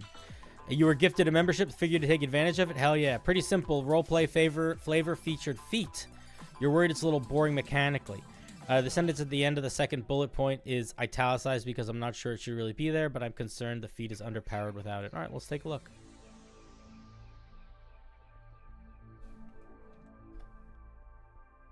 Campfire storyteller. Oh, I like this idea already. Increase your charisma by 1. Okay. You gain proficiency in the performance intimidation skill, your choice. If you're already proficient in the chosen skill, you add double your proficiency bonus, making that checks you make with it. Okay. You learn the thaumaturgy cantrip. When you cast it while telling a story, you dramatically reenact dramatically reenact an event or putting on a similar type of performance. You can conceal the verbal components and sounds. Okay, I see what you're saying. Yes. Yes times a million. This needs this italics part. Okay. First of all, I like this. Second of all, I think you need to fix it a little bit. And here's what I'm going to say. Here's how we fix it. Keep the proficiency bonuses doubled with performance or intimidation, but you could also do it where if you talk to a creature for more than a minute and do something like telling a story, you can limit when you add double your proficiency bonus to situations where you talk to a creature for like over a minute, so that it's not like all the time, but it's basically like you have expertise in like storytelling is sort of how you would phrase it. Oh, Dylan's a very cool member for this. Are you? Yeah, it's been a month, dude. Welcome to month 2, or whatever month you're on. So I would do that, and then the other thing is I probably would make the thaumaturgy. I would probably, if you're just gonna get thaumaturgy cantrip, and the only thing that you get with it is a sort of semi you can sort of you can conceal the fact that you're casting it a little bit. I might just allow you to conceal the fact that you can cast it in general. Or could it work like Inspiring Leader? It could, but I don't think it should do what Inspiring Leader does, because that's just what Inspiring Leader does.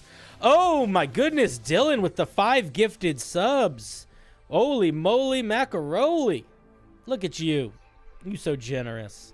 Thank you, buddy. That's very, very kind of you. Yeah, I think it needs a little bit more. A unique casting of this... Did I finally get that fucking bug? A unique casting of Thaumaturgy could work. You could maybe like make it have more range or a larger area of effect, or you could make it so you could cast it using multiple of its features at the same time. Because it definitely doesn't do enough right now. Inspiring Leader is not a bad one. I wouldn't do the temp hit points thing, but I do think it's worth thinking about, where it's like, if you talk to a group of creatures for a long enough period of time, you can make something happen. Maybe that thing is maybe they have advantage on something for the next hour, or maybe you get advantage on something in regard to them, or you could kind of go in a couple of different directions with it. But I like the vibe a lot. I think the question to ask yourself is, aside from being good at telling a story and being good at the vibe of telling a story, like, you should be so good at telling a story that you can like make people changed afterwards, at least for a little bit of time. Make them inspired, or make them feel fear. Like, I feel like you could go in the direction of, you're a scary storyteller or like a happy storyteller, and depending on which one you are, maybe something different happens,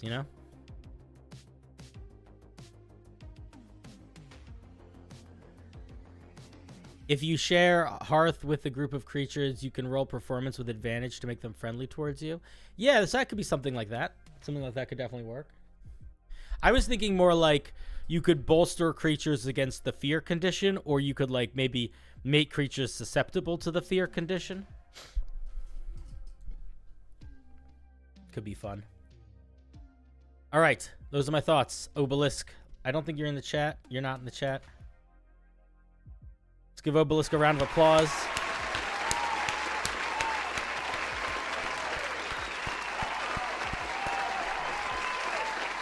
Honestly, dude, for like an early sub, for like a beginning piece of brew, this is really good. Like, you just have space to build up, which is, ain't nothing wrong with that. I'm groovy. All right, I'll take it. I'll be a groovy guy. Look at me grooving. I'm moving and I'm grooving. And I'm grooving and I'm moving. Let's see if any of my friends are on stream right now. No. Caminator the animator? Wait a minute. I know you. Oh, it's cool to see that there's people in these groups that like I recognize. Okay. Sorry. I'm in a new Discord group, and it's got some fun people in it. And I want them to come on stream sometime. It's not a creator Discord group. It's like a friend Discord group. But some of them happen to be creators. But I want to do more of the thing where I just randomly bother people, call them, and make them talk to me. I don't think I do that enough.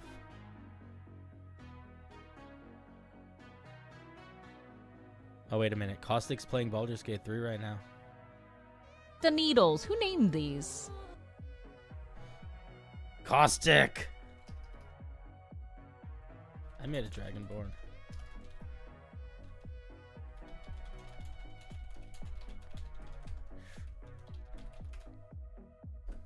Okay.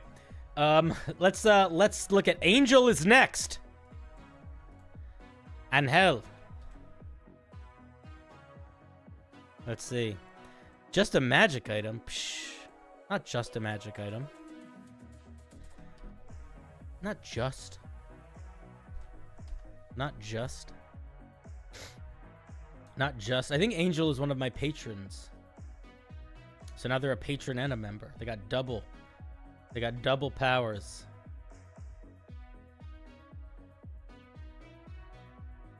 All right. The chain the challenge coin, not the chain, excuse me, the challenge coin. Interesting title. Let's see what we're working with here. Rare item. This coin looks like a normal gold coin, but it holds a magical secret to control people's actions. The coin has 3 charges that were charged at dawn. When you are holding this coin, you can challenge a creature to something trivial that will be decided by a coin flip of heads or tails. If they accept, expend 1 charge and flip the coin to unleash the magic of the coin. If the person you challenge must make a wisdom saving throw, DC 25. Jesus. Against the spell suggestion.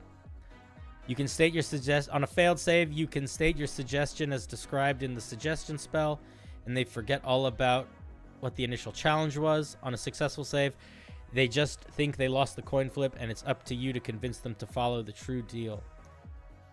Unless the target creature has a way of detecting magic, they are unaware they have been targeted by a spell and just believe they lost the challenge. I'm kind of confused at what this does. So it's a magic item where you can ask somebody to do a coin flip, and then instead of actually flipping the coin, you basically make them roll a saving throw that makes them forget that there was a challenge or think they lost the flip. Did I miss something? It's a bluffing item. If you're not picked today, you can resubmit another. Yeah, the one thing is DC 25, that's too high. Like, this is artifacts don't have a high... Artifacts have like a DC of 20. So a rare item should have a DC of like 15. So basically 3 times a day you can trick someone to thinking, I just don't understand the mechanic. I don't understand why we're doing the suggestion spell. Like, what does this actually do? You flip a coin with you make someone flip a coin. You lose the flip. They fail a saving throw. Or regardless, doesn't matter. The flip happens. Then you cast suggestion on them. And you either get and you cast suggestion and they forget what the initial challenge was. So basically, whenever you ask someone to flip a coin, you can potentially cast suggestion on them or convince them that they lost the coin flip. It kind of feels weird. It's such a that mechanic feels. I don't understand why. I don't understand why we're tying that to that. Like I first of all, on a successful save, I feel like just nothing should happen. Like, I sort of feel like the way that I would make this item would be that when you flip a coin, they can roll a wisdom saving throw, and on a failure, regardless of whether you succeed or fail, they think you succeeded. And on a failure, nothing happens. Like, I feel like that's how I would make it work. I don't understand tying the confusion aspect in. Or the suggestion aspect.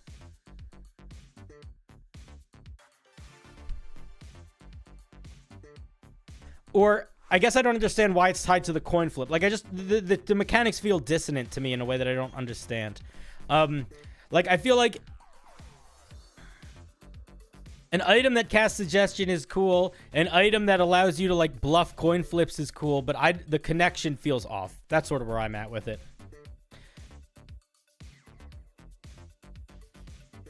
I don't really have any other thoughts other than that. Like, I feel like other than the DC is, like, cartoonishly too high. Yeah, 3 times a day you can basically have some creature make a saving throw, and if they fail, they think they lost the thing. I feel like that's the move. I wouldn't do more than that. Maybe suggestion could be a part of it, but I wouldn't tie the two together. I would say spend extra charges to increase the DC. Nah, I wouldn't do that. I've had a 3-year-old crawling over me all stream. That's funny. I didn't see my name on the wheel, but when I click on the form, it says I've already submitted something. Which form are you talking about? Are you talking about the submission form in the description of this video? That means you submitted something for Sunday. You can't submit for this stream anymore. I always close my submissions an hour before stream starts. And I also this stream is only for patrons and members. If you want to submit for my Thursday night streams, you got to be a patron or a YouTube member. Yeah, not much more to say on it. I would break out the suggestion thing and make that tied to something else, or make it so, or make it so that on a successful save just nothing happens, and on a failed save you can just trick them into doing what you want. But I feel like on a successful save, them thinking they lost the coin flip is like, I don't know. I feel weird about that. I don't love that. Okay, those are my thoughts. Let's give a round of applause for Angel.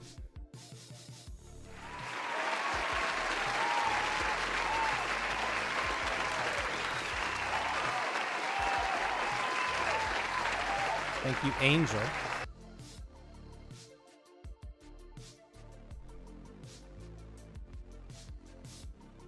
And let's spin.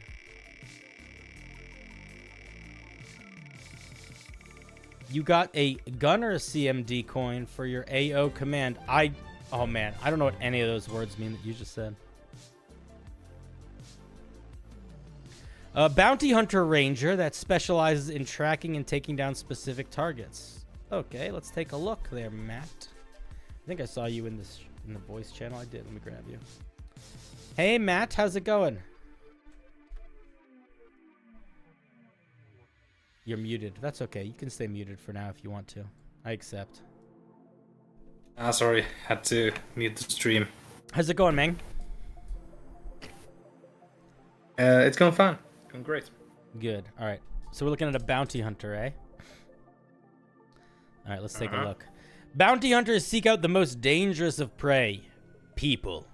They are masters of tracking and investigation and often meticulously preparing to take down specific targets. They can usually be seen in urban environments and in thieves' dens, scoping out their next mark. Cool. I love the idea of a urban people hunting ranger, so I'm very excited to see what's going on with this. Hunter's Mark, hold person, speak with the dead, locate creature, dominate person. The only thing I might change here is I might change Hunter's Mark to charm person. Because Hunter's Mark is already such a rangery thing, but I don't think that actually matters that much. Yes, I have it on the list because some of the features interact with it. Oh. Then you might just want to build it into the features as a part of the third level. Let me see what else we get at third level. Book of Bounties. At third level, you gain a small book where you write down the information of those you hunt. During a long rest, you can add names in your book to mark them as bounties. You have a number of bounties equal to your wisdom modifier, and if you add more, you must erase an old one. If a bounty dies, their name is erased from the book. You gain the following benefits against bounties. You have advantage on intelligence history checks made to recall information about them. You can ignore the range and line of sight when you cast Hunter's Mark. I would probably... All right. I'm not going to give too much feedback until I'm going to do the thing that I've been doing where I give little feedback as I go, and then I'll detailed feedback conversation after. A rangeless Hunter's Mark, I don't like. I disagree with. I feel like that's too strong. When you hit a Really? Yeah, I do. Because Hunter's Mark is basically locate creature, but better. Right? No. What do you mean no? It's really not. It gives you advantage on tracking stuff. Specifically on, I think it was perception and survival, I think it was. Those two. Oh, I see. Yeah, perception and survival advantage. Okay. All right. It helps you track. All right. When you hit a bounty or creature currently marked by your Hunter's Mark with a weapon attack, you can deal an additional D8 damage. You can deal this extra damage only once per turn. I think that needs to change. Also at third level, you gain proficiency in Wisdom, Insight, and Charisma Intimidation checks. If you're already proficient, you double your proficiency bonus for that skill. All right, so we get basically potentially 2 more expertise. Interesting. Okay, let's look at 7th level. At 7th level, your insight lets you nimbly dodge out of the way of danger. When a creature you can see attacks you, can use your reaction to impose disadvantage on the attack roll. If the attack is a bounty, all attacks it directs against you this turn are made at disadvantage.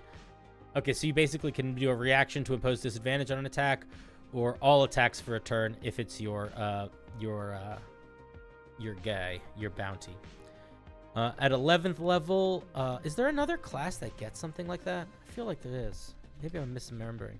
Is there another subclass that gets the ability to reaction impose disadvantage on an attack? Why do I feel like that Not is? that I'm aware of.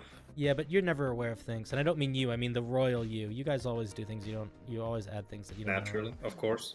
Turns it into a miss. Old one warlock. Rogue. You guys are saying different things. Let me look.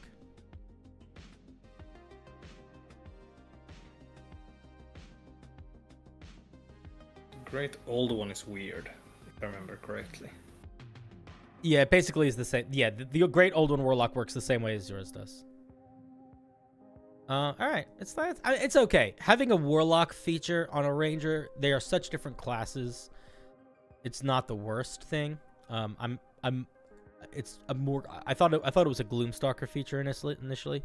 That's why I really wanted to check. So yeah, it basically is the same as the warlock great old one 6th level feature. Okay, worth noting for yourself.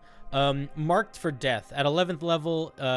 Your knowledge of the target lets you exploit their vulnerabilities. Bounties or creatures that have been marked by your hunters marked this turn have disadvantage on saves against your spells. Okay. And then at 15th level, the satisfaction of a finished contract rejuvenates you. When a bounty within 100 feet of you is reduced to 0 hit points, you can choose to instantly take the benefits of a short rest. Oh, interesting. Additionally, if you are the one who reduces them to 0 hit points, you regain 1 spent spell slot. Okay. There's some stuff that I really like about this. The spell list is very solid. Little things like Speak with the Dead is very clever add. I really like that. I think the potential double expertise or advantage or proficiency in insight and intimidation also works quite well. I'm struggling with Book of Bounties, man. I like the first part. I'm even okay with the second part with the Hunter's Mark thing now. But the additional D8 on top of the Hunter's Mark D6, I'm not a fan of. I know that all Rangers get a way to deal a little bit of extra damage on their turns, but those ways almost all entirely require an extra step. So, like, you could potentially stack Hunter's Mark damage with the Horizon Walker's bonus action thunder damage, or you could potentially stack Hunter's Mark with any of those other features. But just having it instantly stack, I don't think is the move here. I think that you got to figure out another system for that extra damage. I also genuinely don't love everything being so intrinsically tied to Hunter's Mark. Like, I'm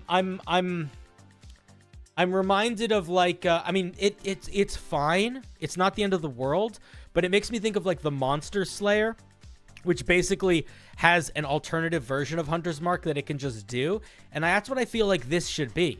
Like, I feel like it should have a unique ability that does things similar to Hunter's Mark, but different and potentially better in some ways. And I feel like that would fit more. Nimble Alertness is fine, but it is not super evocative. And by 7th level, we really aren't feeling the element of, like, the urban hunter. And I'm wondering if there's a way that we could tie that in by 7th level of, like we hunt people wherever they are. Like, we are good in urban environments. I feel like there's something that could be tying in there. Right now, every single feature pretty much ties back to that Hunter's Mark, and I think that that's not the move. I think we got to spread these features out a little bit. So I would consider I would spend a little bit of time and think about maybe coming up with something new for 7th level, unless you, like, really are in love with this feature. I'm not, honestly. I used to have, like, an information gathering feature that specifically excelled in, like, urban environments, but it was really weak. And and pretty much every ranger gets defensive feature at 7th level. I mean, a couple things that come to mind. Yes and no. I don't think they don't all, but I understand what you're going for. Almost but every single one except the beast and the Drake Warden, and they get like buffs for their pets. For their little pets, yeah. But I don't think this is the move. I think you could go in a utility direction also, like, I want to say something like some ability to move better through created terrain, like what if while traveling on man-made structures you get a movement speed bonus, or a climb thing or something like that, like making it literally like you are better at navigating physically through cities. I think could be fun. And that's one of those things that, like, it's a little bit more open-ended than being tied to a specific terrain type, because it could be any city, but it could also be dungeons. It could, you know what I mean? Like, there's a lot of, it's a place that I think you could be specific where it will still get a lot of varied use. The 11th level feature is another one where it's like, I don't think it's the move. I feel like 11th level is when rangers need to get something fucking awesome. Almost every ranger gets something that like makes their subclass really feel cool and unique at 11th level. And this is not happening here. This is just making it so your spells affect the target a little bit more. So I would encourage you to think about what are some other like big move type things or powerful interactions in combat, powerful ways of engaging in combat that that you could make this thing have, either like once a day big moves or semi all the time on features. I think would be worth spending your time. Like, to give you just a simple idea, this is not what I think it should be, but a simple example would be like, if you are a people hunter, maybe you get a special bonus to your attacks that you make against humanoids, or maybe the AC bonus, you can avoid AC bonuses from shields or something like that. Like something that makes you specifically better at fighting humanoid creatures, whether that is ways to fuck with their armor or ways to fuck with their weapons or ways to deal more damage to them, something like that. Something that makes you a better people hunter. I think that would make a lot of sense to put in at 11th level. Yeah, I can see that. You said that you didn't like how this was like focused on Hunter's Mark. Yeah. Technically, this is really focused on the bounties, and the Hunter's Mark is there to just, if you just happen to not be fighting one of your bounties, you can turn on like 2 of these features, just 2 of 4. Turn them on for other creatures. All right. Well, regardless of that misalignment that I made, I think the problem is sort of the same problem, regardless of if it's focused too much on the Book of Bounties or too much on Hunter's Mark. I think there needs to be some features that are not directly tied to using those things. Yeah, I guess so. You don't need to agree with me, but that's how I feel. I do agree. Let me look, and then for 15th level, what I was going to ask you is, do rangers get a lot back on a short rest? Like, what do they get other than hit die? They get nothing except hit die. At least I couldn't find anything. So then why not just make this something that you get hit points back then? If that's all you get when you take a short rest. Because this is easier to word, and if you want to build like a multi-class 17 or 18th level character that like has like a couple levels of fighter or warlock, or like if you get specific feat, not many of them, but some of them have short rest recharging features. So if you really want to multi-class or get certain feats, it can work. But like, is that what you should be building your capstone feature around? Around maybe you're gonna multi-class? I'm more on the line of, I'm not discouraging multi-class. And this is honestly just a lot easier to word than trying to make some sort of like you can use your hit dice to something. Instead of just you can take a short rest. I disagree. I feel like it's easier to say when you reduce a creature to 0 hit points, you can immediately expend hit die as if you took a short rest. I feel like it's the same thing. I also feel like you maybe shouldn't even tie it to hit die. Like it should just be like when you reduce a creature to 0 hit points, you regain hit points equal to a roll of your hit die, or you regain hit points equal to, 2d8 plus your ranger level or something like that, or something plus your ranger level. Regardless, I feel like I don't know how I feel about it mechanically, only because everything else,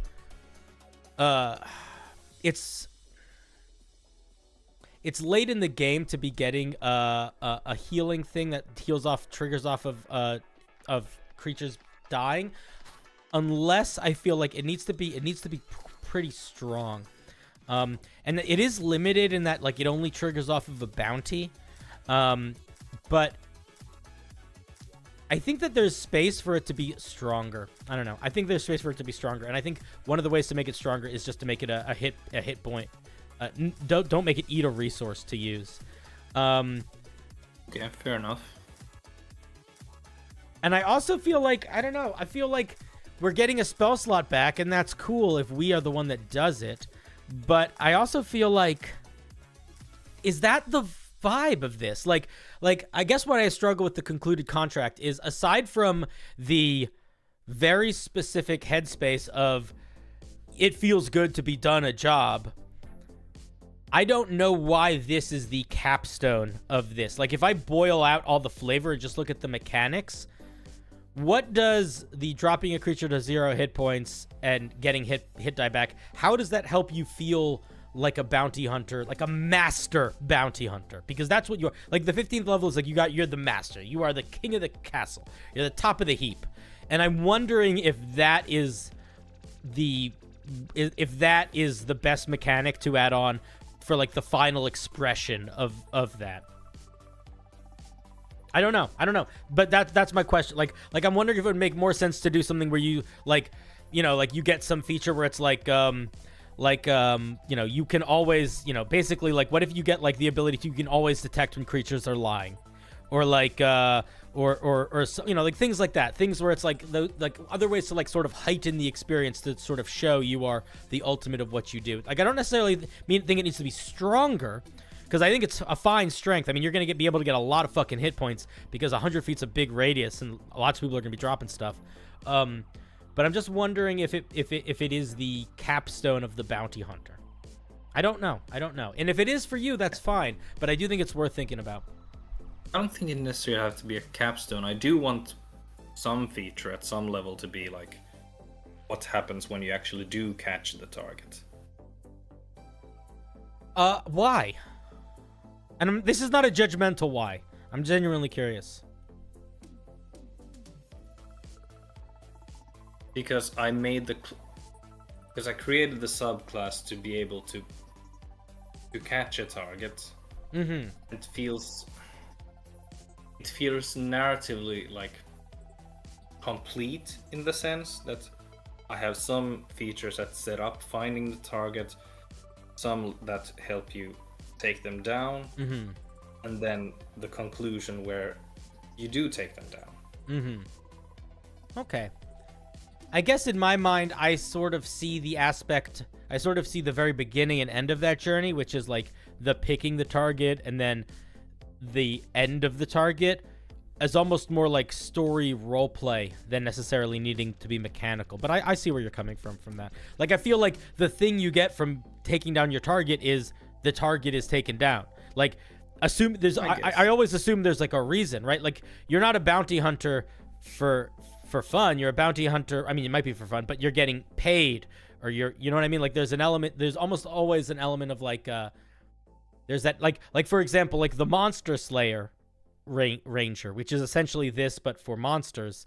They don't get a special benefit from like the end of the contract, although it's a little different. But I guess I just feel like it could be a roleplay thing, and in my mind, it would be a roleplay thing. But like the Fiend Warlock getting temporary hit points when it drops a creature to 0 hit points makes sense because it's like you are consuming their life force. I don't know why we're consuming the life force. I know we're not literally, but it's the same essential feature. I'm wondering if it needs to be there in terms of like finishing off like the pinnacle of the bounty hunter. But yeah, overall I think it's a lot of fun. Do you have any final thoughts or questions for me? Things you want to share? Lament? No, I'm just kind of thinking how to, because I do think because you can have a maximum of 5 bounties and do have to prepare beforehand. So I was thinking having some other way to like proc abilities that do only work against them. Well, so I'm just kind of thinking how to do that. I would say you have to be very careful about bloat. And I think that if you sort of have this you don't want to be in a situation where if you are in a fight where you're not fighting one of your bounties, you have nothing fun you can do that's unique to your subclass. You don't want to be in that situation. Yes, exactly. So you don't want the bounty to trigger off of too much. You want to make sure there's a little bit in both of the seats, you know? Like the only subclasses that all are directly tied to like one thing give you a very easy way to have that thing. So like the Drake Warden, for example, literally every feature aside from like Thaumaturgy is tied to you having your Drake. So if your Drake is dead, you don't get access to any of your subclass features, but you can immediately resummon your Drake by expending a spell slot. So it's very easy to have it there. So it's okay for you to automatically just get all of your features, or for them all to be tied to that. But this doesn't have an easy way for you to have a bounty, like immediately. And I also think that it's powerful enough that you wouldn't want to do that because then it would sort of detract, I think, from it a little bit. Or you'd have to pull it back a little bit. I mean, most of the other features, I mean, I'm probably going to rework everything beyond 3rd level at least. So at 3rd level, it's the damage bonus mostly that I'm kind of worried about. Yeah, I think you just got to. I think you got to change it. Can it be like bounties and humanoids, or just humanoids? I don't know. I mean, you're sort of falling into the same problem that like the original Ranger falls into. Where it's like, if you don't want it to be, you got to think about how limited you want it to be. I made a Ranger once that was similar to this in flavor. It was very different similar to this in parts of the flavor, but it was about how to be a monster that hunts people in the city.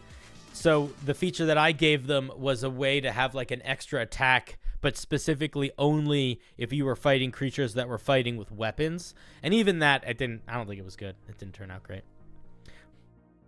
But yeah, things to think about. I do think that a way that you might be able to work around that is leaning into fighting things that are fighting with weapons, because that will expand it a little bit past humanoids, in a way that will be beneficial in other situations, but also fits the vibe of your fighting people, because you're used to fighting people that are fighting with weapons, or creatures that are fighting with weapons, you know? Fair enough. You've given me a lot to think about. I'm excited to see how it goes. I think that it got some really solid stuff in here. Once I'm done with this, it might actually hit the reworked almost like 70 or 80%. So I think we'll keep like Book of Bounties, and pretty much everything else will have to go. I don't even know if everything else has to go. Here's what I would do if I were you. I would take everything and put them on, like, spread them out as ideas and play around with moving features around a little bit and seeing if there's other things you can find that do similar things to the features that you have, but help pull it away a bit from the bounty, everything being tied to the bounty. Somebody said look into the Inquisitor from Pathfinder. I probably will. One last question before Yeah. hanging up. Would it be too much if I completely removed like the Hunter's Mark stuff? Would it be too much if I just add the Hunter's Mark ability, the advantage on tracking, to like the bounties? No, I don't think it would be too much. Okay, great. In that case, I almost think feel that's like you could do. Like you could almost get weird with it. My head goes to like, what if you had like advantage on like insight checks that were made in regard to your bounty? So like, for example, if you have a bounty and you go to a town and you ask somebody, hey, have you seen this guy? You have advantage on the insight check for what their answer is. I guess. I mean, that's where the insight, proficiency, or expertise. Oh, that's true. That's came. true. That's true. That's true. That's true. That's true. That's true. That's true. That's true. Ignore me. Ignore me. Ignore me. Ignore me. Okay.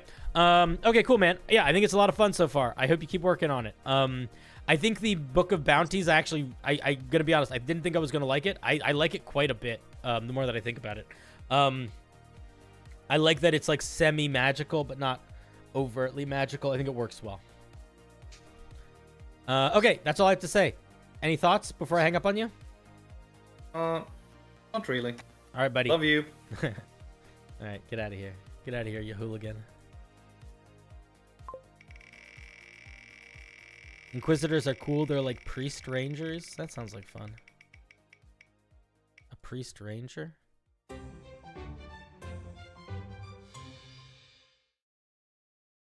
Next is Snotty. Let's see what the old Snot Master General says.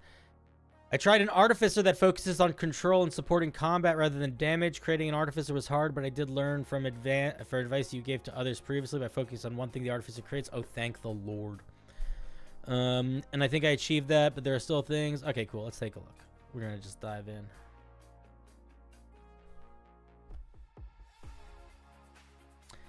Oh, happy birthday, Master Roxas. Here it is in the chat. Boop, boop.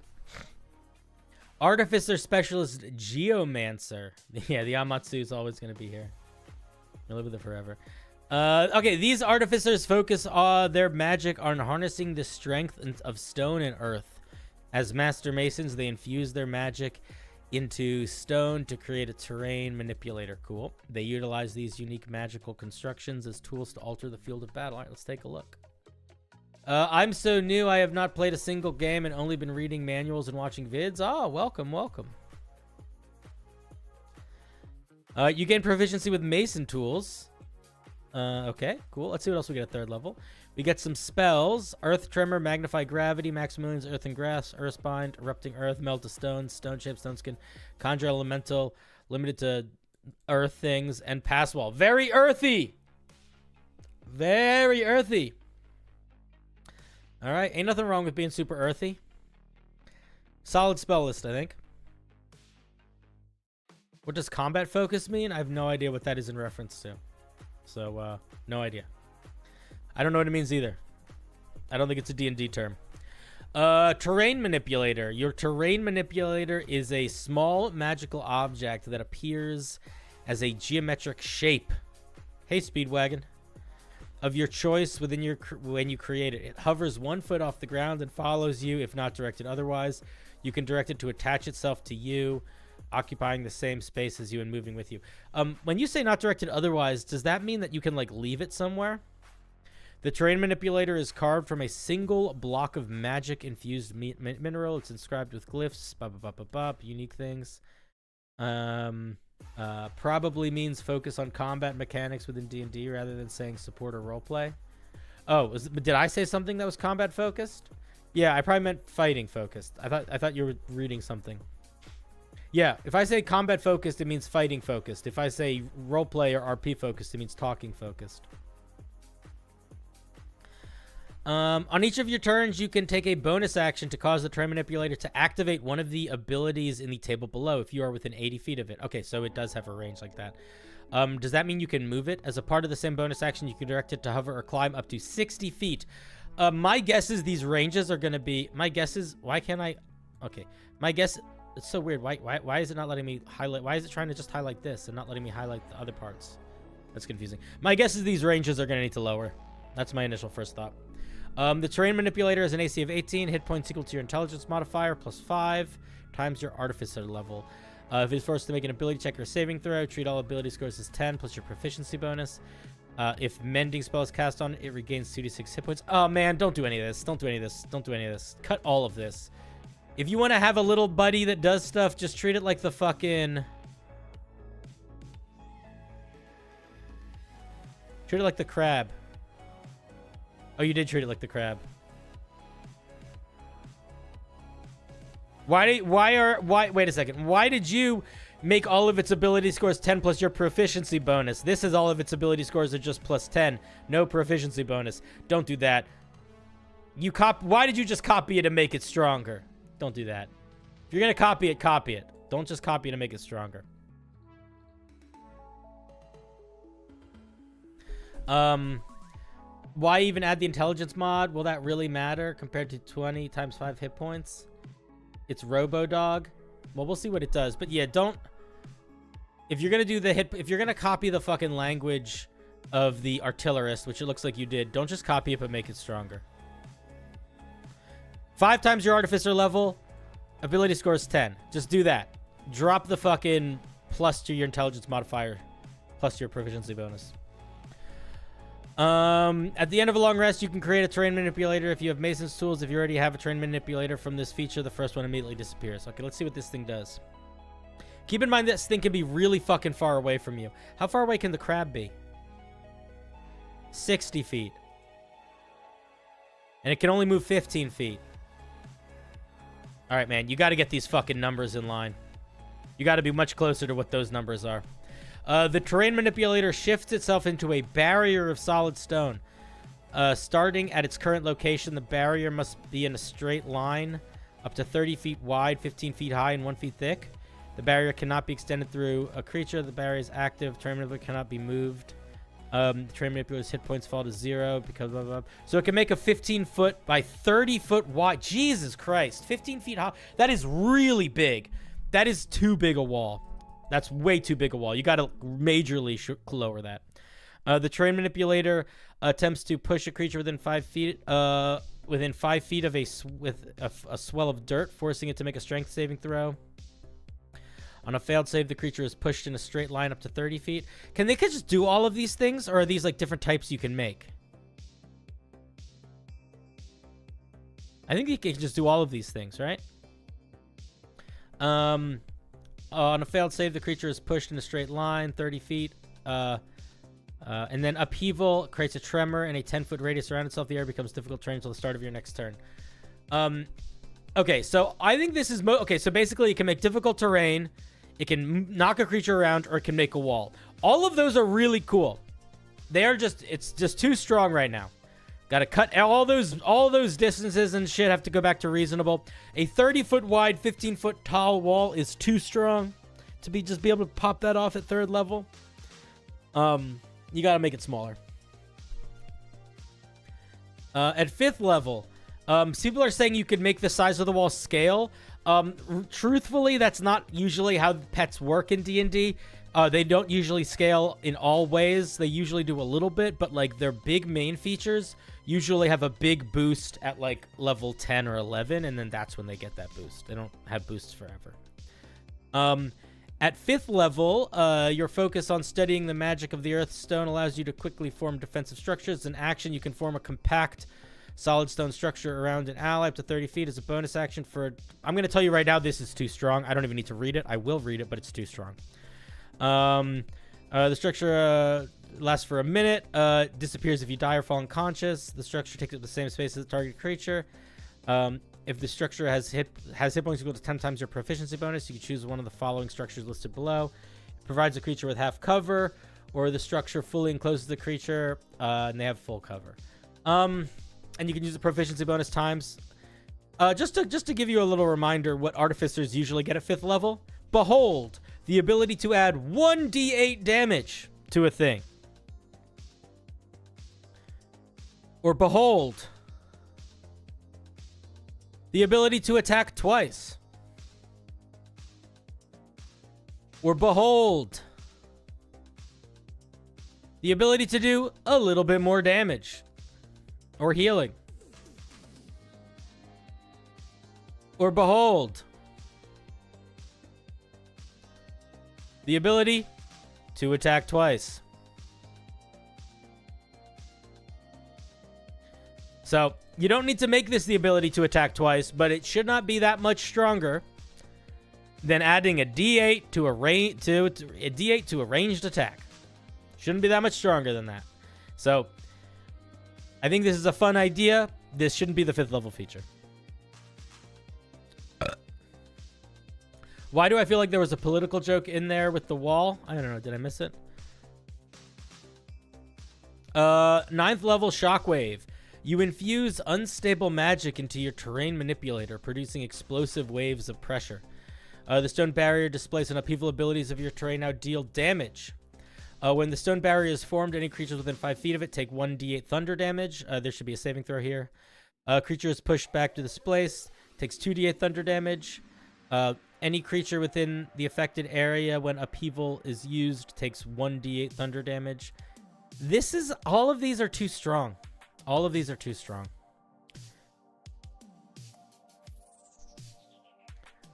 Let's go back to our artillerist for a second.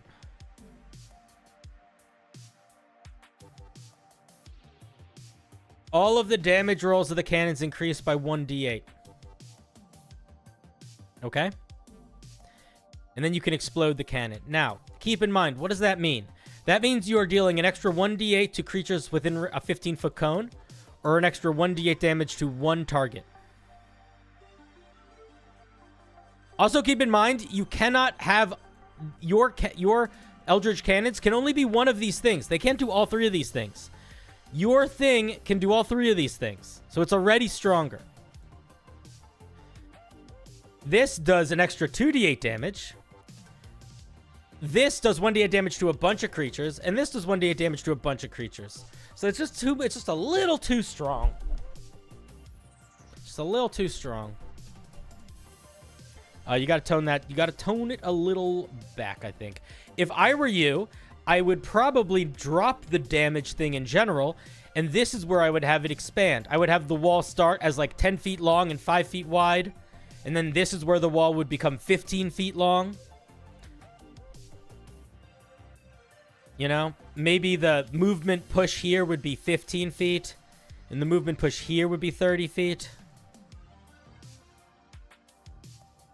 Stuff like that. 15th level. You refine the magic invoking glyphs carved into your terrain manipulator, enhancing its abilities. The stone barrier displays and upheaval abilities of your terrain, now described as below. It can now be bigger. It can affect other creatures. Reduces creatures' speeds to 0. I think these are all fine. I'm going to be honest. Oh, shit. Well, however you have this thing written, it's letting me highlight. It's not really letting me highlight. Something got fucked up with it.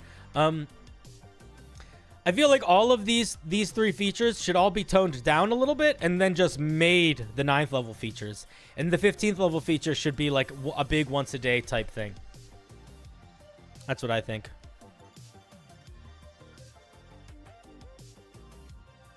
That is what I would do if I were you.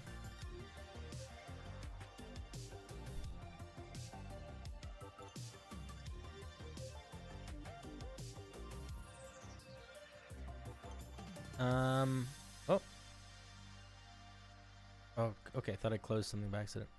Yeah, I think it's a very fun idea. I actually, for an artificer idea, I think I love the idea of an artificer that has like a little earthquake machine that they can like fuck around. I think that's cool.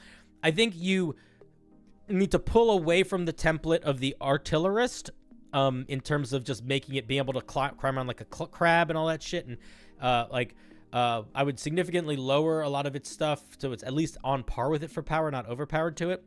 And then I also would suggest putting at least 1 or 2 features in that don't tie to the object. Like for the artillerist, for example, their 5th level feature just makes them a better caster. And I think that you should be thinking about it in that regard. You need at least 1 feature that doesn't require your pet. Yeah, those are my thoughts. Thank you, Snotty.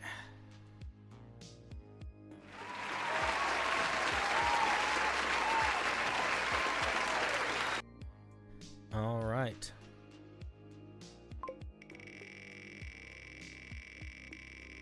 Sonate!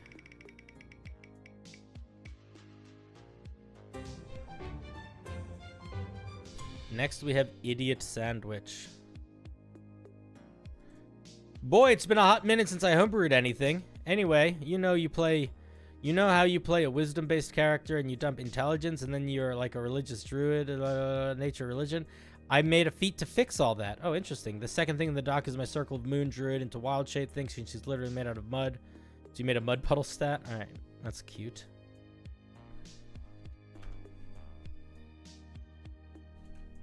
Let's look at the feat. It requires a wisdom of 13 or higher.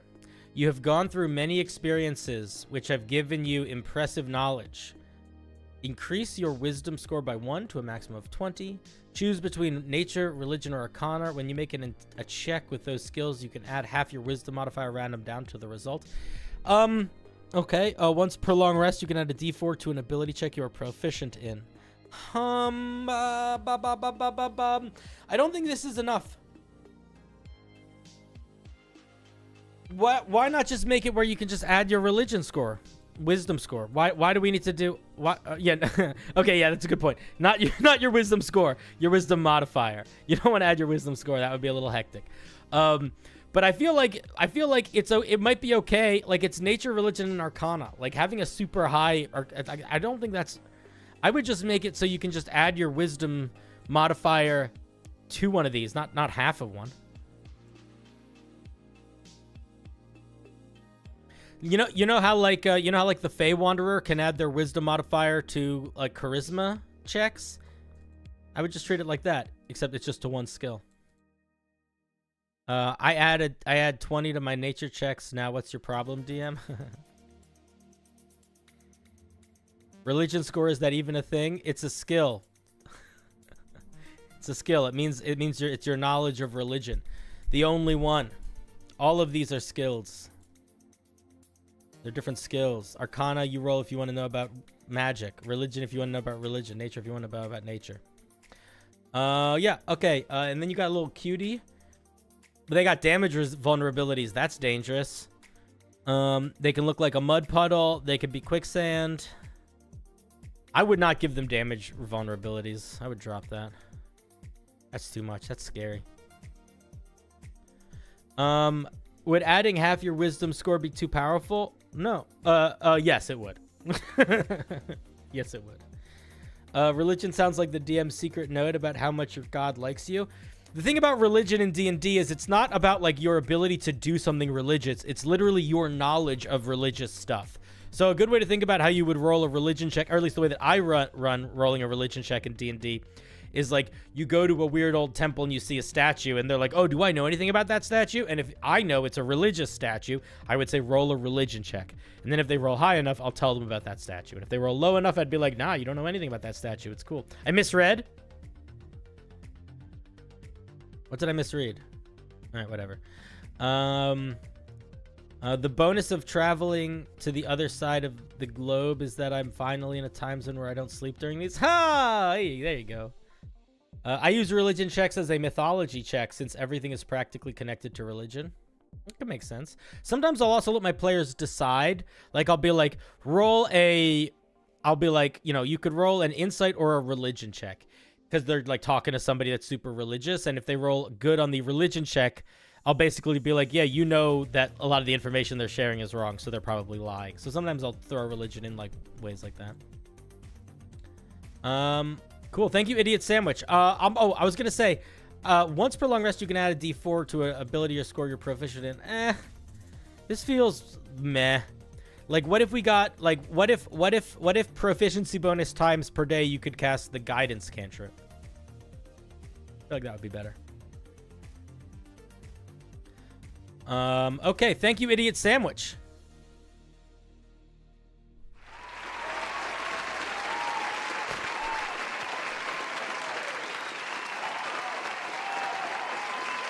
But this stacks with guidance. Okay, so once a day you could stack 2d4. I don't know. That's not enough. I don't think that's enough for a feature. Yeah, adding it to your ability score. Yeah, it shouldn't be adding it to your ability score. It should be to a check. Unless I misread it and you intended for it to be ability score. I don't think you did.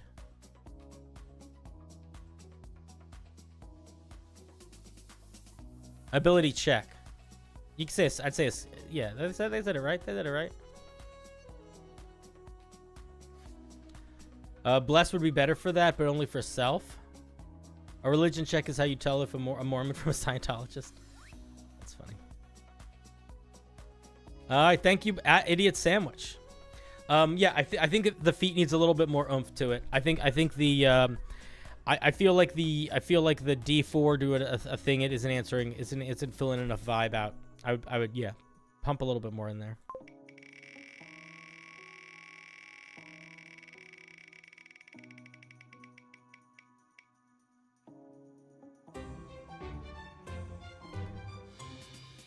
Next, we have a piece from Galadriel.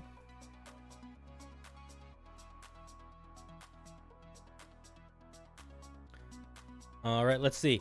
My dungeon master has granted me the opportunity to play as an awakened cat for our upcoming campaign. Rather than reskinning a tabaxi or halfling, they've also agreed to allow me to homebrew the awakened cat. I believe this is a decent piece as is, but I can't help but feeling it could use a little punch up. All right, let's see. It's always a dangerous thing when a dungeon master lets a player homebrew their own new stuff, in my opinion. Ability scores are ability scores. Age is age. Size is size. You're very small. You're tiny. Now, I will say being tiny is going to impact a lot of things a little bit, but not the end of the world. Your base walking speed should not be 30. If you're tiny, your base walking speed should be 30 tops. It should be 30 tops. Yeah, being tiny is pretty strong. But this should be 30 tops. And this should be 20 tops. Lucky Cat, when you fail a persuasion check, you can re-roll the d20 to potentially turn the failure into a success. You must use the new roll. You can use the feature once per short rest. Okay. 40 might make sense mechanically, or 40 might make sense flavor-wise, but mechanically it's too strong. Unless we're oh, you're in this thing. I'll grab you. All right, hey, glad you're in the chat. All right, I'm gonna read all these. I'm gonna read through it and then we'll talk about it. Now that I see that you're here. Okay, keen. We get advantage on perception checks that rely on smell. You can move through a space of any creature as long as it's only one size larger than you. Additionally, you cannot be knocked prone due to falling. That's fun. I like that. Natural weapons.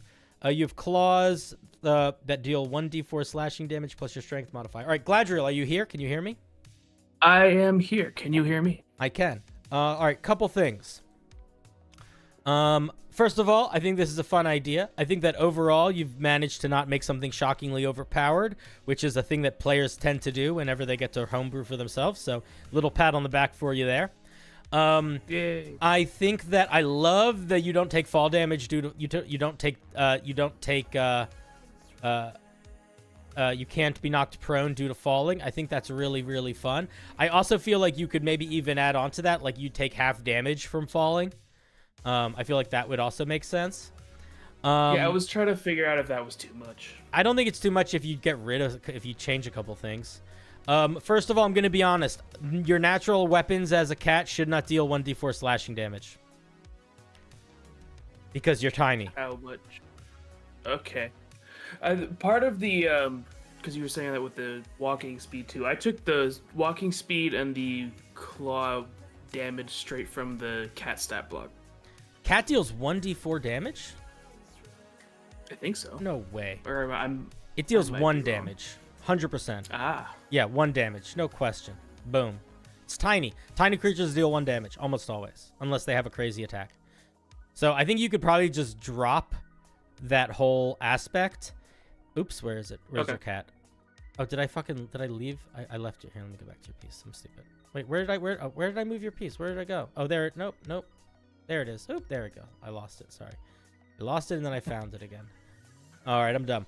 Okay, so I probably, unless you like really care about this, I probably would just drop it. Unless you're like, oh, this is a really important part of the cat. I mean, you could keep it, but I will say if you're trying to make it be like you're a cat, I would just be like, when you attack with a melee attack, you can choose. I would say when you attack with an unarmed attack, you know, you can choose to deal slashing damage instead of bludgeoning damage, and you can use your dex modifier instead of your strength modifier. So it would always still be just 1 damage, but the power is that you can use dex or strength or slashing. That's only if you really care about being close to the cat. The other thing is, while a 40-foot movement speed and a 30-foot climb speed is 100% reasonable on a cat, on a player it is too much, too fast, too early. So I would drop it. Most of the time, smaller creatures have a slower movement speed, and that is to not just to help fill out the flavor, but to help counterbalance the power that you get from being smaller, because it is a power to be smaller most of the time. Okay. And the fact that you're tiny, even more so, because one thing that you have to account for is the smaller you are, the more you can take advantage of things like cover. And it's very, very easy to get full cover if you're tiny, and having full cover, even if it's just by standing under a chair, is very strong, because there's a lot of things that just won't affect you if you have full cover. Yeah. Didn't think about cover. Yeah, so I would make the movement speed 30. By the way, movement speed 30 for a tiny creature is fast. And then climb speed of 20, I think would be good. And I don't have more thoughts. I do want to point something out that Wizards of the Coast did and you did, and I think is wrong in both situations. Can you guess what it is? Okay. No. There is the cat stat block is famous for missing something that is. Oh, for not having dark vision. Yeah. What's the deal? I don't.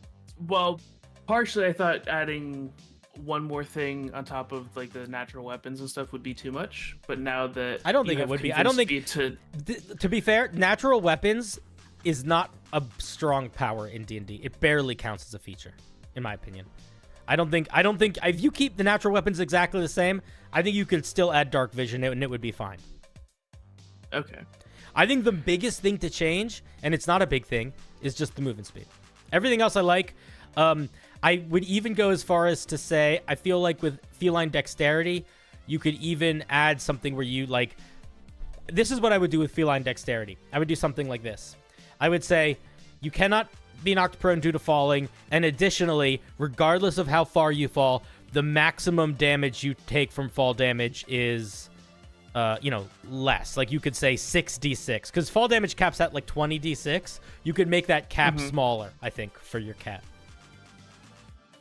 Or maybe like that. Or reduce the damage by some amount. Or maybe like to sell the fiction of always landing on your feet. You can, like, if it would reduce you to 0, you always go to 1 from falling damage. So you still land. Like on if your fall feet. damage would reduce you to 0 hit points, you instead are reduced to 1. Yeah. Yeah, that could work too. I like that actually. That's really good. That's really good. I like that a lot. That's fun. Because that could lead to you doing some goofy stuff. Yeah. Because you'll be like, I'll jump out of this fucking plane. I don't care. I'm a cat. Yeah. I like that a lot. With removing the natural weapons, I said it was like a nothing feature, but is there anything else you think I should add or might be able to add that would make it feel more kitty cat? Nah. I mean, the only things that I would think of would make you like less of a player character. Like there could be some ability to communicate with other cats. Something like that, right? Yeah. Something like that, but that's the only thing I would think of. I mean, this is probably gonna be a druid or something anyway, so yeah. No, I like it. I think it's mostly really solid. Necessary. It's very simple and to the point. I was. Can I be honest with you for a second, dear sir? Of course. I always feel a great deal of hesitation and trepidation when I see people making like a awakened animal, only because more often than not, when somebody makes a somebody comes up with a race that is very different, it's like 4 pages of text and it's way too overpowered, and then they try to give it all these weird limitations to balance out the overpowered, and it just becomes too much, and it's like, you should just not play D&D. You should just play a game where you can be an animal person. But this doesn't do that. So good. Yeah. I like it. I am curious to see how being tiny would impact a game, and I wonder if it would be an overall strength or weakness. I genuinely don't know. And what I would say is, if you're gonna be playing this, you said?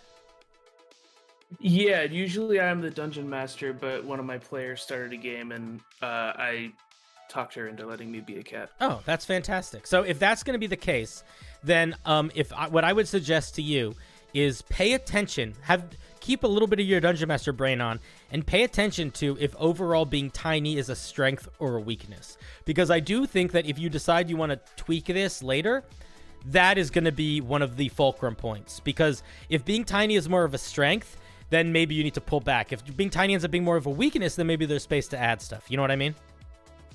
Yeah, I feel because I wasn't thinking about cover when I was designing this, so I think that might be one of the bigger things that makes it a strength. It also really depends on the dungeon master, though, right? Like, that was where my head went.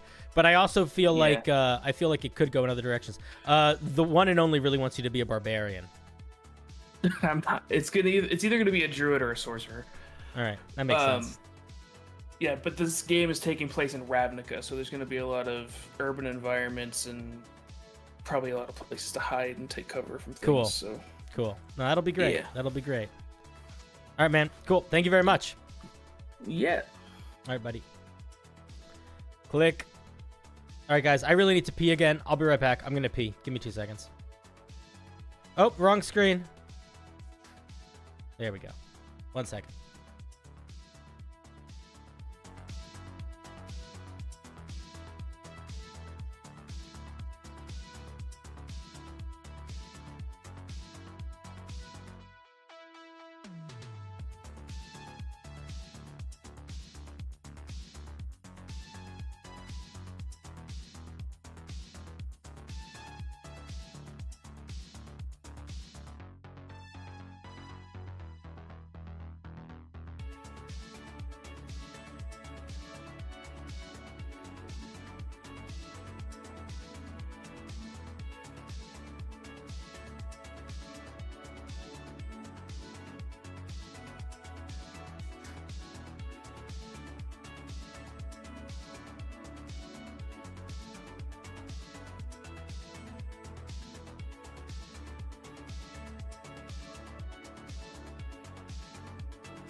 I'm lightning. Need to go to bed. All right, buddy. Good night. Sleep well. Rest up.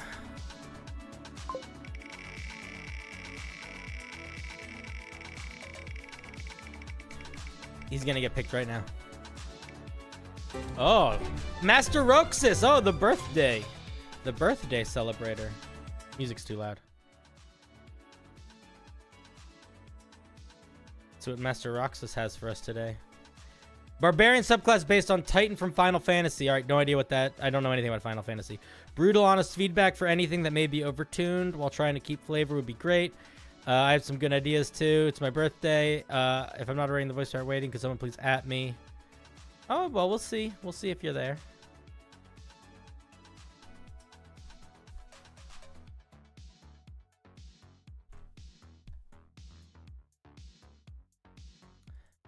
They are.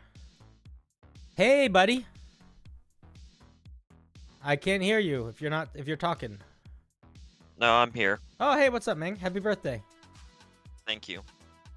All right, we're looking at the Path of the Titan. Yeah, the flavor I put in that you didn't read was that it's like earth and defense flavored, so for the non-game fans, because you said the idea is to make, if you make anything based off a game, that it needs to stand on its own and just be a good reference. Cool. As soon as you know what happened in my head when that happened? I saw Final Fantasy and then I saw Earth, and then I was like, they're probably gonna start talking about like Earthbound, the Genothful of the second game, and I immediately turned my brain off. But if I actually read 4 more words, I would have seen that it was a real sentence. So I apologize. All right, that's good. Let's let me look at this thing. Chosen by fate to wield the mighty power of a Titan, comma. Barbarians of this path draw power from the earth to increase their defense and unleash fury upon their enemies. Simple, straightforward, to the point. Let's see what we get here. At 3rd level, we get 2 features, Geoblood and Boulder Toss. Geoblood is a good name. When you take this path... I didn't come up with it. All right, fair. When you take this path at 3rd level, while you are raging, your body becomes more stone-like, increasing your defenses, making you resistant to force damage. While raging, you can choose to have your attacks deal force damage instead of their usual damage type. Interesting. All right, let's see what else we get. Also at 3rd level, while you're raging, you can perform a special ranged attack. If you are standing on a surface made of any kind of earth, you can rip out a chunk of earth and hurl it towards your enemy. The attack does 1d8 bludgeoning plus strength modifier plus range damage on a hit and has a range of 30-60. This needs clarification that it is a ranged attack that uses your strength modifier. I know that it says that for the damage, but I would put it in there. All right, I'm gonna read the whole thing and then we're gonna break down some feedback. But I do have some thoughts immediately. But we're gonna do the whole thing first. Starting at 6th level, while raging, your body becomes hard as stone, making it harder for don't do hard and hard in the same sentence. For hits to damage you. As a reaction upon being hit by an attack, you can roll 1d6 plus your con modifier and reduce the damage taken by the amount. If you reduce the damage of a melee attack to 0, don't say may, say can. You can, as part of the same reaction, immediately make a counterattack. Don't say counterattack, just say attack, because there's no counterattack in D&D. You can make an attack against the creature that hits you. You should clarify melee for all of this, I think. You can only make this special counterattack once per rage, unless you intended for it to not include things other than melee. But I feel like it doesn't make sense if it's ranged attacks. It's supposed to be melee only. It's so you can reduce the damage of a ranged attack, but you can only hit them back if it's a melee attack. You can't throw a boulder. Oh, I see. I would probably you can reduce damage of everything, but yeah. So I would change this sentence to say, I would probably say if the attack was a melee attack, just start it with that, because that point is the most important part of that distinction. Can I edit it right now, or do you No. not want me to do that? Just write that down somewhere else. Sorry. No, it's okay. It's just distracting for me when people edit while I'm reading. At 10th level, Titanic form. At 10th level, you can temporarily embody the might of the Titan himself. As a bonus action, you can edit it now. Right now, I don't care. It's fine. As a bonus action, you surge with earthen might and coat yourself in a rock armor. You gain. Don't edit the part I'm reading right now. That I won't. I'm not doing that. Okay. You gain 1d12 plus your Constitution modifier plus Barbarian level and temporary hit points. That's too much. Your size increases to large, which also increases the damage dealt by weapon attacks by d4. Form lasts for 1 minute. When you rage, you can activate this ability at the same time. Once you use this feature, you can't use it again until you finish a long rest. Okay, so you become a big rock giant golem. All right, let me see what else. Why do we have 3 things at 14th level? That's too many. At 14th level, your earthen defense becomes stronger, allowing you to roll d8 plus con modifier when reducing damage taken. What is this instead of what? d6? Yeah. Just a minor upgrade. Okay. Additionally, once per rage, you can turn any critical hit taken into a normal attack. Boulder toss. At 14th level, you're able to toss chunks of earth even better to enemies. They become d10s instead of d8s. Finally, at 14th level, your connection to Titan reaches its peak, allowing you to unleash the full might of his fury upon your enemies. As an action, you plunge your arms into the ground before you, put a comma after the word you, causing the ground itself to upheave and launch your enemies in a direction of your choice. Just don't start the sentence that way. What's the size? In direction of your choice, you can upheave the land in a 25-foot cube from you. I would phrase it like Thunder Wave. You upheave the land in a 25-foot cube emanating from yourself. You don't need to say in what direction you choose. That's just the part already. All affected targets, all creatures in the area must make a strength saving throw or take 6d12 force damage and fall prone, taking half as much and not falling prone to success. Once you use this feature, you can't use it again until you finish a long rest. Okay, so overall, I like a lot of what this thing is doing, but I think there are some definite tweaks and things to work on. I really like the tearing up chunks of earth and throwing it. That's a lot of fun. I really like the idea behind Titan form of you becoming a big rock dude. And I feel like Earth and Fury is a fun visual. I do think that 14th level is doing too much. I think you need to decide. At 14th level, am I enhancing your other abilities, or am I giving you a big final move? I don't think you can do both here. You pick one of the two, not both. So decide, am I making the boulder toss? Am I improving my Earth and Defense and boulder toss, or am I doing Earth and Fury? You decide. Getting 1d12 plus con modifier plus barbarian level temporary hit points is, I feel, too much. I do not, it's too much of like honestly, Titan form feels like it could be the 14th level ability. In fact, I might even suggest that. Actually, now that I'm thinking about it, I feel like it should be the 14th level ability. And then the 10th level ability could be the weapons and things improving. You don't need to do that, but that could also work. I feel like the damage mitigation I get, but it's like, it's very similar to so many features that already exist in D&D. Like, so many people basically get this ability. Monks get this. Goliaths get this. Like, there's a lot of features that really just feel like this. And I'm wondering what could be done to... I'm wondering if there's a way that it could be more unique feeling to the Titan, Path of the Titan, and less something that feels like a thing that like a lot of classes and abilities get, because reaction to reduce damage is not a bad feature. It's just I feel like it doesn't feel distinct enough, and I'm like, yeah, I don't know.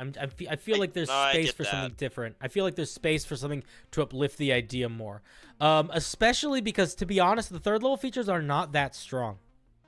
Like, you deal force damage, that's cool, but it doesn't like. And being resistant to force damage is the most situational thing in the world, so it really doesn't matter. It's just the best flavor because force, I think, is the closest to like earth and punching like rocks. I would argue that bludgeoning damage is force damage. Yeah, but you already did that. I know, but I'm saying that just for your sense of things, force damage is like raw magic damage most of the time. It's not literally like punching damage. It's like reality warp damage is normally what it is. That's why it's like Warlock Eldritch Blast, Horizon Walker. It's very like extra dimensional damage most of the time. You can keep this force damage if you want to, but that is what people will think about more often than they'll think about like the force of like a whatchamahoo's of rock. But I mean, I also feel like what were you gonna say? I was just gonna say, I mean, if force damage is too situational for like defense, you could just change it to where maybe you just get like a small bit of temp HP on a rage. Just like a small amount. You could do that if you wanted to. I would not do the temp HP thing with Titan form then. And I think you could do that. The only thing that I would keep in mind is if you're going to do temp HP on a rage, is you are essentially going to be getting double whatever you get because you're raging. So that's the only thing to keep in mind. Well, that's why well, then maybe not. That's why I went kind of big on the Titanic form, because that's once per like day. So I don't know if that was too much, or if it's fine if you move it to 14th level and then take Earth and Fury and put it at 10th and just lower the damage. I think that could be fine. I think that the thing is, Earth and Fury I don't think works as a 10th level feature unless you like majorly tone it down a little bit.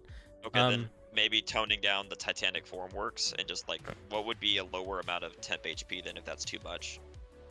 I would probably just do Barbarian level. No con mod or any kind of dice? No other mods. That's what I would do. I guess, because that's basically, that's 20 HP at 10th level, because you have to double everything when raging. You don't need to agree with me here, obviously, but that is my opinion. I'm also like, I'm just not the biggest fan of using temp HP on barbarians in general. I get it. But yeah, because a lot of Sorry. No.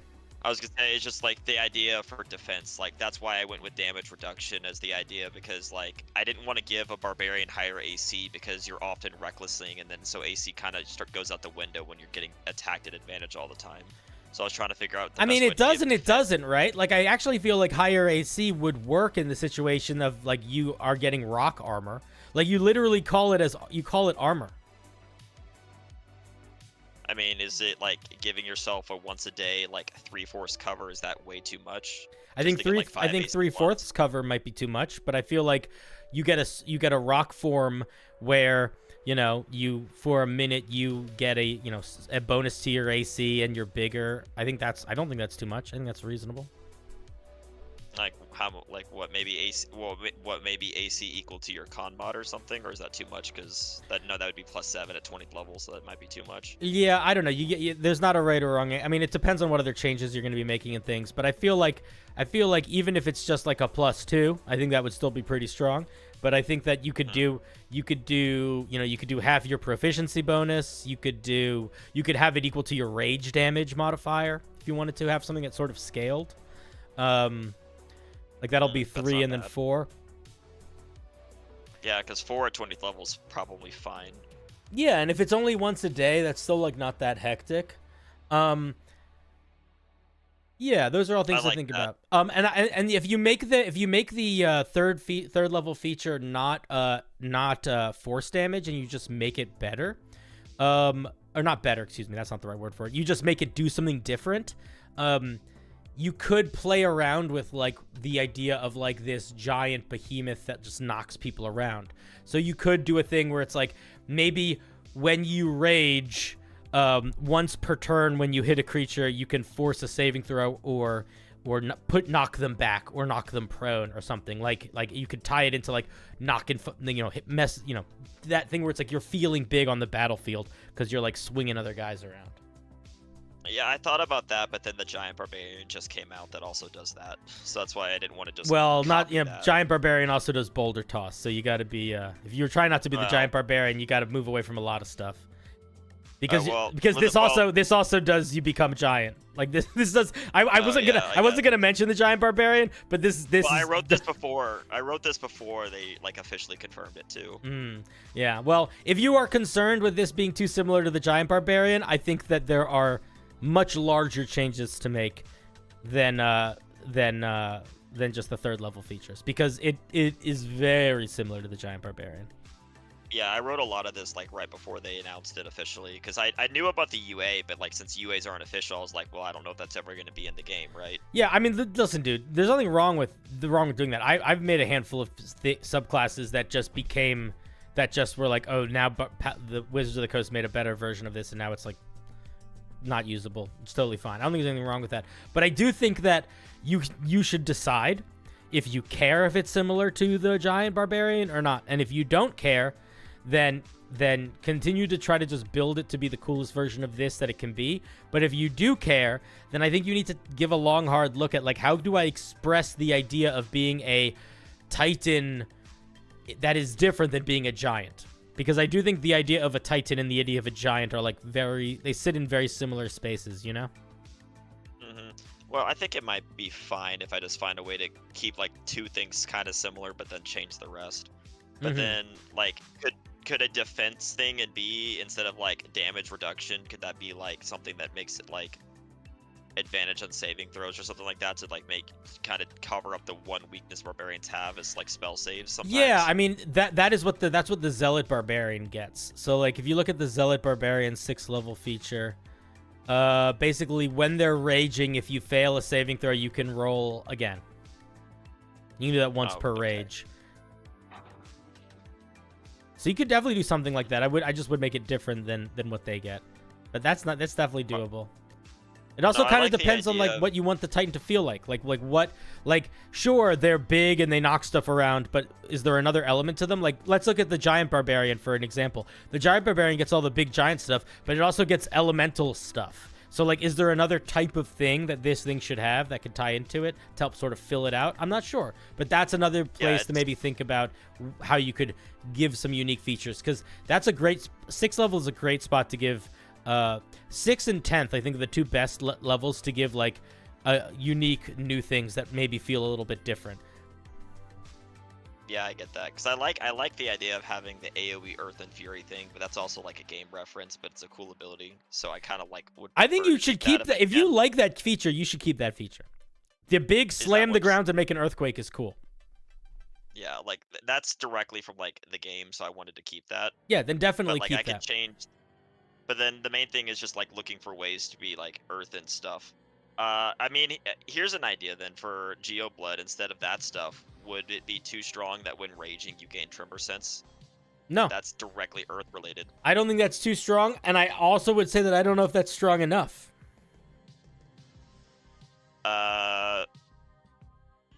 Trying to think. Maybe Tremor Sense and then combo with the Boulder Toss, that if you sense something with that, then you maybe get like advantage on the throw or something. But that's normally Reckless doesn't work with ranged attacks. Reckless doesn't work with ranged attacks normally anyway. I mean, you could do that. I would say. Yeah, I mean, if you want throwing boulders to be the main thing, the thing that I would say is like you should have as much of the vibe of your subclass accomplished by 3rd level as possible. And I would. Yeah, it's the Earth feel. Yeah, it's the Earth feel. So like if Tremor Sense, like if Boulder Toss, I don't know how much Boulder Toss is a part of that. But if Boulder Toss is really important for that, then I would say, think of what other things you could add. That would be, maybe it's Tremor Sense, maybe it's an extra, you could do something where it's like while you're raging, you could essentially cast Mold Earth instead of an attack roll or something like that. Like, so you could like be like you're churning up ground and things. I don't know. There's a lot of different stuff you do. But yeah, that's where my head goes, is like leaning into the Earth manipulation. If that's what you care about the most, I would lean into that. Yeah, okay. Because yeah, it's the Earth and flavor. It's Earth and defense based because it's supposed to be hard to kill. Mm-hmm. But well, I think you accomplish that. I mean, you could still do the damage reduction type stuff if you want. Also, like, you don't need to listen to any of the things that I'm saying. No, I get it. I get that it's similar to other classes. I just felt that it fit this best. So, yeah, like, yeah. Just, all right. Like, so I might keep that, but change the other stuff up. Like, but the main thing is the damage reduction. It's not too much. Like, that's not too high, right? I'll probably get rid of the 14th level thing because that's at most 11 damage off. So like, I don't think that's too terribly strong. Plus, it's only going to help you once per turn because it's a reaction. Yeah, for sure. Okay, so then maybe I'm just thinking out loud. So like, maybe I like the idea of Tremor Sense. So maybe Tremor Sense and combo that with Boulder Toss. So that's a little bit better there. And then 6th level's probably fine. And then 10th level, get rid of the temp HP. Maybe make it the AC scaling off rage. I actually like that idea that you had. And then maybe 14th level's fine as is, and get rid of the upgrades. Yeah, I think all that sounds good, man. All right, Yeah, I wish you luck. Good. I wish you luck on your Titan. Yeah, I'll just do some editing and then go to bed. I appreciate it. Oh, you know what else you could do if you want to keep Boulder Toss? Maybe throw in somewhere that like you can make it so you can throw large objects, so you could like hit more than one thing at a time potentially. You mean make it to where it has the ability to be like a small AoE? Yeah. That might be fun. So like that's like a very different direction, but like that might be a fun that might be a fun mechanic where it's like at higher levels you can like lift a part of the ground out that's like, you're holding like a little boulder, like a proper boulder over your head, or like something the size of a car, that could be fun. That could be like a small upgrade at 14th level then maybe. Yeah, as long as it's not extreme. Might be worth thinking about. No, that's actually a good idea because I like the idea of giving a small upgrade along with the once a day thing, but it needs to just be a minor improvement, nothing that's like game changing. Yeah. Yeah, I might do that. Yeah, because like make it to where you rip out some of the earth, and then at that 14th level, then if you throw it, it'll hit 2 creatures if they're within 5 feet of each other instead of yeah, just exactly. Sort of like Acid Splash or whatever that cantrip is. There's a cantrip that can do that. That's not too strong. Yeah, that's not too strong to combo with 14th level. No, not and then at all. I'll get rid of those 2. Not at all. All right, I'll cool. just get rid of both of those then. All right, word, buddy. Thank you for sharing, and happy birthday. Yep, thank you. I hope that you feel old and wise. I just feel old right now. We'll see. Don't worry, you keep feeling older. Yeah, it never ends. No, it never does. All right, buddy. All right. See ya. All right.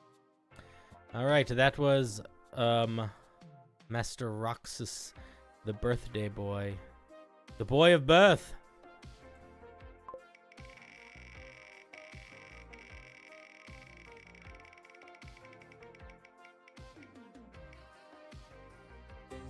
We have Myth TTRPG next. Hello, this is a monster from my adventure module Kickstarter. I'd love to hear your thoughts. I especially want to know if the layout is easy to read and understand. Ooh, little Kickstarter monster, eh?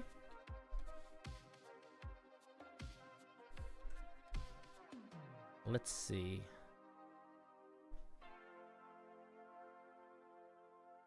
The Gold Gear Gyro, a riddle in brass. Okay, I like the art. The art's really nice. I'm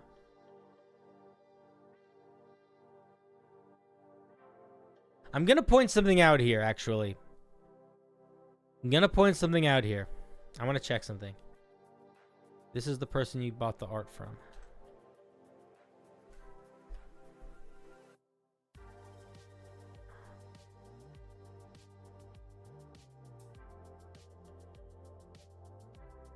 How do I look at more of their work?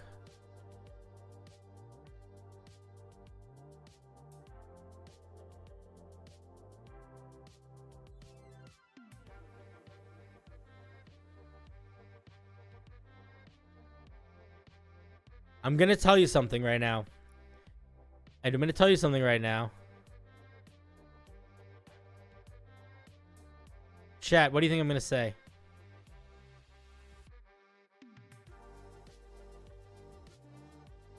Are you guys noticing something?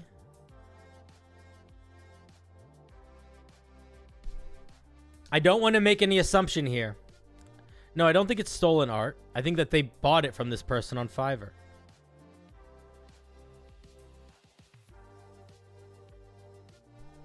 It looks like it's AI generated, doesn't it? Am I being crazy? Am I being crazy? What? It feels AI generated.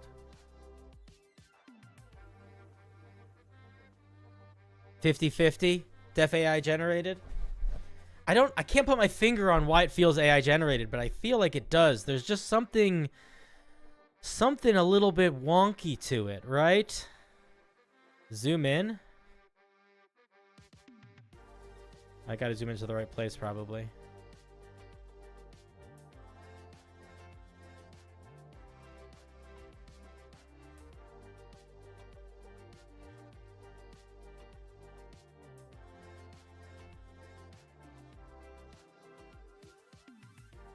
Yeah, I don't know. There's something weird to this part.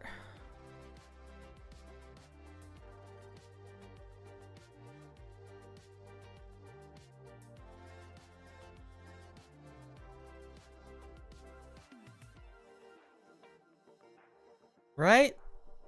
Like, why? What is this random thing?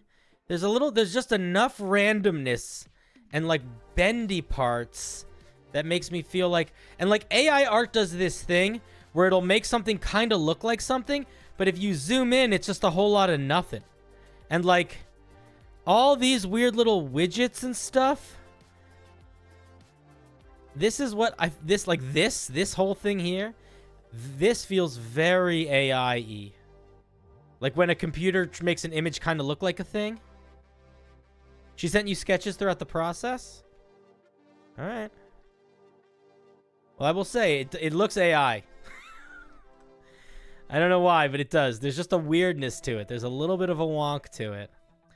So, just saying. You can generate art from a sketch. I mean, listen, you can do a lot of things from a lot of places. I'm gonna assume it might not be the biggest deal in the world. I think a lot of people will look at this and not think AI art, but that was where my head went.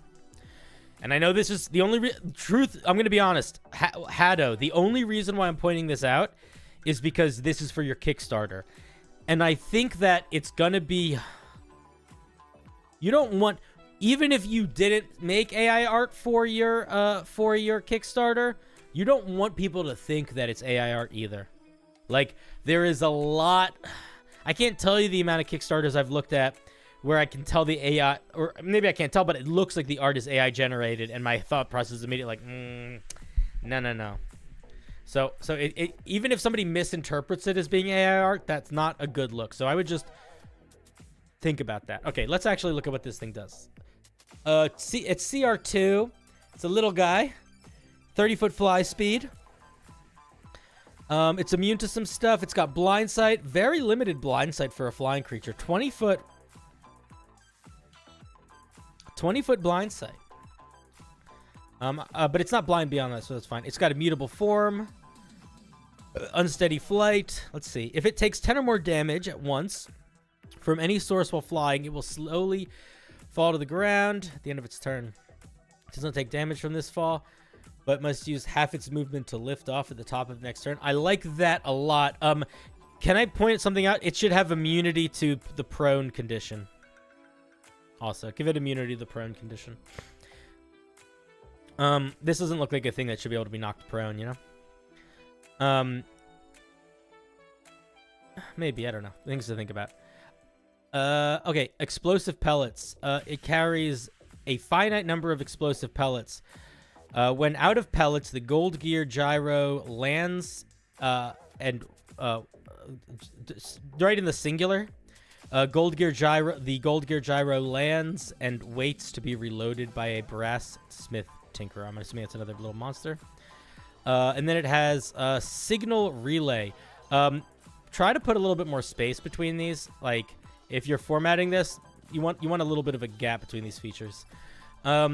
The Gold Gear Gyro has blind sight up to 20 feet. Additionally, it automatically shares information with other harmonic constructions within 100 feet of it. Any harmonic construction benefiting from this knows the exact location of creatures within the blind sight range. That's cool, but still makes attacks against them a disadvantage if it can't see them using its own senses. Maybe drop that. Maybe let them just attack it as normal. Actions. Pellet bombardment. The Golden Gear Gyro. You said it has a finite number of pellets. Did you say where? You might need to clarify how many it has somewhere. Oh, I see. You may be going to do that here. The Gold Gear Gyro targets a point on the ground within 30 feet of it. Each creature within 5 feet of that point has to make a dex saving throw or take some fire damage. After using the pellet bombardment, roll a d6. On a 1, it is out of ammunition. Okay, cool. It immediately lands and becomes incapacitated until it's reloaded. Wow. I don't know if it should... why does it become incapacitated when it's out of ammo? Tazza, are you ready for me to time you out again? Learn your fucking lesson. Idiot. We had literally the same conversation the last time you did that. Okay. And then you have this little buddy. The construction exists to manage and repair the complexity of the Spiral Keep. I don't understand. I mean, I literally did this before. I'm just going to ban them next time. They lack the ability to engage in combat, but are able to assist some of the more capable harmonic constructs performing maintenance. They're most often seen collecting the scraps of the fallen. I don't know. Oh, this is just all flavor text. So they don't have any actions they can take. So it needs to have, if it's going to be a creature, it needs all these stats. And I think that, like, it needs all of this, right? It needs this whole thing. It needs this whole section. Unless there's a reason for it not to, it needs this whole section. Okay. What did you specifically ask when you asked something specific? What did you ask? No, the layout is easy to read and understand. Yeah, I think the layout is easy to read and understand, and I think the creature is interesting. I feel like the thing that is missing from it is this does not do nearly enough damage for a CR2 monster, like, at all. Especially considering it can run out. I don't feel like it should become incapacitated and collapse as soon as it's out of ammo. That feels weird. Like a plane doesn't run out, doesn't, you know, like, it's not like the pilot is being ejected. The little brass tinkerer needs a proper stat block. And I feel like it should have something else it can do when it doesn't have ammo. Maybe it can do like a propeller attack or something. The coolest part by far is the signal relay, which I love. Yeah, I think it's a pretty solid little dude. I don't have a great deal more to say. I also feel like this looks like fucking AI art, and I know maybe it's not, but it's what it looks like. Does it attack in a group? I don't think so. I mean, it could. It's just one creature. We don't really get much. We're not really getting much flavor here, but I'm assuming it runs around with other creatures because it's entirely built around that. You know. Give it a fuel meter, maybe. Oh, that's not a bad idea. The only ones yelling about AI art. She even offers AI proofreading services, so she's okay with working with AI. Are you talking about this creator? Yeah, I think it's a little AI-y. But I think mechanically it's really solid. I think it needs a little bit more oomph to its pellet bombardment. I probably would up this. I might even just make this 4d6. And then I probably would give it an extra thing that it can do, like a propeller swipe or something. Also, I think it should have a higher dex or a higher con. One of the two. Some companies are already hopping on the AI train. Everybody's hopping on the AI train. It just doesn't look good from a creator standpoint. Because the people that don't like AI are the creators most of the time. So if a creator is using AI or people think they're using AI, it's like people aren't gonna like that. Okay, thank you, Mythic TTRPG. Myth TTRPG, excuse me. And good luck with your Kickstarter. I think I've seen a couple of your creations now, and they're all quite interesting. So I'm excited to see how the Kickstarter goes. If you're not in my Discord, please feel free to share about it in there when you're getting closer to launch.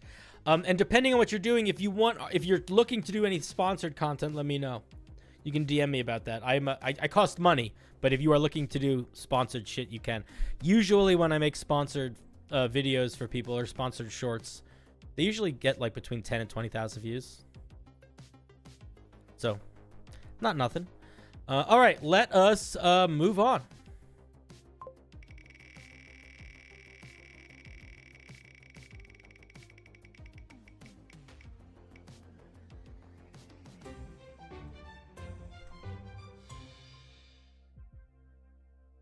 Okay, wait 1 second. Wait 1 second. Julia, thank you for the curse, by the way. No, and I appreciate just the questions. No.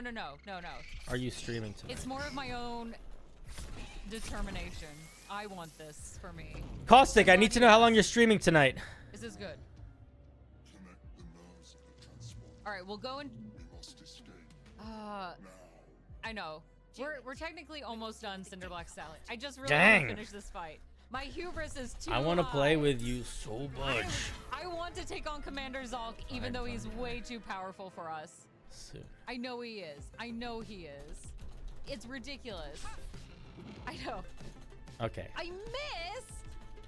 Okay, we're gonna save our flurry of blows, and I'm gonna shove this thing. All right, bye, Caustic. You're my buddy. Did it sound like it farted?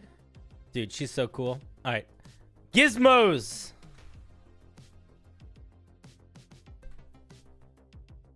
He's on a friend's stream. Yeah, because my buddy's streaming, and I wanted to know because if she was gonna be streaming for a while, I was gonna see if she wanted to come on stream, but she's not. Face it, guys, I got streamer friends. Sometimes I gotta talk to them. Like, I'm a pretty cool guy.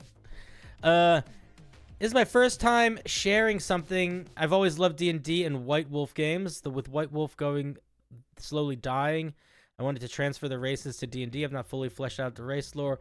I'm looking for whether or not you see this as a balance problem due to the races being able to change between forms. I plan to eventually bring other races in, except for some of the races that were overpowered. If you're knowledgeable about races, I did remove 2 forms due to feeling there were no way of making them balanced. Below are the listed normal forms. I kept the major ones. What do you want me to look at? Are you telling me specifically what you want me to look at? Okay, well, normally if you send me a bunch of stuff, you gotta pick one thing that you want me to look at in that thing. Oh shit.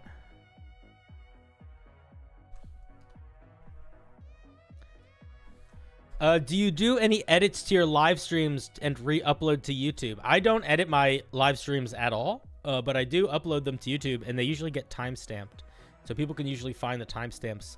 But I sometimes re-edit. Whenever I was doing like edits of my streams, they never I don't know, they didn't do that well, and I felt like the content wasn't that great, so I kind of stopped doing re-edits of my streams. You're in the waiting room? What's your name in the waiting room? Oh, Gizmos. I see you. I'm so dumb. Hey, Gizmos. Gizmos, I can't hear you. Oh, there you are. Jesus. Talk for a second? Yeah. 1 moment. I'll wait. I'll make 2 moments if I need to. Can you hear me? I can hear you. Okay. What do you want me to look at?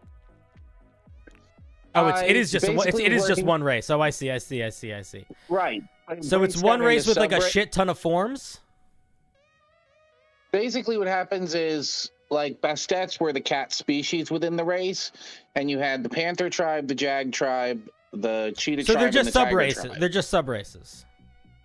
Right. Okay. It's the main thing of the forms that I'm worried are going to be too broken, because it does shift into like a monstrous type form that's almost large. All right, well let me read it. Let me read it, and we'll see what we see. All right, so we're a medium creature. Yeah. We shapeshift between forms, animal form, see ability, natural communication, human form. Okay, this is not the way to structure your subclass, so don't do that. If you're gonna talk about how we have 3 different forms, don't talk about them a little here and then more somewhere else. Talk about all of them at the same place. Dark vision 60 feet, proficiency in a skill, also proficiency in another skill. Okay, so 2 skill proficiencies, and then we get this shapeshift feature. Let's see, a full round action. Full round action is not a phrase in D&D. You just say action. As an action, you can shift form from one to the next. You're able to shift between forms. You don't need to say unlimited times per day. You can just not say anything. Hey Taza, you ready to? Let's see if you can calm down this time. Okay, so in human form, you have claws that deal non-lethal damage. In monstrous form, cannot be maintained outside of combat if the player does not receive damage or is given damage within 2 rounds. Why 2 rounds? Don't answer that. That's just a question to think about. You are forced into either animal or human form if not randomly chosen. Okay, so you have a monster form that you can only be in combat. I would not make a form limited to combat, because there's going to be plenty of situations that are not combat that are also combat. Like, the way that you have to base it around initiative, being in initiative or not in initiative, I wouldn't base it around combat. And basing something around being in initiative is a little odd. Usually the way that works is you would say, like, when initiative is rolled, something happens. Okay. Large grip. You're able to wield a 2-handed weapon as a 1-handed weapon. Cannot dual wield 2-handed weapons. Okay. And then animal. And then wait, what is large grip? So large grip is not a form. It's like just a part of monstrous form. Okay. Basically, yeah. Yeah, you got to reorganize this, dude. You got to reorganize this, dude. You can't have some of the, because I some features up here, some features down there. That don't make no sense. Put them all together. Animal form. See in monster manual for each subrace. What does that mean in monster manual? Like, does that mean you need to pull out the monster manual to get the stats of the creature? Not the stats, more the abilities, like their attacks and things of that nature, because they become a panther or they become a tiger. But they can only become that one specific animal. Okay. Your proficiency in animal handling, only thing you chose. Okay. So right off the bat, I don't think this is going to work the way you want it to work, unfortunately. I really don't. Okay. This does way too much for a race. Being able to turn into an animal, even if it's just one animal an infinite number of times per day, is too much. Even if that animal is a rat, even if that animal is a wolf, even if that whatever that animal is, like, if you want to have a feature where you can change shape into a beast, and infinite, if you can constantly change between forms, that kind of needs to be the only thing you're getting. And, like, you definitely can't be doing things where you're getting, like, 2d6 plus strength natural weapons, 1d10 natural weapons. It's just much too strong. I also do not think you can do something where you're changing your stats in the middle of a fight. That's also way too strong. Like, you're gonna have, like, are you familiar with the D&D races at all, or not really? Yeah, I am. So you're familiar with, like, the shifter? Right. Like, that is about as strong as you can get with having, like, alternative form changes. And you'll notice that they don't get a crazy thing. They don't get a lot. They get very little. So you're going to have to, like, majorly tone this bad boy back quite a bit. And especially if you, like, want them to be able to turn into legit animals where they're using that monster stat block. Like, that is, like, what are they using the whole monster stat block? Like, do their HP change? Does their AC change? Does their intelligence, wisdom, charisma change? Or is it just strength, dex, and con? Do they still get access to their class features? Or are they just limited to the monster stat block features? Like, all of that stuff is stuff that you need to think about. Originally, I had it where they didn't get anything from the monster class. All it had was their natural attack of the claw or bite, whatever it was the animal gave them, and then they kept their original stats. But people, when I was discussing it in the forums, people were like, well, that's too powerful. So I was like, well, how could I even that out? And they're like, well, first you need to make it limited on the monstrous form, and you need to make it where their animal form is following more of what the monster manual was. So I changed it to this. So even if you need to, but I agree with all of that feedback, and I'm saying that you did not do it enough. The monster form is still too strong, and you need to clarify how all of those monster form, the beast form changes work. Like, specifically, how does it affect mental stats? Are your stats totally replaced by the monster? Do you get access to your class features or your items when you're in animal form, or are you limited to just the features of the stat block? If you are normally a creature, like all of that stuff is really important to keep in mind and will majorly impact how strong the thing is. Because what animals are you picking between? Tiger, cheetah, jaguar, and panther? Like, all of that stuff is going to affect you a lot. None of those stat blocks are that bad, and they're all things that, like, get climb speeds or pounces or fast movement speed or really good stealth or things like that, or dark vision. So all of that stuff is just like all that's or keen senses. So, like, you know, wild shaping into an animal, which is essentially what this is, even if that animal is just limited to one animal, is very strong. It's not, like, shockingly overpowered strong, but it is strong. Even if your HP doesn't transfer over in the way that it does in wild shape, I think being able to do it an unlimited amount of times is a lot. I think it's a lot. And I think if you want that to work, you need to really, really focus in on making sure that it cannot be cheesed, and that it is that you are legitimately quite limited when you're in your beast form. And I would actually probably go through all of those beasts and make sure that the attacks that they get, the skills that they get, the abilities that they get aren't that strong. Certainly not stronger than, like, a D8 plus your attack modifier type damage. Okay. And you could do that in a couple ways.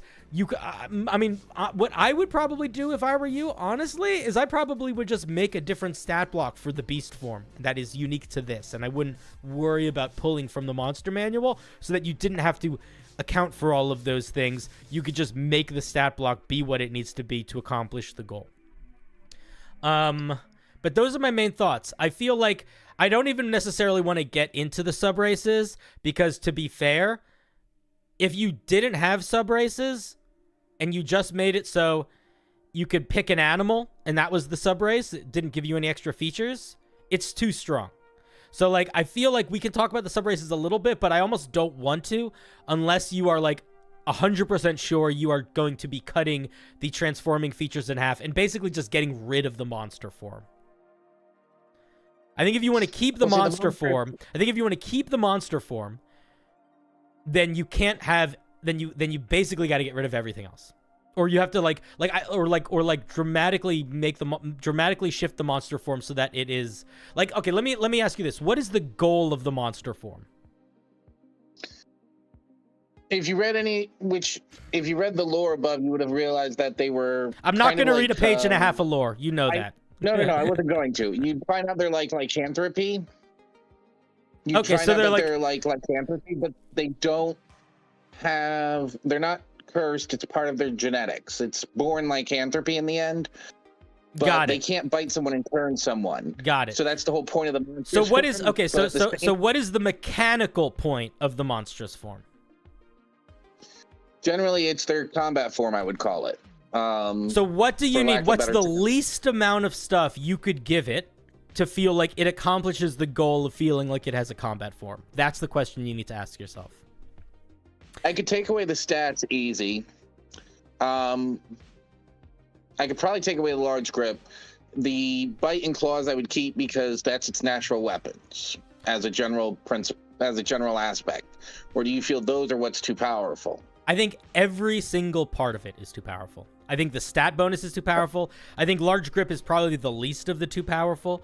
I think having a natural weapon that deals a D10 is too powerful. I think having a natural weapon that deals 2D6 is too powerful. The only way to make that not too powerful is to make it a once-a-day feature, not making it a once-a-combat feature. You have to significantly limit the reason why I'm going so harsh on this is because all of this is infinite use, and one of the features just lets you polymorph into an animal, which is very strong. Even just from a roleplay perspective, that's very strong. So, like, if you want to accomplish, like, you sort of have to ask yourself what's more important, the infinite useness or the making them powerful? Because even the shifters, which powers are dramatically weaker than these, they are limited in use, majorly limited in use. Does that make sense? Okay. Yeah. And I mean, limiting the use, I've thought about. Yeah. So why don't you want to do it? I wasn't sure how to limit it because I was looking at the shifters on how their limit was set up for a minute or something for the day or something. Their transformations last a minute and they can do them a number of times equal to their proficiency bonus. Right. That's what it is. Yeah. To put it simply, I wasn't sure how that was going to play because part of the role-playing aspect within the race that I was trying to keep it as close as I could to the race, cutting a lot of the benefits down. Like I removed their healing stats. I removed all of that from the original race, trying to keep the main core of they're a cat that turns into a person and can turn into a cat, for lack of a better term here. So then I think you need to decide. I think you need to decide. Like, I think you need to make monstrous form just needs to be a separate thing because you're essentially having two very different features. One is you are a person and you can turn into an animal. The other is that you have a monster form. And if you want to, they have to, like, they're so different. Those are such different features that I don't think you can tie them all together into one. And I think that you could do something where it's like, maybe, you know, like you could like, I think a question to ask yourself is like, how much vibe are you willing to cut in order to make this work? And if you're like, I can't, there's too much that this needs to work.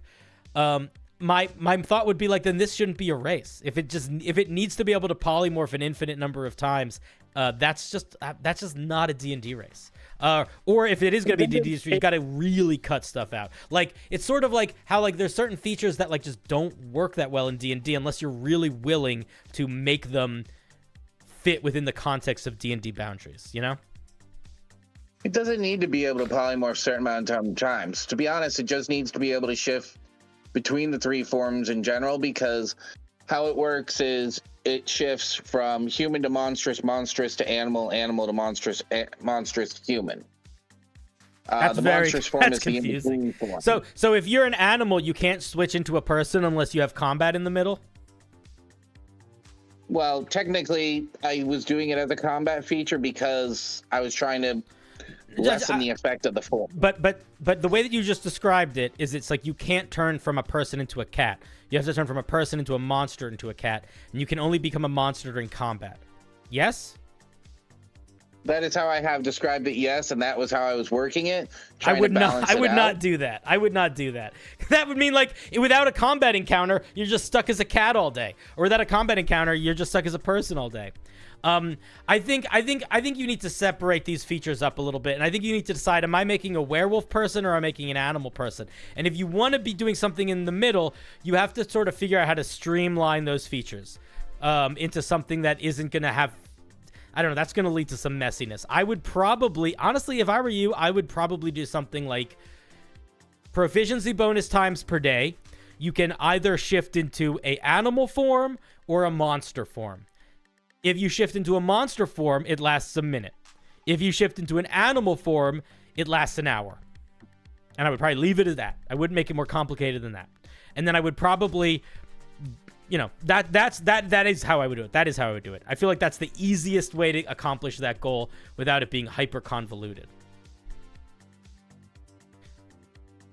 But if you really want to be able to, if you really want to be able to shift infinite, I mean, it depends on how strong you make the other forms. Also, yeah, it depends on how you make the other form. It depends on how strong you make the other forms. I also wouldn't organize it like this. You see how where it says like Panther and then Hidden Darkness, and then I have to go find Hidden Darkness? Just put the Hidden Darkness feature here. I want to be able to read it when I know what the Panther thing is. I don't want to have to go hunting for it. This shouldn't be like an index. Can hide when not under cover as long as the area is dark or shadowed. Scores a critical hit with a melee weapon attack. You can roll one of the weapon dice an additional time. And then faster. I mean, none of these extra features are that hectic, actually, if I'm being honest. The movement speed increased by 10 is probably the biggest. It feels, I don't know, man. It feels really similar to the shifter. Like, I will say, if somebody brought this to me in my game, I would say you should just play a shifter. That's what I would say. And I feel like, because that is where my head sits, I feel like the place you should sit in is you should probably lean into, how do I make sure this feels dramatically different than a shifter? And I would lean harder on the animal form, person form stuff, and lean less on the monster form stuff. And if you really want to lean on the monster form stuff, I think you got to really spend some time and think, like, how can I make this dramatically different than the shifter and not overpowered? That's what I'd say. All right. Thank you for a lot of that feedback, because, like, that's what I'm trying to do, is balance it out, because I eventually, like I said, there's a lot of other shifters there. Yeah. And I'd like to eventually transfer them and even do, like, the lore stats for the different vampires from the series itself to give more lore to change the vampires within D&D for content creators, like other DMs trying to build a game. Love to see the game survive in some way. You know, even if not in its full entirety. Yeah, for sure. But that's one of the hardest. The thing is, one of the pieces of advice that I give people a lot with the D&D is, like, you can't make everything fit. And have you done much creative writing before? A little here and there, nothing too crazy. That's fine. That's fine. There's a phrase in creative writing. One second. I will. One second. You want to? Okay. One thing that I would say is, okay, there's a phrase in creative writing, which is you have to kill your babies, or you have to kill your darlings. And it's this idea that you are going to fall in love with some aspects of your writing. You're going to think they are so, so wonderful, and they might be wonderful. But what's going to end up happening is you're going to reach a point where some of the things that you love are hindering you from making the thing that you're making as good as it can be. And as much as you might love them, you also need to be willing to take a step back and be like, my love for this part is not as important as accomplishing the goal of the overall piece. And I might think this soliloquy or this stanza is so good, but if I remove it, it will make the whole thing so much better. And that's, I think, the mindset that I think you need to try to think about is, how much of this do you love because it accomplishes the goal? And how much of this do you love because you love the whole thing? And anything that you love because you love the whole thing may be cut out. maybe find the parts that you're like, ugh.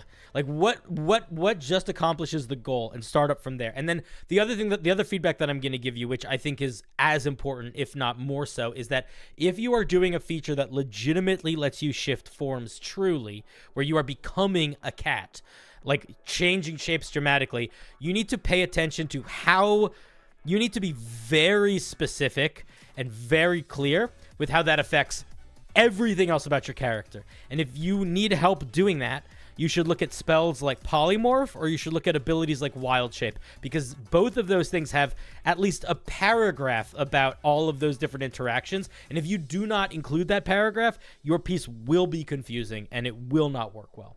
Also, thank you, Crazy Moose, for the 5 gifted. I appreciate that. Very kind of you. Very kind of you. Does that make sense, Giz?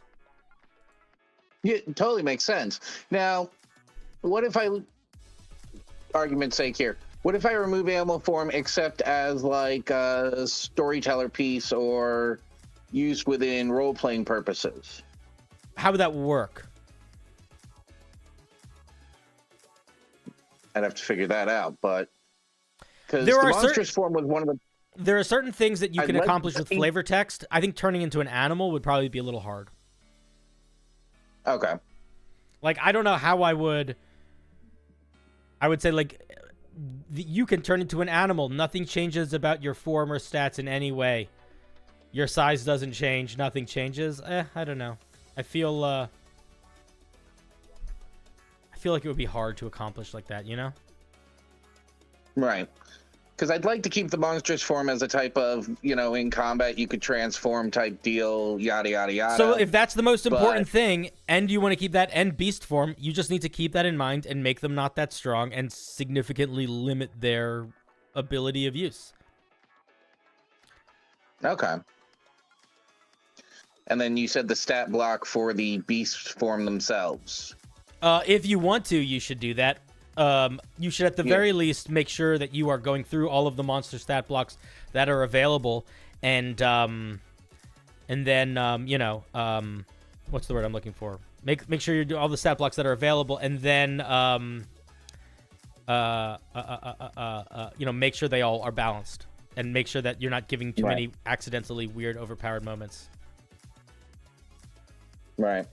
And that's what I was worried about, which is why I wanted the review, you know? Yeah. So I hope this was somewhat helpful. I think that it's hard. I can't tell you what monsters are overpowered or not, because you just need to take the time and do that work. You know, look at them, see what they get. But again, I think you could just make your own stat block, and then it would probably accomplish that goals. But yeah, those are my main thoughts. I hope that was at least medium helpful. It was a lot helpful. Very helpful. Thank you. Yeah. All right, cool. All right, buddy. Thank you for the call. All right, bye. Bye. That was Gizmo.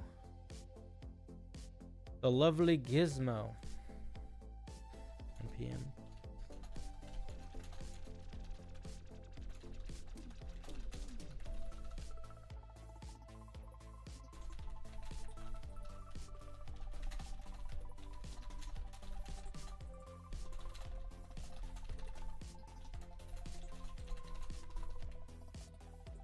Okay. All right. Thank you very much, Gizmo. Let's give a round of applause for Gizmo.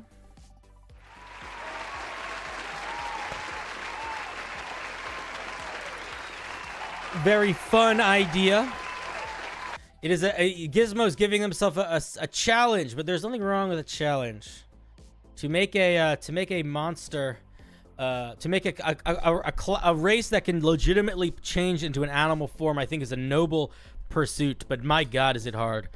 Oh, thank you for the 20. Jeez Louise, thank you so much. That is very generous of you, buddy.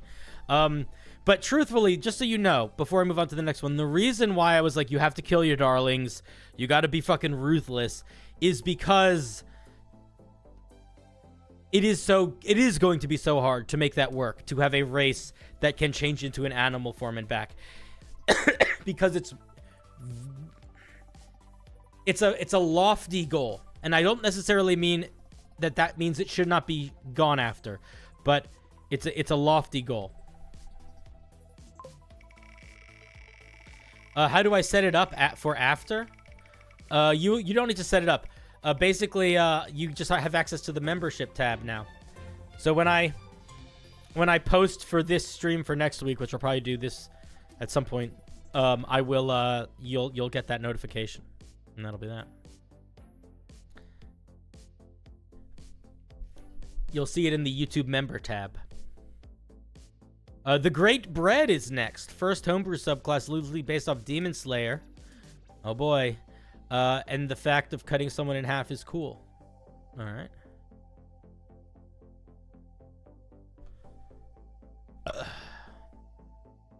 Excuse me.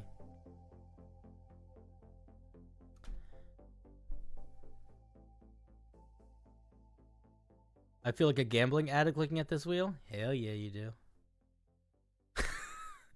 This is the most healthy gambling you can do. Oh my god, Dylan gifting more subs. You guys are crazy tonight. So generous. Jeez Louise. This party ain't stopping. All right, speaking of which, I actually need to do something. I need to do a little bit of back-end work before I have to adjust the credits. For folks that don't know, I do credits for my show. Whenever people give a little bit of a gift, I have to add them to the list, and the list gets updated every, I don't know, couple weeks. We got some new gifters tonight, so I got to add them to the credits. Let's see. We have Kenneth Chromatic. And I think Dylan and everyone else is in it to win. Rex. We got to add Rex too. Normally I try to do this when you guys aren't looking, but I don't care. I'm just doing it right now. Deal with it. I'm sorry.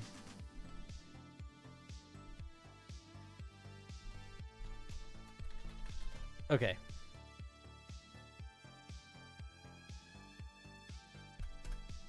Okay, there we go. Done. Sorry. Distraction over.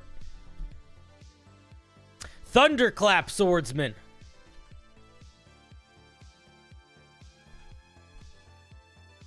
Always in it to win it. Good morning, Squid. What's up? You're one of my favorite sea creatures. I'm just kidding. You're more than that. You didn't expect me to still be streaming? Man, listen, when I have the time and the energy, I like doing long streams. The reason I've had to do shorter streams lately is because I've had, like, to be completely honest, I had a little bit of a family life stress going on. Nothing terrible, but enough that I had other things I was needing to deal with my time, so I didn't have as much free time. And then also I had, like, a crazy amount of editing work I needed to do for my more regular job, which is not really a regular job because it's not really a job anymore. It's freelance stuff, but I've just been timeless, But yeah, I'm fucking here. And last night, I went to bed so early because the night before it, I didn't go to bed. 2 nights ago, I stayed up for just the whole night because I had to finish some work. And then the next night, I fell asleep at 10 o'clock with all my clothes on and the lights on.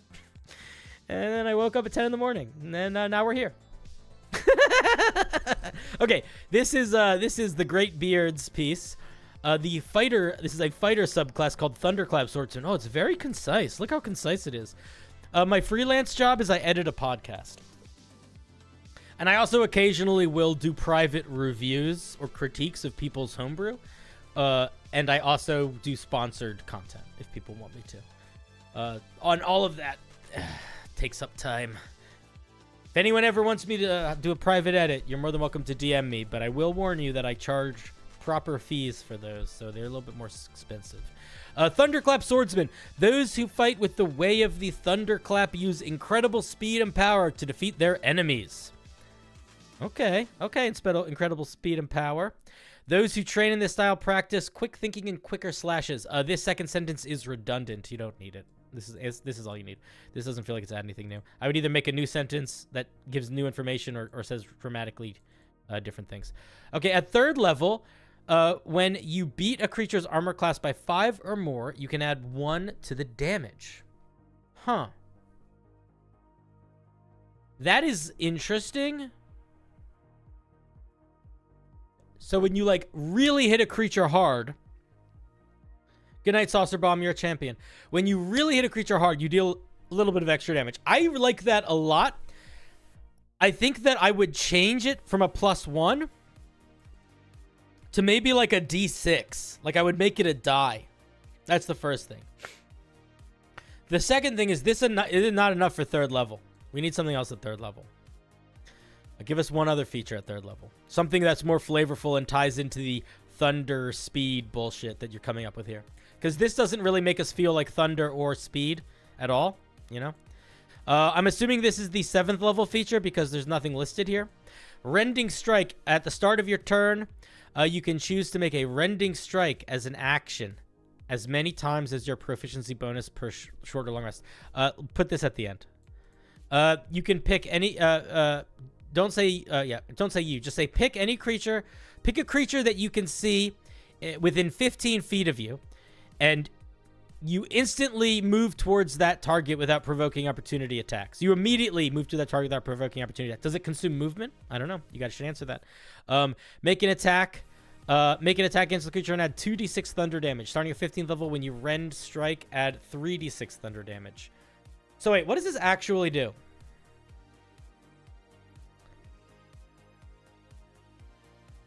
As an action, you can pick a creature within 15 feet of you.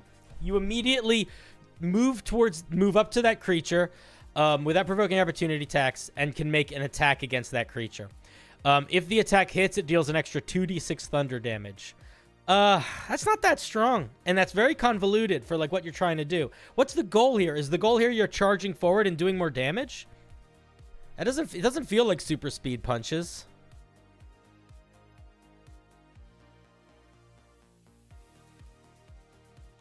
If I were you, I would honestly, here's what I would do. It shouldn't make it, first of all, don't make it cost an action. Make it cost a bonus action. I would do something like, as a bonus action, you can move a number of feet towards an enemy creature equal to, I don't know, 10 times your proficiency bonus, 5 times your proficiency bonus, whatever, some amount of movement.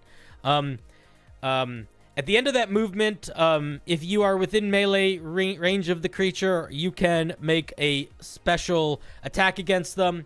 That attack deals this extra, or you know, if you hit that creature with a weapon attack before actually, this is what I would do. Bonus action, you can move up to, I don't know, whatever, some amount towards a creature that you can see. If you hit that creature with a weapon attack before the end of this turn, that creature takes an additional 2d6 thunder damage. Something like that. That being said, that also really doesn't feel like a 7th level feature. If anything, I feel like that feels more like a 3rd level feature. And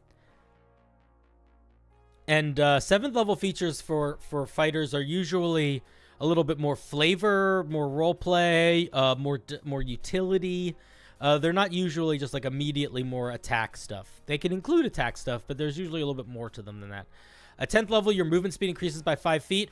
This is fine, but also really underpowered. We should have more here. 15th level, when you do Rending Strike, add 3d6 thunder damage instead of 2d6. Again, if that's the only thing we're getting at that level, it's pretty weak. Starting at 18th level, you have achieved ultimate speed with the blade. At the start of your turn, you can choose to make a thunderstorm slash as an action. You move in a 50-foot line. Any creature of your choice within 10 feet of any point in that line take 10d10 slashing damage. And each creature within a 50-foot sphere from the starting point take thunder damage. Oops. That's too much, dude. Okay, so here's how you do this. I like this a lot, but here's how you do this. Don't make it within 10 feet of the line. Make your creatures within 5 feet of the line, first of all. Don't make 10d10 slashing damage per target. Make something reasonable. You can make it 5d10. You can make it less. And then don't make this a 50-foot sphere. Make it like a 10-foot sphere. If you do all that, it becomes a lot more reasonable. So this is way too strong. Also, this needs limited use, right? Right now it's infinite use, which is way too much. So this is way too strong. Also, like, yeah, this is way too strong in its current moment. And then almost everything else is a little bit too weak.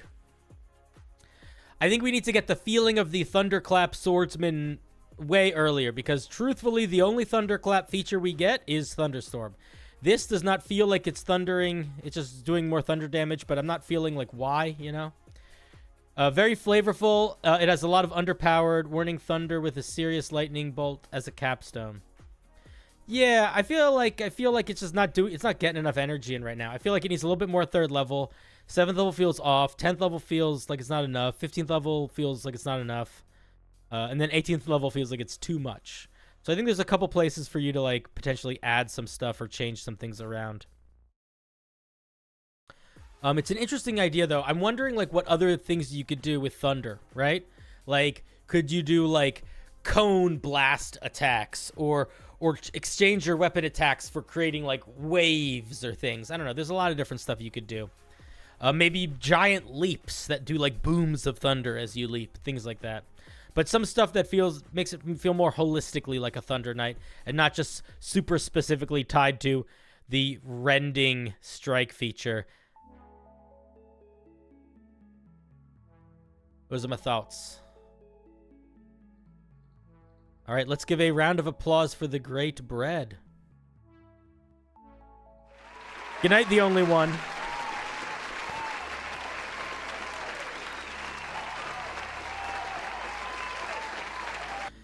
Guys, it's looking like I might stream Baldur's Gate tomorrow at like 1 p.m. I'll message about it in the Discord if I'm going to. But I think I'm going to be streaming with Caustic. I'm probably going to be joining her game. So I have to make, which means I'll have to make the goofiest fucking character I can beforehand.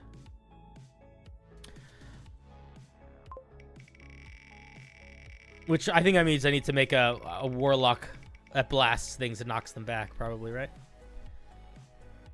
Next is Derek Silverstone.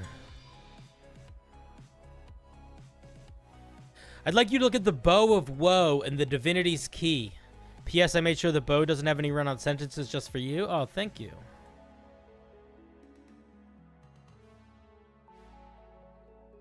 What did they say they wanted me to look at again? A blasting granny is not a bad idea. Bow of Woe.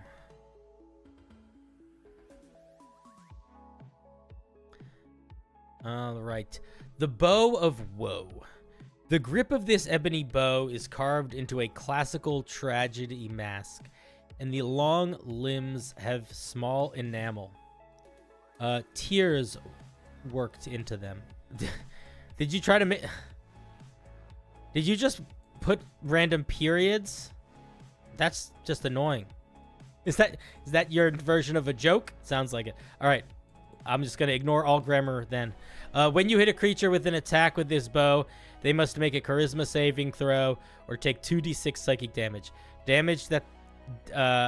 and they have disadvantage on charisma and wisdom checks for the next 8 hours as the bow saps their will. Giving somebody disadvantage on wisdom and charisma checks for 8 hours is a lot. And psychic damage is already really strong. I would probably limit that to like an hour max. And I probably would make it a limited use thing too. Like I probably would put it on charges. Maybe not the psychic damage, or maybe just tune the psychic damage down a little bit. But I would probably put this on charges, because right now it's just a little too strong. What was the other thing you wanted me to look at? Divinity's Key?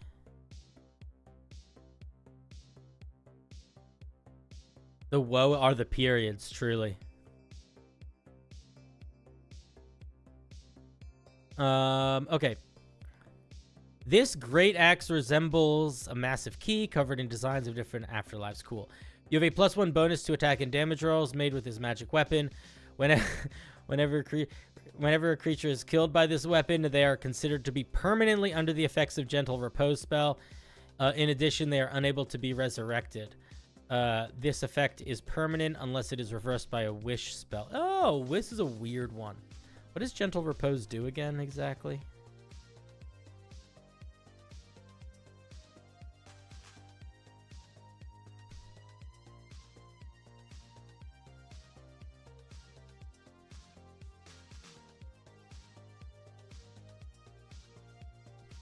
It's weird that they can't be brought back from the dead. But Gentle Repose specifically interacts with big creatures being brought back from the dead. I don't know how I feel about that. It's an interesting one. It's very just like flavor more than anything else. It would be a scary item to put on a monster that was attacking the party. Yeah, a Keyblade. It's basically a Keyblade. Whenever creatures kill them, they are considered permanently in the effects of gentle repose. I feel like you should be able to like dispel it normally, right? Like dispel magic should probably work on it. But I think the concept is really neat. Yeah, really neat concept. I don't really have a lot of thoughts other than it is impactful to make it so they just like can't be resurrected, but it's not that impactful, I guess. Grave Cleric feel? Yeah, it is very Grave Cleric feel. It's true. Divinity's Key. All right. Thank you, Derek.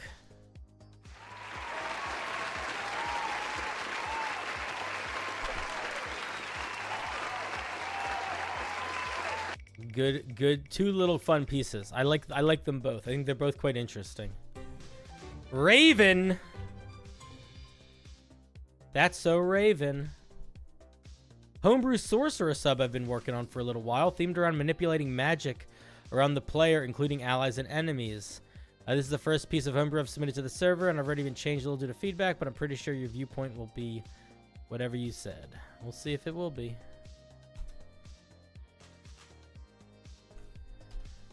All right. Weaveborn. The Weaveborn. Weaveborn are sorcerers whose minds have been torn by an encounter with the full majesty of the weave, leaving holes through which threads of the weave itself flow. They can see and touch the very threads of magic and can pluck on them like strings on a harp. However, the imprint of magic on their minds is deeply disruptive, and they struggle to function normally in society. Choose one of the peculiarities. Okay, we're gonna worry about that. Let's get into what we actually do here. We get some spells. Each spell has a sorcerer spell for you. These spells can't be replaced. Oh, you're just stuck with them. You have to keep them. Interesting. Yeah, man, we're still going. We're doing a long stream tonight. I only have like a couple Homebrew pieces left. I'm gonna see if I can get through all of them. Absorb elements, detect magic, see invisible, locate object, counter spell, dispel magic, divination, locate creature, awaken wall of force. All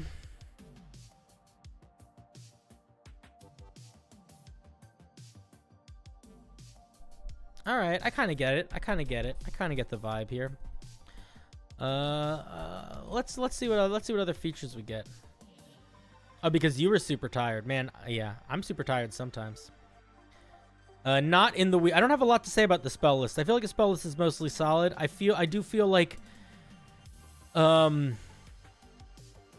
feel like the things that feel like they could maybe go is absorb elements feels weirdly out of place. Locate object feels out of place. I wouldn't do counterspell and dispel magic. They kind of do the same thing. I would pick one. Probably do dispel magic over counterspell and put something else here. Divination and locate creature are another ones where it's like, what is this one? Are you a magic weaver or are you like a soothsayer? You know, I'm not sure. Wall of Force is one of the most powerful spells in the game. And Awaken is also a pretty fun, weird spell. Not in the Weave. At first level, you can gain a modicum of control over the weave within 30 feet of you, which has no regard to the physical barriers called your knot. Within this area of control, you can sense magical presences. As an action, you can extend your awareness until the start of your next turn to identify how many spells or magical effects are within your knot. How is that different than the spell Detect Magic? You know which direction each spell effect is relative to you, but not their exact location or nature. Don't say may, say can. You can use this ability a number of times equal to your Charisma modifier. This feature gains additional abilities at 6th, 14th, and 18th levels, as well as increases the range. I'm going to be honest. If all of your features just tie back into this feature, that's not the best. You should not build a whole subclass around something that just does one thing, and that one thing gets better. Because what happens when you're done, you use it this many times, then you just don't get it anymore. So this is just Detect Magic. Okay, let's keep going. Starting at 6th level, your influence over the weave expands to 60 feet. In addition, when a creature within your knot casts a spell for which you have spell slots, what does that mean? You can use your reaction to apply one of your meta magic options to that spell. That creature can choose to resist this by making a charisma saving throw against your spell save DC. You can use this ability an amount of times equal to your proficiency bonus. Your gain spent uses on a long rest. applying your meta magic to someone else's spell is really strong. I probably would not make that proficiency bonus times per rest. I probably would make that once a day. I might also make it cost more sorcery points. Like you can use double the sorcery points to whatever. Do a thing. Infused with magic. Starting at 6th level, the channels of magic in your mind make you resistant. You have advantage on intelligence, wisdom, or charisma saving throws against spells or other magical effects. It's all right. I feel like we need something dramatically different for first level. Yeah. I honestly, I would drop the whole the warping weave thing at 6th level and make it so like when a creature casts a spell within 30 feet of you, you can use your reaction to apply meta magic to it, something like that. I think that's a pretty neat idea, though. I like that quite a bit. At 14th level, your influence increases to 90 feet. You now automatically know if the spell's enchantment within your knot. I also want to read this part because I feel like this is all just too much already. In addition, you can detect instantly if a spell has been cast within your influence. You can use your reaction to force the caster to make a charisma saving throw. If the caster of the spell the caster of the spell has advantage on the save if the level of the spell cast is higher than the max level you can cast. On a fail, you absorb the spell and gain an amount of sorcery points equal to the amount required to create the spell slot of that level. That's too many. That's too strong. Too many sorcery points. Too strong. Unless this is a once-a-day feature. Maybe then it's okay. If you would gain more sorcery points than your maximum excess points... No, don't do the translating temporary hit points. Just drop that. You just can't get past your maximum. On a success, the spell will include you in its effect. What does that mean? Even if it would not normally do so. For example, if you fail to absorb a fireball, you would be required to make the save against the spell even if you weren't in the radius. You can only use this ability once per long rest.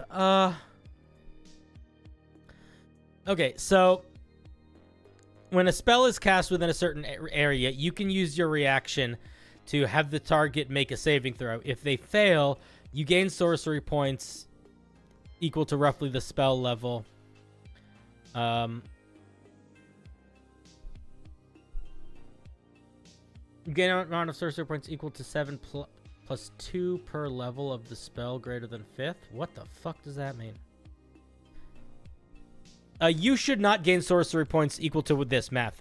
What you should do is you should gain sorcery points equal to the level of the spell divided by 2 rounded down. So a 1st or 2nd level spell would get you 1 sorcery point. Actually, a 1st through 3rd level spell would get you 1 sorcery point. A 4th level spell would get you 2, etc. I would keep it like I would do it like that. I wouldn't give you a lot of sorcery points. That sounds crazy. Too many sorcery points. And then you're affected by the spell. I think you could probably just drop that part. I get the vibe, and maybe you're trying to do it to balance getting an obscene amount of sorcery points, but I don't think it accomplishes that goal. Weaver of the Weave. It's a silly name. Beginning 18th level, your radius gets even bigger. Your ability to use magic options on spells cast within your range no longer requires a reaction. I would not do that. Meta magic options.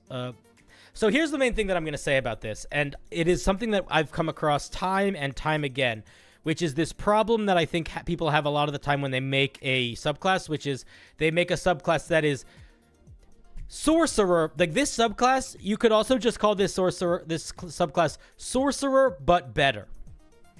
And I don't like that. I feel like we need to get more specific. Like, I'm going to be honest. I think you dramatically need to shorten the range of your not weave power.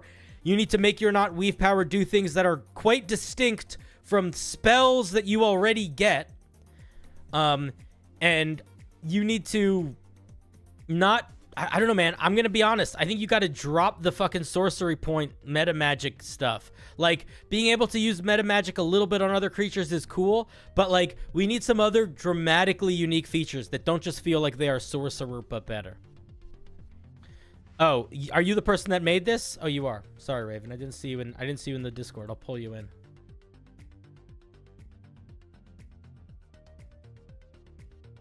Hey, Raven, you can unmute whenever you want. Hey, Raven, I can't hear you. Are you talking? You got to leave Discord and come... Oh, there you are. Hey, buddy. How's it going? I'm doing good. So yeah, so I like what you're trying to do here. I like the idea that you have like a bubble of magical influence around you, but the way that it's written right now, that bubble gets way too big. It also doesn't really do anything that unique. Like, you're getting spells that do what it does. And a lot of these features, like I was saying, they're just, you are now Sorcerer Plus. And I don't think that that is a good place to sit as a subclass. I would, if I were you, honestly, I would just completely drop the Woven Node feature, and come up with something new and distinct here. I would do the same thing for Weaver of Weave, come up with something totally new here. And I feel like, I think 6th level I think 6th level is just good. It's a little strong, but that can be okay. But I also feel like the 1st level feature, it's just Detect Magic, and we get Detect Magic. So I think you need to think about, if I were you, I think the main thing that you should be thinking about is, what is the goal of having this magical bubble around you that is different than I am Sorcerer but better? Like, how else can it be unique? You know what I mean? Like, what new flavor, what new vibes can this have that aren't just Sorcerer but better? That's what I would think about. Like, to give you an example of that, like, the Monk, the Way of the Open Hand Monk, is almost Monk but better. But if you look at what it gets, they are all very unique features that are not inherent Monk features. Like, the way to change its flurry of blows, even its capstone, like the 5-finger death punch, that is a completely new thing. So yes, in a lot of ways they are Monk but better, but they are still adding a bunch of distinct options. You know, they're not just doing more of what we sort of get the vibes of. And I think that is a tricky thing to think about, because Weaveborn is basically like, all sorcerers are Weaveborn. All sorcerers are people that are born of magic. Like, that is sorcerers. So the question becomes, what else is this that makes it distinct, and how can I really uplift that specifically? That's what I think you need to think about. Yeah, I wanted to. The whole idea with this is having more of a direct connection and control over the weave around you. That's why I call it like a knot, when you make a knot when you're weaving something. And I like that flavor text, and I think that you accomplish most of that with like the 6th level feature. I think that we need to think about what else. Okay, so you're more connected to the weave. Great. What does that mean? Like, what does that literally mean? Like, what new things can you do because of that are not just Sorcerer Plus things? Allowing you to use meta magic on other creatures' spells? Very cool. Into that. Everything else here, I sort of feel like I'm not sure what we're getting. More like, kind of like the point of strip down, try from the start with more unique ideas. Not even... Try a lot for that. Here's what I would say. Before you change anything, sit back in your chair and think about 1 or 2 things that make this subclass distinct, that you are excited about. Maybe it's the knot of magic power around you. If that's the thing that this makes this distinct that you're excited by, now you need to play the game of, okay, spells like Detect Magic, Counterspell, Dispel Magic, all of those exist. What else can I make this? How else can I represent the knot of magic around me? Maybe I can redirect spells that enter into my knot. Maybe I can maybe I have some anti-magic abilities within it. You know, there's a million ways you could go. But the question is, what are those things going to be that are distinct, that accomplish that specific goal that you have of the knot, or whatever the unique thing is that you are interested in? Right. I don't think you need to cut anything until you know the answer to that question. And then when you know the answer to that question, it's going to be a lot easier to decide what to cut and what to change. Mm-hmm. Yeah, I know I have been hesitant with the 14th and 18th level features. I just haven't gotten any concise feedback on it. So that does help. I think the 14th level feature is just a little too strong. And it doesn't feel like it's doing something new. Like, it's like literally a creature makes a charisma saving throw, or you get more sorcery points. Yeah, that's really strong. You get sorcery points it's really back. strong, but it's not anything new. It's like overpowered, but it's also not anything new. So you want it to not be Yeah. overpowered, and you want it to be new. You want to think of some other new things that we can get that make us feel distinct, not just like Sorcerer, but better. Mm-hmm. And I don't even remember what the 18th level feature is. You just don't need it to use a reaction to do a thing. Yeah, I wouldn't do that. I would just, again, I would come up with something new. New feature. Brand new. Just every level makes something new unique, and that's what I tried to do, but I don't think I did a really good job at it. Well, you did a fine job at it. That's why we're here. We're here to learn and grow together. Don't worry about, you don't have to judge how you did. I think the most important thing is to look at where you are and where your piece is, and to decide what steps you want to take moving forward with it. I also don't think you need to do a unique thing at every level. You can do things that build on earlier levels, but it needs to be both. You can't just do stuff that builds on earlier levels.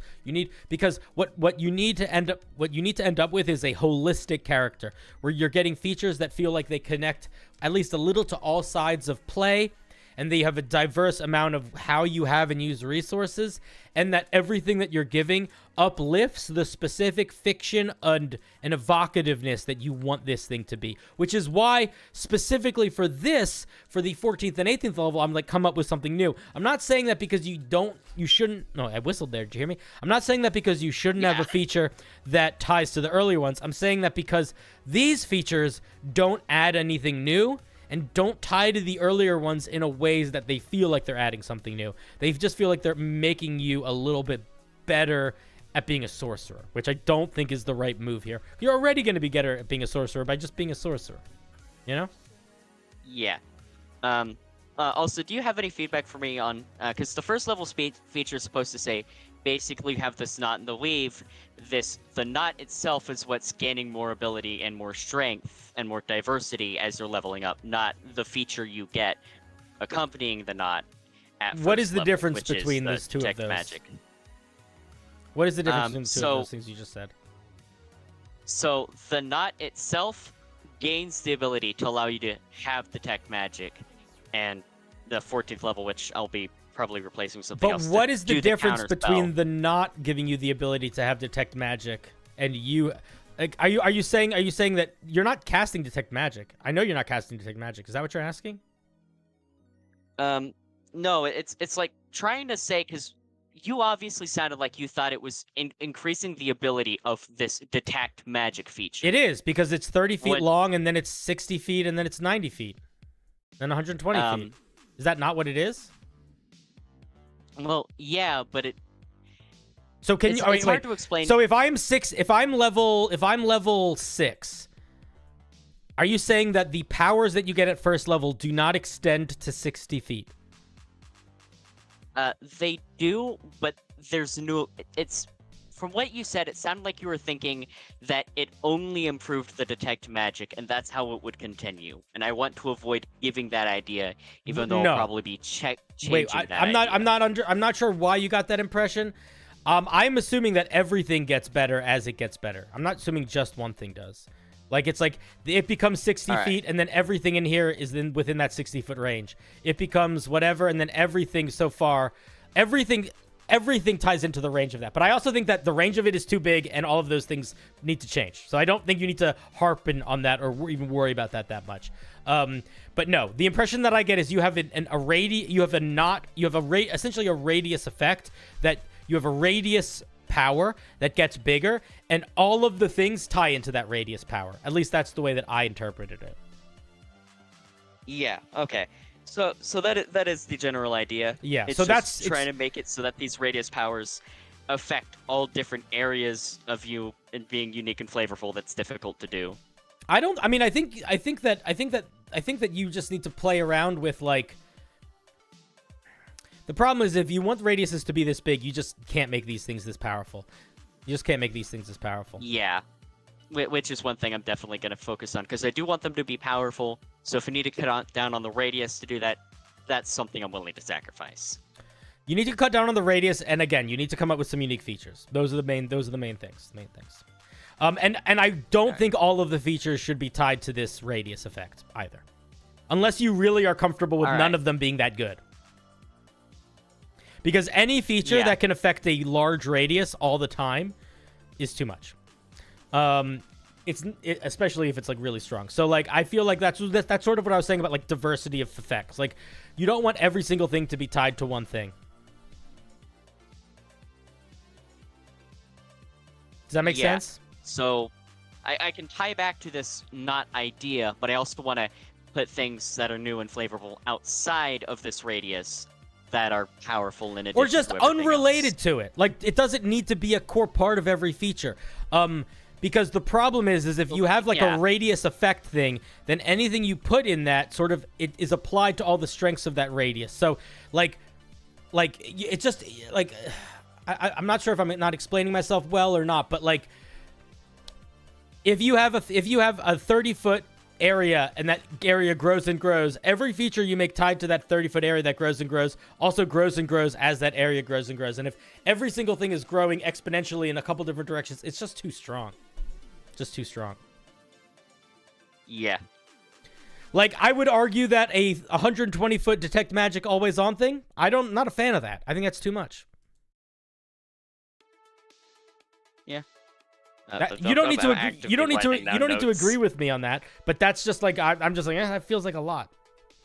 Or the ability to, to do I don't know all of these things. I feel like the range of them getting that far, it feels like it becomes too much. Like you don't want. You want to feel like your first level feature is useful at 20th level. Like that's good, but you don't want your first level feature to feel like a 20th level feature at 20th level. Does that make sense? Like, yeah, it should still feel like it's a first level feature, because what you do by tying all these things together is all of these features now have the power of a 20th level feature. So instead of having a subclass where you have 6 features that scale in strength, you have 6 features that are all equally 20th level power featured, or whatever. Yeah. So that's what I mean by like toning some of that taking down. notes. Like I am agreeing with a lot of what you're saying. I'm okay if you agree or don't agree. But I think the main feedback that I have for you is figure out what the knot does that's interesting and unique. Because when you know what that is, don't worry about range and radius too much yet. Think about what you want this thing to do that is unique. Once you have a sense of what this thing can do that's unique, you are going to have a sense of how big that radius can be and how much you can expand it.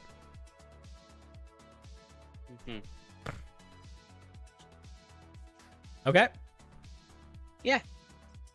That matters more, because I do think that this piece, you have some really interesting ideas that you're working with, but I do think that as you work on it, I would be surprised if there wasn't at least one dramatic change that might make you rethink the radius or the effects in general. Like if I don't want you to, I want you to base that stuff off of what excites you about the project more so than what like feels like you need to limit about it. And I think that that's why I strongly suggest starting from the what can I make this unique and cool before you worry about what can I make this balanced. Yeah. Focus on flavor, then focus on the balancing. Yeah, afterwards. vibe comes first, and then you chisel away what's too strong to make it just the skeleton of vibe, and then you're in a good spot. Yeah. All right, buddy. Thank you for your consideration. Yeah, man, I appreciate you sharing the piece. It's a very fun piece. And I think that the thing that if I can leave you with anything, the sharing of meta magic to spells near you, I think, is fucking gold. And I would not lose this. I would try to keep this feature. I think it's really, really fun. So this is the part that I'm like, I don't think this is the only thing. Like, I also think the idea of a radius of power of influence that grows is really cool. But I think that this is one that I was like, oh, that's fun, in a way that I'm like, So keep that. If I can make it, if I can implore you to keep anything. All right, buddy. Thank you for the piece. Very fun. All right. Thank you for listening. Of course. And Bye. reading. I hung up on you. Let's give a round of applause to Raven. Thank you, Raven, for your Weaveborn. Very exciting. Very exciting. 4 left. I think I'm gonna get through all of them tonight, guys. I think we're gonna do it. What time is it? It's 2 a.m. Yeah, fuck yeah. I'll go for another hour or two. I don't give a fuck. I don't care if there's only 3 people watching. Oh, there's 30 of you still. All right. Well, I don't give a fuck if there's only 3. I'm down to finish. I got the energy. In my quest to create a subclass for each official class, I don't know what that fucking means, I decided to take 2 underrated ideas and make a new one. Yeah, Fey Wanderer and Swarmkeeper exist, but this is fun too. I was gonna say, you called them underrated. They're really, Swarmkeeper and Fey Wanderer are really good. They're like arguably my 2 favorite subclasses for Ranger. All right, there you go. Boop. There it is in the chat. Let's take a look. The Greenblood Conclave. Master emulators of nature's most cunning killers. That's a weird opening. Green blood rangers use venoms and toxins in their attacks and magic to bring down even the most dangerous foes. It's only 2 a.m. Yeah, it's 1:52 technically. These rangers are formed from ritualistic inoculation and transformative rites perfected by the Drow and Yuan Ti to bless their favored few with natural poisons and adaptations. Over time, other races and factions have adopted and modified these rituals for their own. You spend too much time talking about like where they come from and not enough about what their vibe is. And also this should be multiple sentences, and this should be multiple sentences. Yeah, I like Rangers too. This one gets Ray of Sickness, Protection from Poison, Slow, Greater Invisibility, Cloud Kill. I would not do Greater Invisibility. Come up with something different here. Come up with another poisony bullshit thing. Don't do Greater Invisibility. I like everything else. Protection from Poison also kind of sucks. I probably would find it a better spell to put here. I'm sure there's another cool poison spell that you could get at this level that would be cooler. Alright, Venomous Adaptation.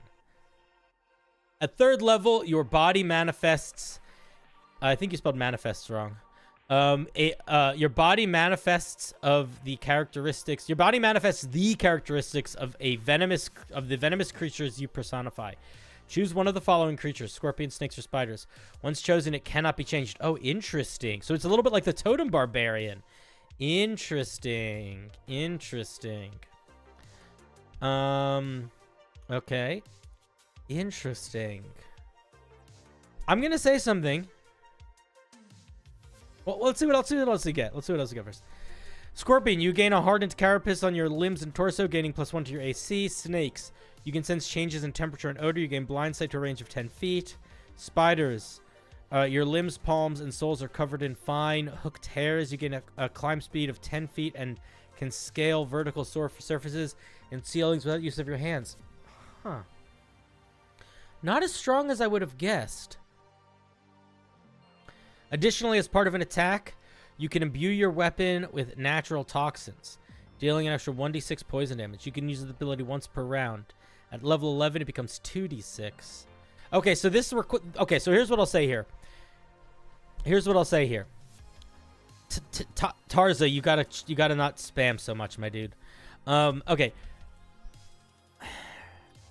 This is poison damage, and it doesn't cost anything in the action economy. It's just a part of the attack. So there's a little bit of strength to that, even though it's a little bit less strong in some ways due to the poison damage. So that's fine. +1 to your AC, good. Little boring, but good.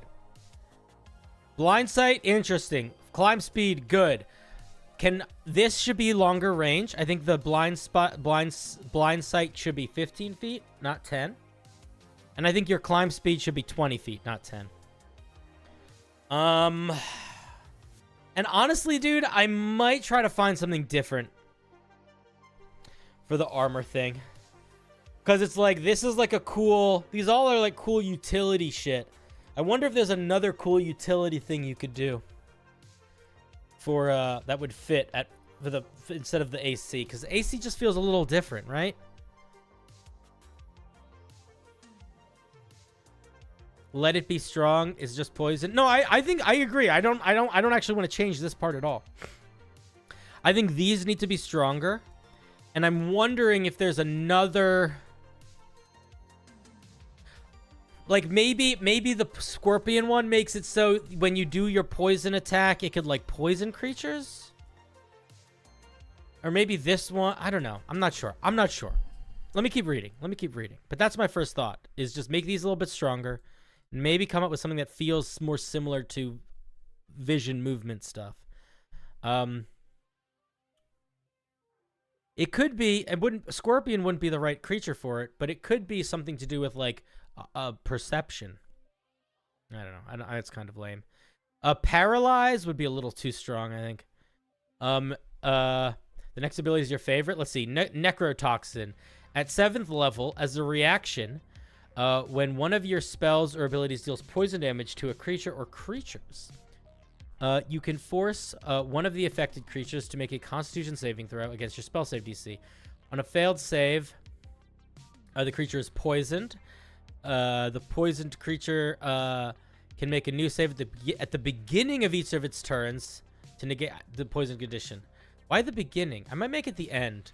Don't say may, say can. You can use this ability a number of times to go to proficiency bonus. Additionally, when you deal poison damage part of a spell or ability, you can treat the damage as necrotic for the purposes of resistance and immunities.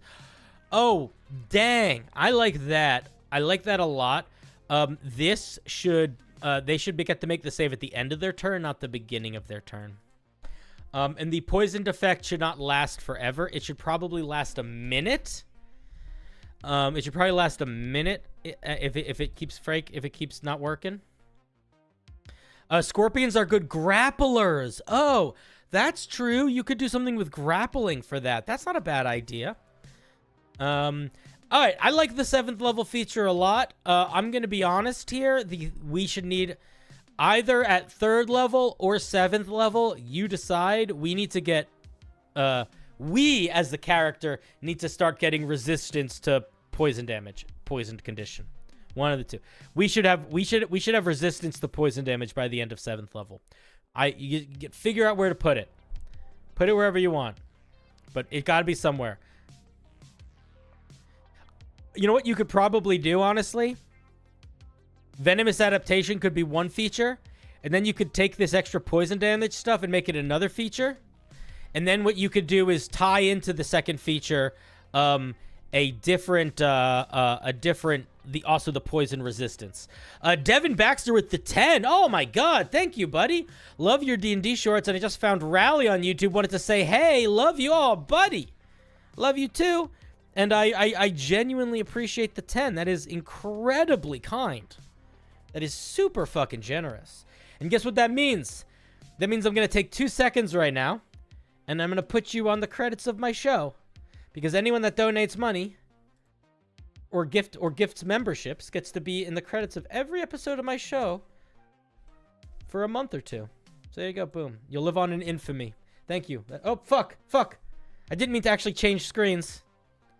Thought I was doing that secretly. Oh well, sorry.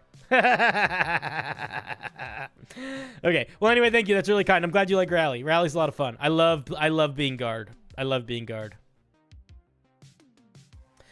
All right. So yeah, that's what I was gonna say for that. Let's look at. And 7th level is nice, and I really like that you can have poison act as necrotic, because it does something interesting where it's like, if the creature is resistant to necrotic also, they're still going to be resistant to it, which I think is an interesting choice to make.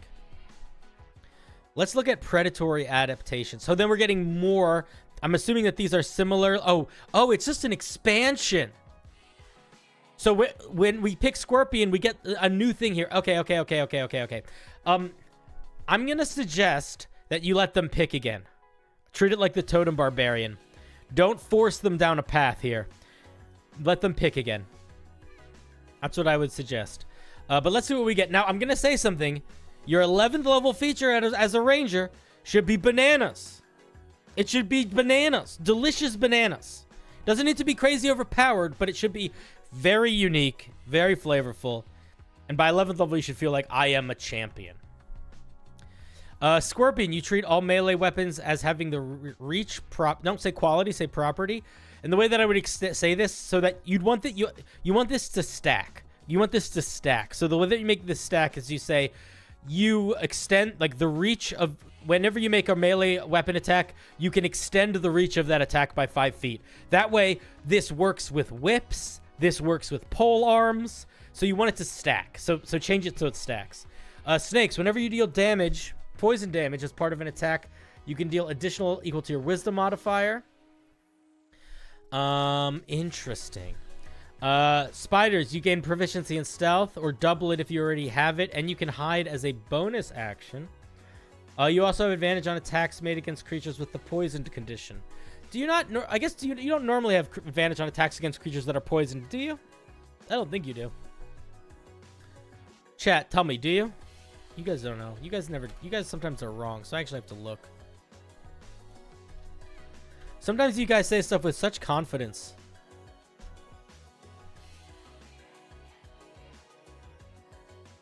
Nope. Okay, so it does work. Okay. I like the advantage on attacks against creatures that are put. This is nice. I like that. Keep that. It's solid. I don't think you should do an extra damage thing here. Sort of similarly to here, where these feel like pretty unique gameplay changes, and this is just a buff. These feel like pretty unique gameplay changes, and this is just a buff. I want to encourage you to try to find another unique gameplay changer here instead. The other thing is that I don't know if I feel like this is I was gonna say I don't know if I feel like this is strong enough for 11th level, but maybe with this part it is.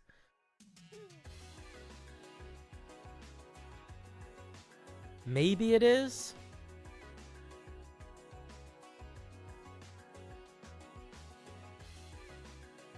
You're not getting all of them. You're only getting one, and you get that one forever.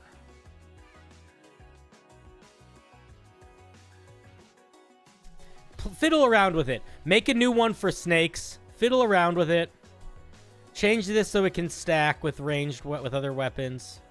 This one I think is fine and good. You know, it's the kind of thing where, like, you could also get expertise in stealth really early as a ranger, but if you know you're going to have this feature later, you might choose not to. And it is just a good buff to get later. I almost want to... You know what I almost want to say? I'm going to be honest. I almost want to say you should get, like, a cool... Like, spiders, you should get some cool webbing power. And maybe snakes, you get some cool, like, hypnosis power. And scorpions, I don't know what you get for scorpions. More reach. I don't know. I don't know why I think that. That's where my head goes. Don't listen to me if you don't want to. Okay, let's look at Accelerate Poison at 15th level. As an action, you can force all poisoned creatures within 30 feet of you to make a Constitution saving throw. On a failure, they take 2d12 poison damage. This is not strong enough, my dude. Crazy, did you want to chat? I didn't even look if you were in the Discord. Oh, you're probably working right now. This ain't strong enough. This is not strong enough. You know what would make this strong enough? Make it a bonus action. Make it a bonus action. And up the damage. Bonus action. 3d12. I am at work, but about to be off. All right, cool. Man, fucking... I was about to say, man, working nights is crazy. But I'm fucking working nights now, too. I have to remember that I'm working right now. This is working nights. So funny. You know, I live with my sister. She's great. I fucking love her. And she works a 9 to 5. And it's so funny when I talk to her. And it's like, we're like hanging out. And it's like 5 or 6. And she's like, I'm going to watch a movie. And I'm like, all right, cool. See ya. I got to go to work. And I like walk downstairs and go to my little office. It's fun. Well, it's not really an office. It's more of a cave that I sleep in. Sometimes film stuff in. Okay. Yeah, this should be a bonus action. And it should do more damage. Especially if it's limited in use. Yeah, I think this is a very interesting subclass. I like it a lot. You know, it's interesting you mentioned the Swarm Keeper and the Fey Wanderer, and I don't feel like you took that. I mean, if you took inspiration from those, you did a really good job of translating this into something different, because this has a very distinct and unique vibe of like, you are a poison creepy monster ranger. I think it works well, dude. I think it works well. I think there's a couple places where you can buff it for sure, but mostly I like it. I don't remember what other things I said to change, but I'm sure you'll remember them or listen to them later. I don't really have any other thoughts. I think it's strong. It's got surprisingly strong vibes for how weird it is, but I think that's good. I think that's a good sign. I mean, maybe it's not surprising. It is often the case that the pieces that have the most unique vibes are the ones that have the most strong flavor too. Crazy. That's how it goes. Sigh. An Underdark-themed fighter subclass. I'd like some feedback on the clarity of the features. Another power level. It might be a little strong, but I feel the wisdom requirements balance it out. Ah, do you? I love fighters. Dude, I'm so... I don't know what it is. I think it's when... So we have this one guy in the Discord. His name is Fract. He's a fun creator. We'll read his homebrew on here sometimes. And he's super into making like data charts and stuff. And the man, every month or so, he posts like a little chart of all the homebrew that I looked at, or like the stats of it. And it's interesting to see how dramatically it changes the vibe of the homebrew we get. Torchbearer. That's a cool name. The Torchbearer is the most important member of any group daring to traverse the Underdark. Only those with prodigious talent may undergo training to become a Torchbearer, as the survival of the group will depend entirely on their capabilities. Gonna be honest, you're falling for that pit trap where you're not really describing what this thing is. You're just saying why it's important. We need to know what it does, what it is in this flavor text. This flavor text basically just says the Torchbearer is important for going to the Underdark. They are important for the group's survival. We need a little bit more deets. Good night, Data, you champion of thunder and righteousness. At third level, we get 2 features, Torch Combat and Torch Swing. Torch Combat, you gain the ability to fight with a burning torch. For you, a torch is a simple melee weapon that uses your strength for attack and damage rolls. It has a light and thrown properties. On a hit, it deals 1d4 bludgeoning damage plus 1d6 fire damage. I'm going to be honest, if you want this to be a light weapon, it needs to do 1d4 and 1d4. Not 1d4 and 1d6. Once per turn, you can either light or extinguish it without expending an action. I would just say on your turn, you can either light or extinguish the torch, and then in parentheses, no action required. During a short or long rest, you can modify one object so that you can light it on fire without damaging it. Oh, interesting. When lit, it sheds bright light. It can burn for a total for 1 hour before it has to be modified again. The object counts as a torch for the purposes of all Torchbearer features.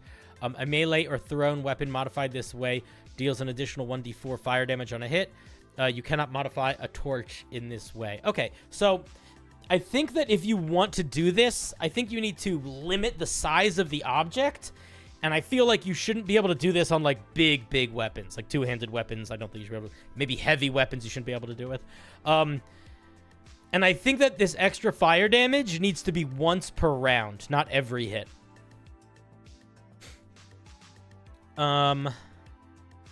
Good night. Have a good dinosaur dreams. Tell the dinosaurs I say, hey, what's up? If you want to watch one of the best dinosaur shows ever, go watch the show Primal. Fantastic show. Torch Swing. You gain the Torch Swing action. It can replace one of your attacks when you take the attack action.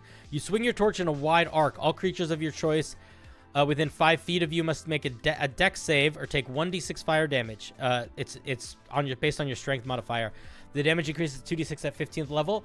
Can I be honest? I feel like this should be limited to 3 squares. It should be a 3-square line in front of you, like a. I don't think it should be a circle. It can replace one of your attacks when you take the attack action. Okay, so you can do this once per turn. I like this a lot. I think this is a lot of fun. Third level, all these third level features are pretty fun.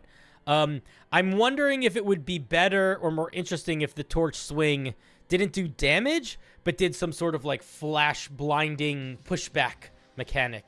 Unclear. Think about it. But yeah, I think that this needs to be tuned down a little bit, but overall I think it's pretty solid. Impeccable perception, 7th level. Your senses heighten and you are alert to danger. You can see in dim light as if it were bright light, and you can't be surprised while you are in bright light. Oh, that's cool. You also gain a bonus to initiative rolls equal to your wisdom modifier. I think that's cool, but now I'm seeing we're getting more stuff at 7th level, which means you got to get rid of this. Probably. You gain the fire starter action. It can replace one of your attack actions when you take the attack action.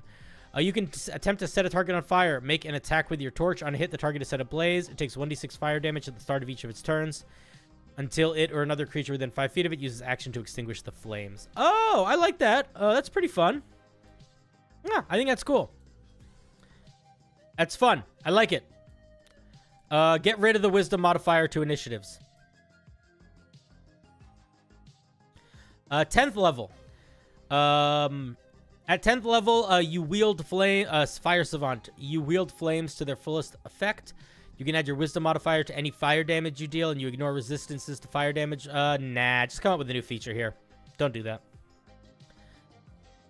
Getting the flat damage modifier on top of all fire damage is not the way to make this thing better. I disagree with that. Yeah, come up with something new for 10th level here.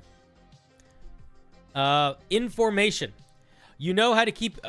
maybe you can do maybe when you throw a torch, it can erupt and create like a little, you know, a little 10-foot cube of fire.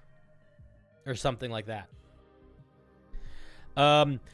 Information. You know how to keep your group together. When you use your action surge feature, you and any creatures of your choice within 40 feet of you... That's 40 feet. Why 40 feet? Go shorter than that. Can use their reaction to immediately move up to their speed. This movement does not provoke opportunity attacks. This is really good. Lower the range to 30 feet. I really like it, though. Really fun feature. Really good feature. Really solid feature. Powerful. What we want at 15th level. I like it. All right. Chase off. Oh, I'm finishing the fucking wheel tonight. Guys, we got 3 left. I'm fucking here. I don't always chat. For those of you that are still here, you probably are my... First of all, you're my ride or dies, and I appreciate it. Second of all, you guys know that I go hard when I can. The only reason I don't ever go hard is because there's other shit going on that's preventing it. If I had infinite free time and infinite energy, I would stream forever and I would never stop. Because it's very fun, and you guys are very fun.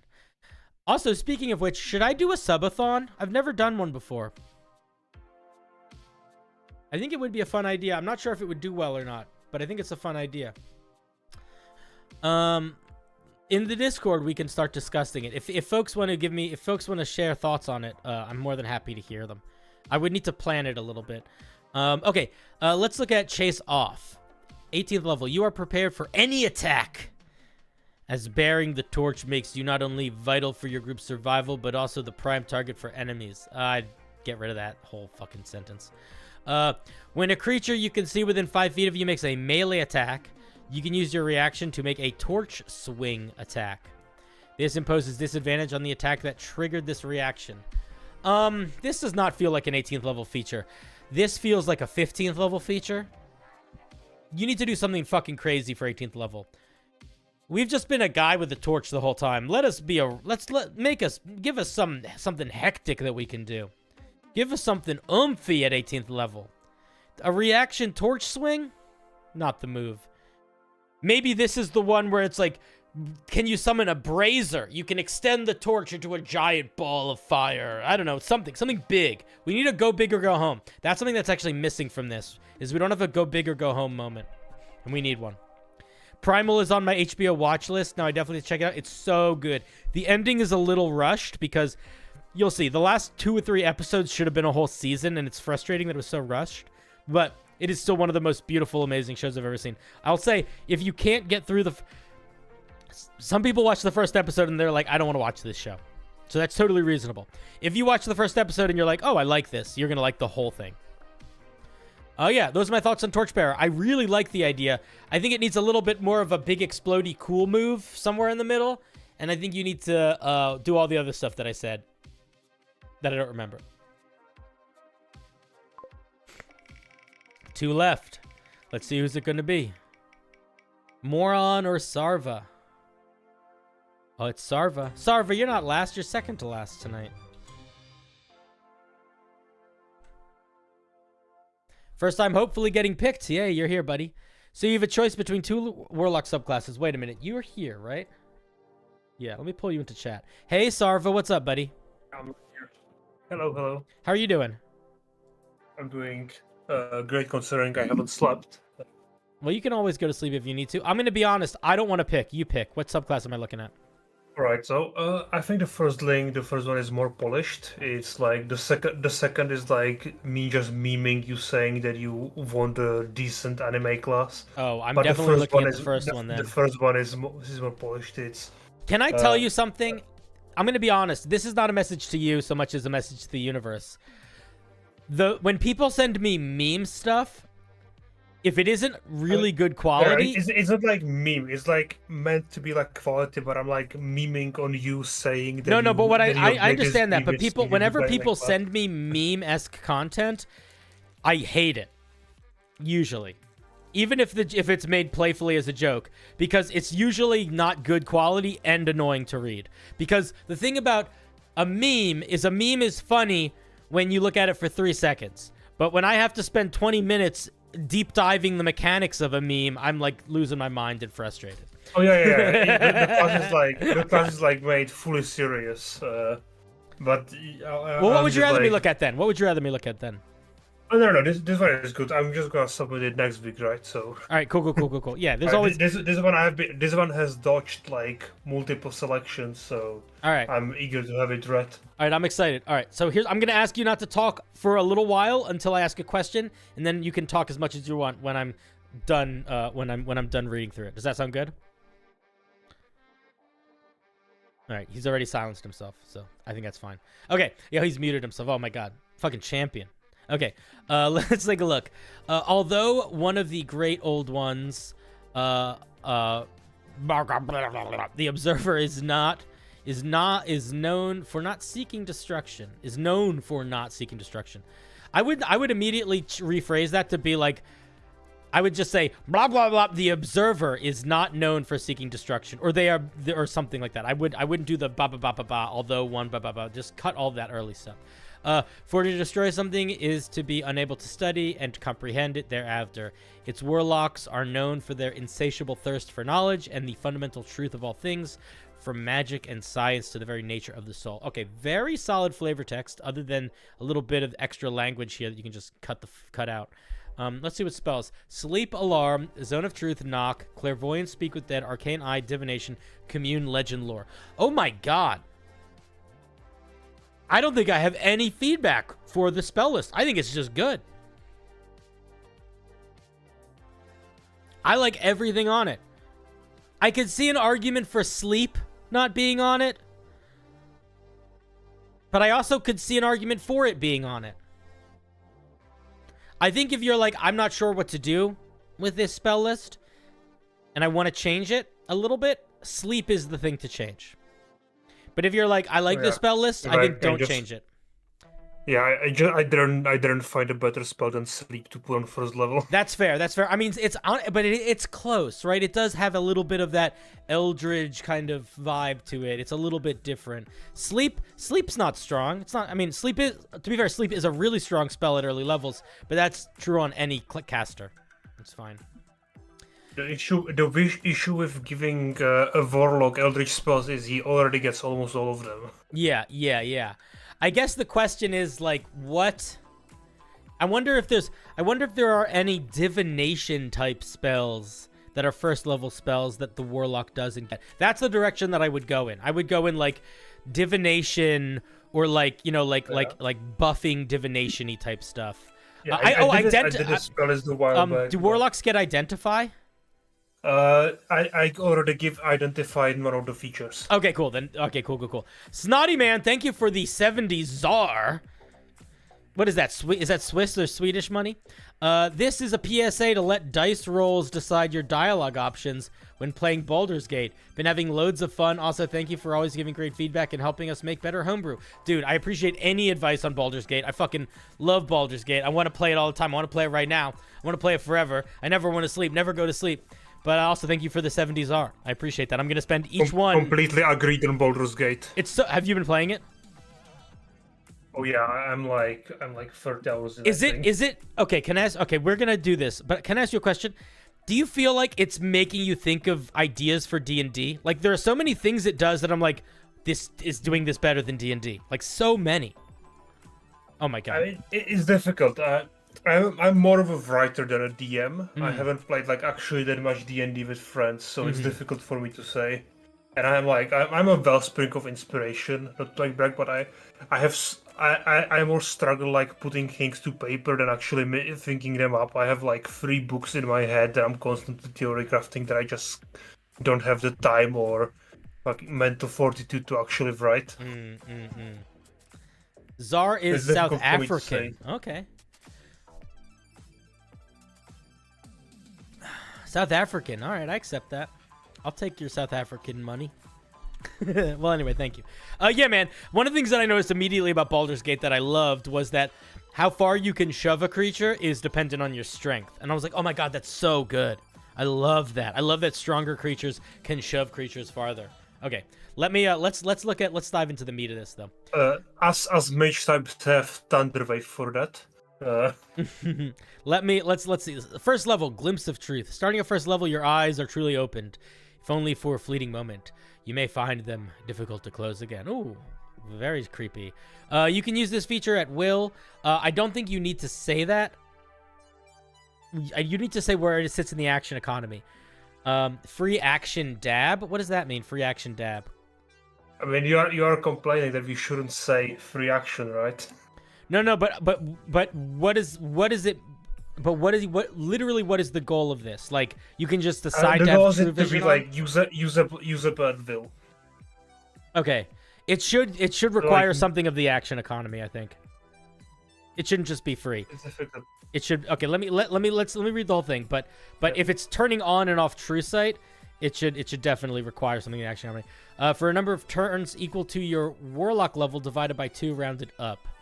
This duration cannot be split, and nothing short of your death can stop this feature's effect once it is active until the duration runs out. Once you use this feature, can't use it again to finish a long or short rest. Okay, yeah. There's no reason for this not to take up part of your action economy. 60 feet of True Sight is really strong also. I probably wouldn't make it that far. I'd probably limit it to like 20 feet. 60 feet of True Sight, because True Sight breaks all illusions. It sees through every. It's just very strong. And I think 60 feet of it level 1 is a lot.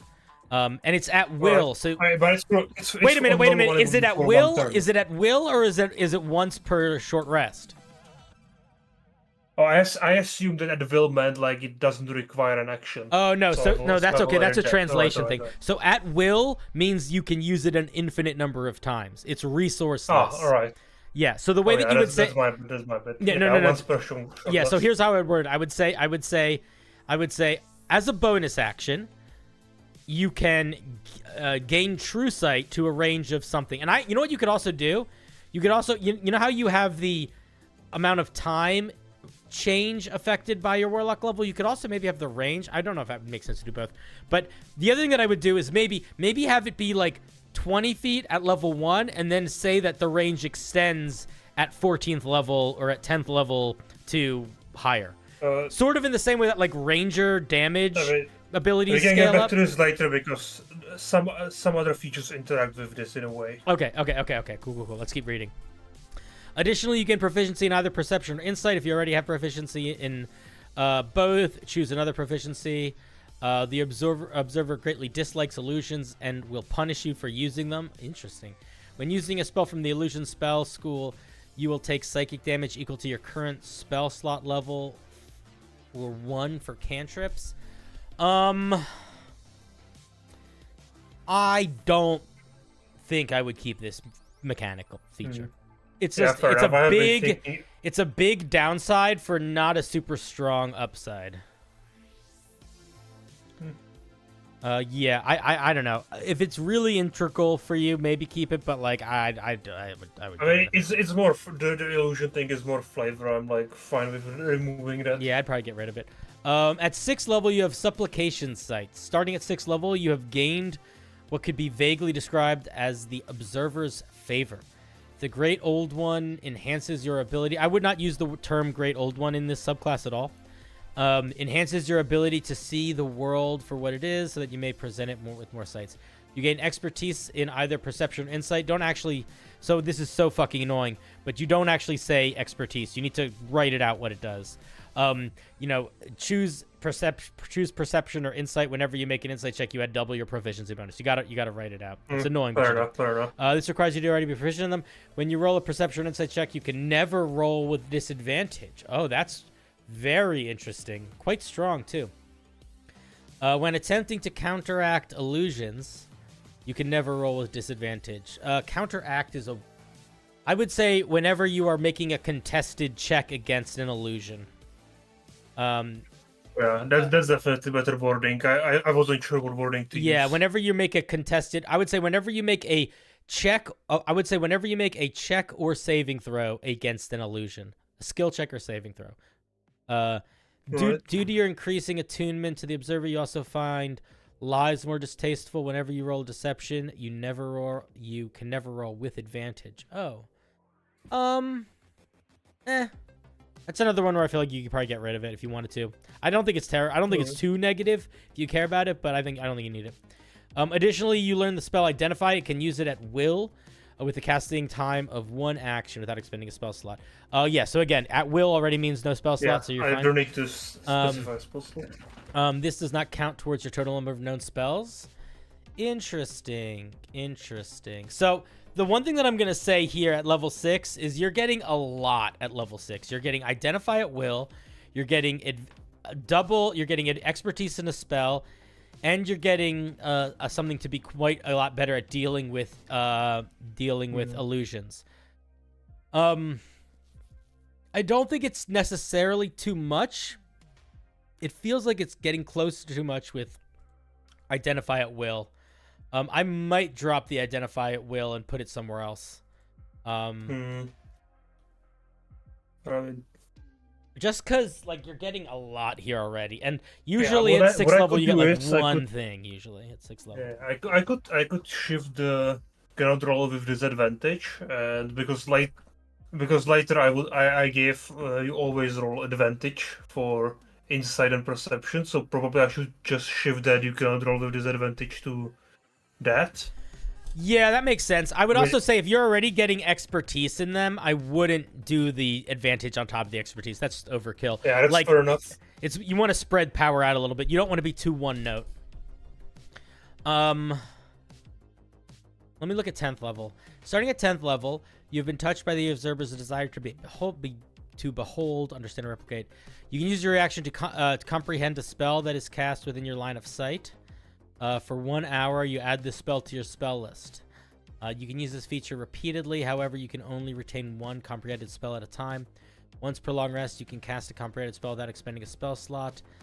At the same level it had been cast when you use this feature. I wouldn't do that. I would probably just make it cast at its lowest level possible. Additionally, cast after the first will require expending spell slots and may be impossible if you don't have the sufficient level. Oh yeah, you should not be able to copy spells you can't cast yet. This should definitely not be any. You shouldn't be able to do this on spells that are higher than 5th level for sure. So I would probably just drop all that extra stuff. Like, no level above 3rd level. Okay. Like I don't think you should be able to use this to cast a 9th level spell or a 7th level spell. Alright, fair enough. So restrict it to the spell slot level you have available. Yeah, and also, I mean, yeah, because you're basically getting a free casting of potentially any spell, and then also, you're getting a once a day free of it. I think it's pretty. I think it's a good feature. Can I be honest with you? This, I feel like, I don't know. I feel like this feels more like a 6th level feature, and this feels more like a 10th level feature. Kinda. Yeah, I don't know why I feel that way. Really? Yeah, I don't. Maybe that's maybe. I mean, I've been looking at a warlock, and usually that level is like a reactive kind of defensive feature. Yeah. Although sometimes it's the 6th level is the reactive defensive feature. Like look at the Fathomless Warlock, or look at the Fiend Warlock. Yeah. I don't know. I could go either direction. I play around with it in your brain. Let's get to 14th level. 14th level, observe and be observed in turn. The gracious gift of 1,000 eyes. That's a long title. Starting at 14th level, you have become the conduit of observers' unsatiable thirst for comprehension. You are always under the effects of true sight. I'm gonna be honest. Less than 60 feet. No. Here's what I'm gonna say. If you just make it so you're always under the effects of True Strike, you shouldn't give anything else. I would get rid of everything else. Is True Sight really that powerful? True Sight is really strong, yeah. I mean, it doesn't give you any combat advantages besides seeing through illusions, no? You can see through illusions, you can see hidden things, you can see invisible things. You can see creatures, you can see creatures' true forms. You can tell if creatures are shape changers. It's good. It's really strong. Normally 14th level features for warlocks are like a one big blammo move. So it's like really different. Yeah. I'll keep reading. But I'm going to say that you should either completely drop True Sight from this and just let it be the first level feature and you still get in the same way. Or it should be the only feature. When you roll perception, insight, you roll with advantage. Yeah, you're just definitely going to drop that.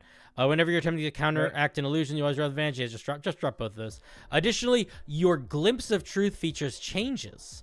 Instead of granting true sight, you now gain the Thousand's Eyes of blah blah blah effect for the duration.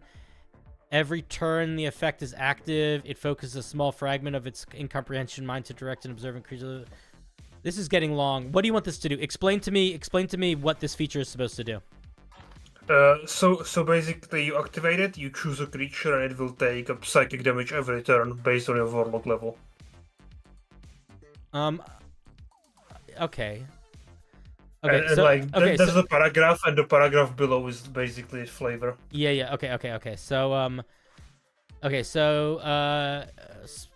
choose a creature. You dealing psychic damage equal to your warlock level at the end of your turn. If you cannot do the creature, you keep the effect target. Warlock's the same.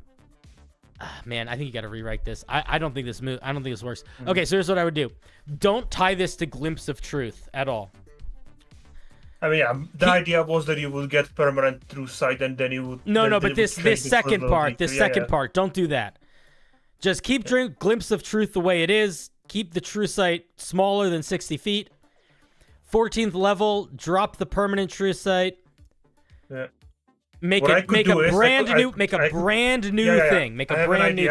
I have an idea which I could do here, where it would be basically you choose a creature, and the patron, basically it's similar flavor, but it's just like at once it does something like I could just take it from the Fiend Warlock 10d10. It just does 10d10 psychic damage, and it has the next paragraph with any creature reduced to 0 hit points by this feature, which is like kind of flavor paragraph. I could have that.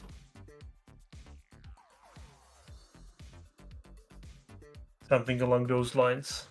Yeah, I was gonna say, I like the idea of you picking a target and that target taking damage every round. I feel like that's cool because it does, I think, nicely represent the idea of like you are now facing the this is the pain of being truly observed by an eldritch creature. Like, I get that and I like that. I think what you need to do though is it needs to be tied to an attack roll or a saving throw. And it's like you pick a creature. Maybe it's like when you hit a creature with an attack, you can choose, sort of have it trigger the same way as the Fiend, where it's like you hit them with an attack and then it doesn't take anything else in the action, but it's like you hit a creature with an attack, you can spotlight that creature to your great observer Eldritch God, and it watches them. And it watches them. While it's watching them, they take some amount of psychic damage at the end of each of their turns, or at the start of each of their turns for some amount of time. and then you do the stuff where Yeah. it dies afterwards, and then you make it once per long rest. Yeah. That's what I had originally for the stick, but I ended up doing it without saving throw. I'm not sure. I'm not even sure why. It doesn't. You don't need a saving throw for it if you tie it to an attack roll. If you want to, that you could make it a saving throw also. I will say, if you make it a saving throw, I actually think you should maybe make it a bonus action to activate, so that you do it and a spell on the same turn. Because I don't know how I feel about it taking up a full action. Only because I feel like a lot of the Warlock 14th level features, like, they just do a thing. They don't eat up a lot of action economy. Intelligence saving throw would make sense if you were going to do a saving throw for sure. Yeah. Then I have the flavor paragraph, which is like anything that gets reduced to 0 hit points by this damage gets its mind stolen and is brain dead. Yeah. So even, and then you can like maybe like try to bargain with your with your patron for any information they might have had. Yeah. Okay. So here's what I'm gonna say. Lower the true sight of the first level feature. Yep. Give yourself give yourself proficiency in perception or insight. Okay. Don't do if you already have proficiency, choose another thing. Just drop that entirely. And then also though, take the at 6th level where you get expertise in perception or insight. That should just happen at 1st level too, I think. Maybe. You gain proficiency in perception or insight whenever you roll. I think that fits there because I don't feel like it's super strong. I don't know. Maybe not. But I think it's a neat idea. I do feel like it feels a little one note right now. Like it's too focused on perception, insight, and sight things. I feel like you should spend a little bit of time and think a little bit more about other mechanical ways, especially some combat ways that you could incorporate this idea of being observed and the observer and what sort of powers they would give you. There should be a way that really feels combat oriented in 10th or 6th level. I mean, I feel like the 10th level is combat oriented. Yeah, it is. All right, I'll buy that. It is. I originally had that it would also copy meta magics, but then I was like, it was like 2 paragraphs long and it felt too strong. Yeah. I mean, I'm not looking at what it was before, so I don't really know. But I like it. I think it's a neat idea. I don't have a lot more to say.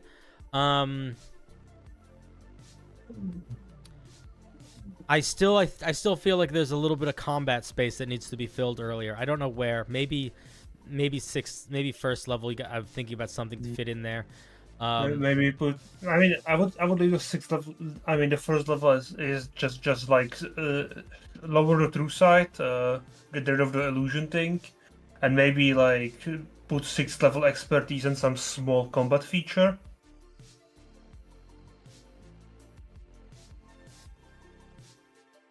Yeah, something like that could work. You can play around with it. I just think that most of the warlocks that have been made after the original ones, they usually get 2 things early, and at least one of them feels very combat oriented. Usually, not always, but usually, and I think that's worth thinking about. Tazza, you are one annoying message away from getting just completely kicked off again. Actually, I'm muting you again. Dylan definitely thinks you're annoying and is not responding to you on purpose. You're timed out again. I'm thinking maybe something like after you hit a creature with a damaging spell, you can expend your bonus action to understand them, and that creature has disadvantage on attacks against you for the next turn or something like that. Yeah, or you could give another creature advantage because you can understand them, so like you can make it easier for them to be hit. Or maybe you could do it where like when you hit a creature with an attack, you can make a saving throw, and then if they fail, you could like learn something about them. Like you could learn some of their stats, or you could learn something, like learn it's their like damage weaknesses or something. Yeah, something like that. I think would work well too. That's what I mean by like thinking about how does the observer fit into combat. You know what I mean?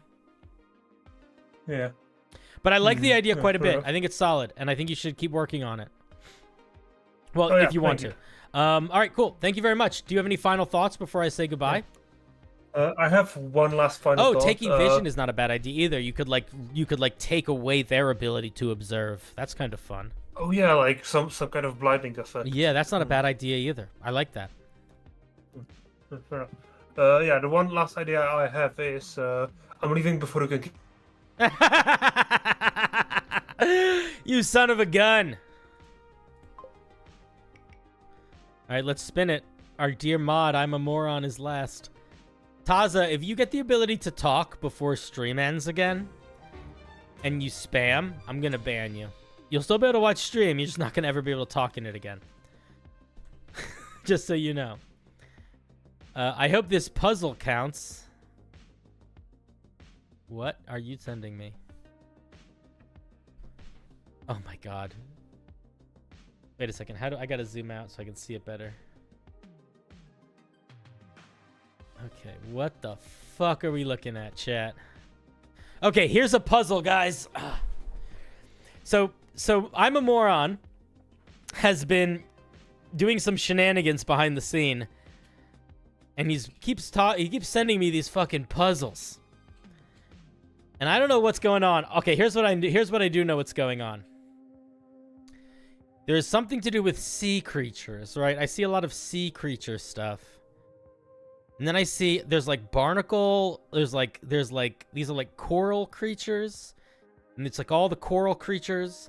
And then you have the jellyfish creatures featuring shark and other shark guy.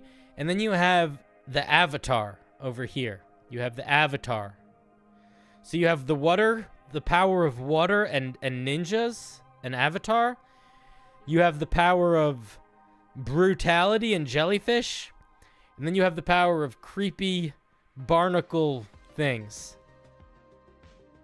And then you have a bunch of numbers up here that I don't know what any of this means. 14, 121. Is this like a longitude? The water cycle? Why are the numbers at the top? Somebody type these numbers into Google. It's a cipher? How do I read ciphers? How do ciphers work?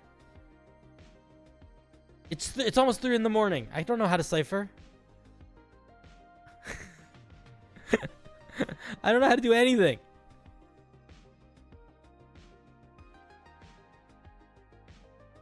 Hint in message. Okay. Let me look at the message. I'm not going to solve this cipher. You hope it counts. Okay. What I'm supposed to count? 1, 1, 4, 1, 2, 2, 0. What am I counting?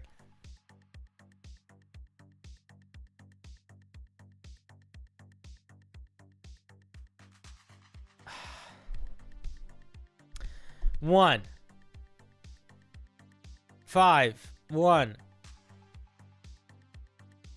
Guys, I don't know what to do with this. What did Squid say?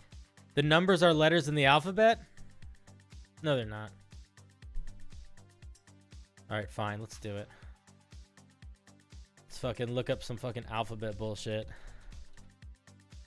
Alphabet to numbers. Okay. Get a little alphabet to numbers chart. 14 is N. 1 is A. 21 is U. N-A-U. 20, I bet it's T. T. So this is going to say nautical. N-A-U-T-I-C-A-L.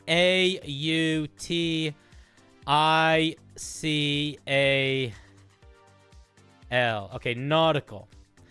And then 14 is another N. And then 15 is an O. Nautical non... It's nautical nonsense. I can't believe I just solved the mystery. Oh, Squid did it too. Alright, guys, we figured it out. Nautical nonsense? Yeah, okay. I'm really proud of... Guys, I'm really proud that we just did that. It's fucking late at night. I've been streaming for like 100 hours. Yo! Everybody give themselves a little pat on the back. I'm really happy that I just didn't look at that frustratingly and I tried to figure it out. And we all did it together. What a wonderful piece to end on. So guys, if you're still here, I'll post about this on the Discord, but tomorrow, first of all, can we just have a big round of applause for all of the participants tonight? Good job across the board, guys. Really, really solid. To answer your question, Sarva, I think you asked something about the, I think the 360 vision was fine. I don't think that was OP. Tomorrow, I think around 1 p.m., I think I'm going to join Caustic Phoenix and we're going to play some Baldur's Gate on stream. I'm not going to be playing my main character because I want to join her game. And I'm going to do that. So if you guys want to tell me what sort of character you think I should make, I'm happy to. But I will tell you I'm leaning Warlock. But I'm happy to go in other directions. I want to try some of the other classes. I could also maybe do a magic user. I haven't really done much magic users and like true spellcasters. We'll see. All right, guys. Oof, magoof. I'm a tired man. This was a good stream. I hope everyone had fun. And I hope that you guys... Oh, no. Stop that. I hope that you guys, enjoy the rest of your existence tonight. And I think I'm going to be back tomorrow afternoon. Probably. So, that's something. Anyway, I love you guys. You're wonderful. And I want you guys to have an absolutely amazing night. Be good to each other.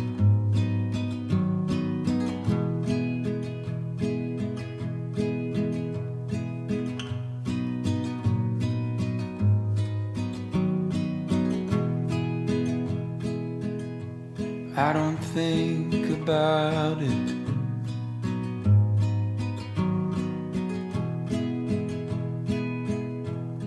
About you leaving me. I don't know who I'd be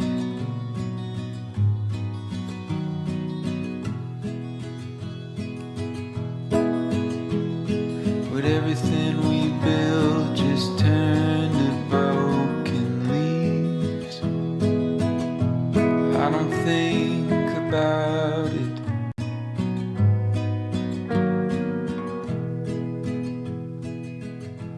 Do you think of me?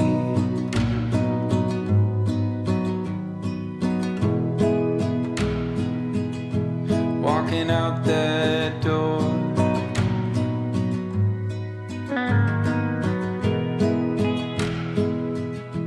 never hearing me talk to myself in the morning anymore. Would it all just turn and turn and turn and turn and turn and turn? You don't think about it.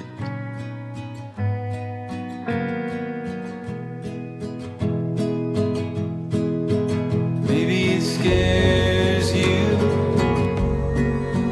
like it scares me. What do we do with all the possibilities? Doesn't it scare you like it scares me? What do we do with all the possibilities? We don't think about it.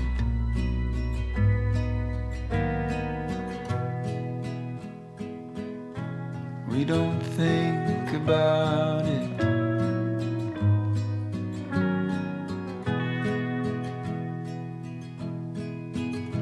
We just fall into each other's arms, and we laugh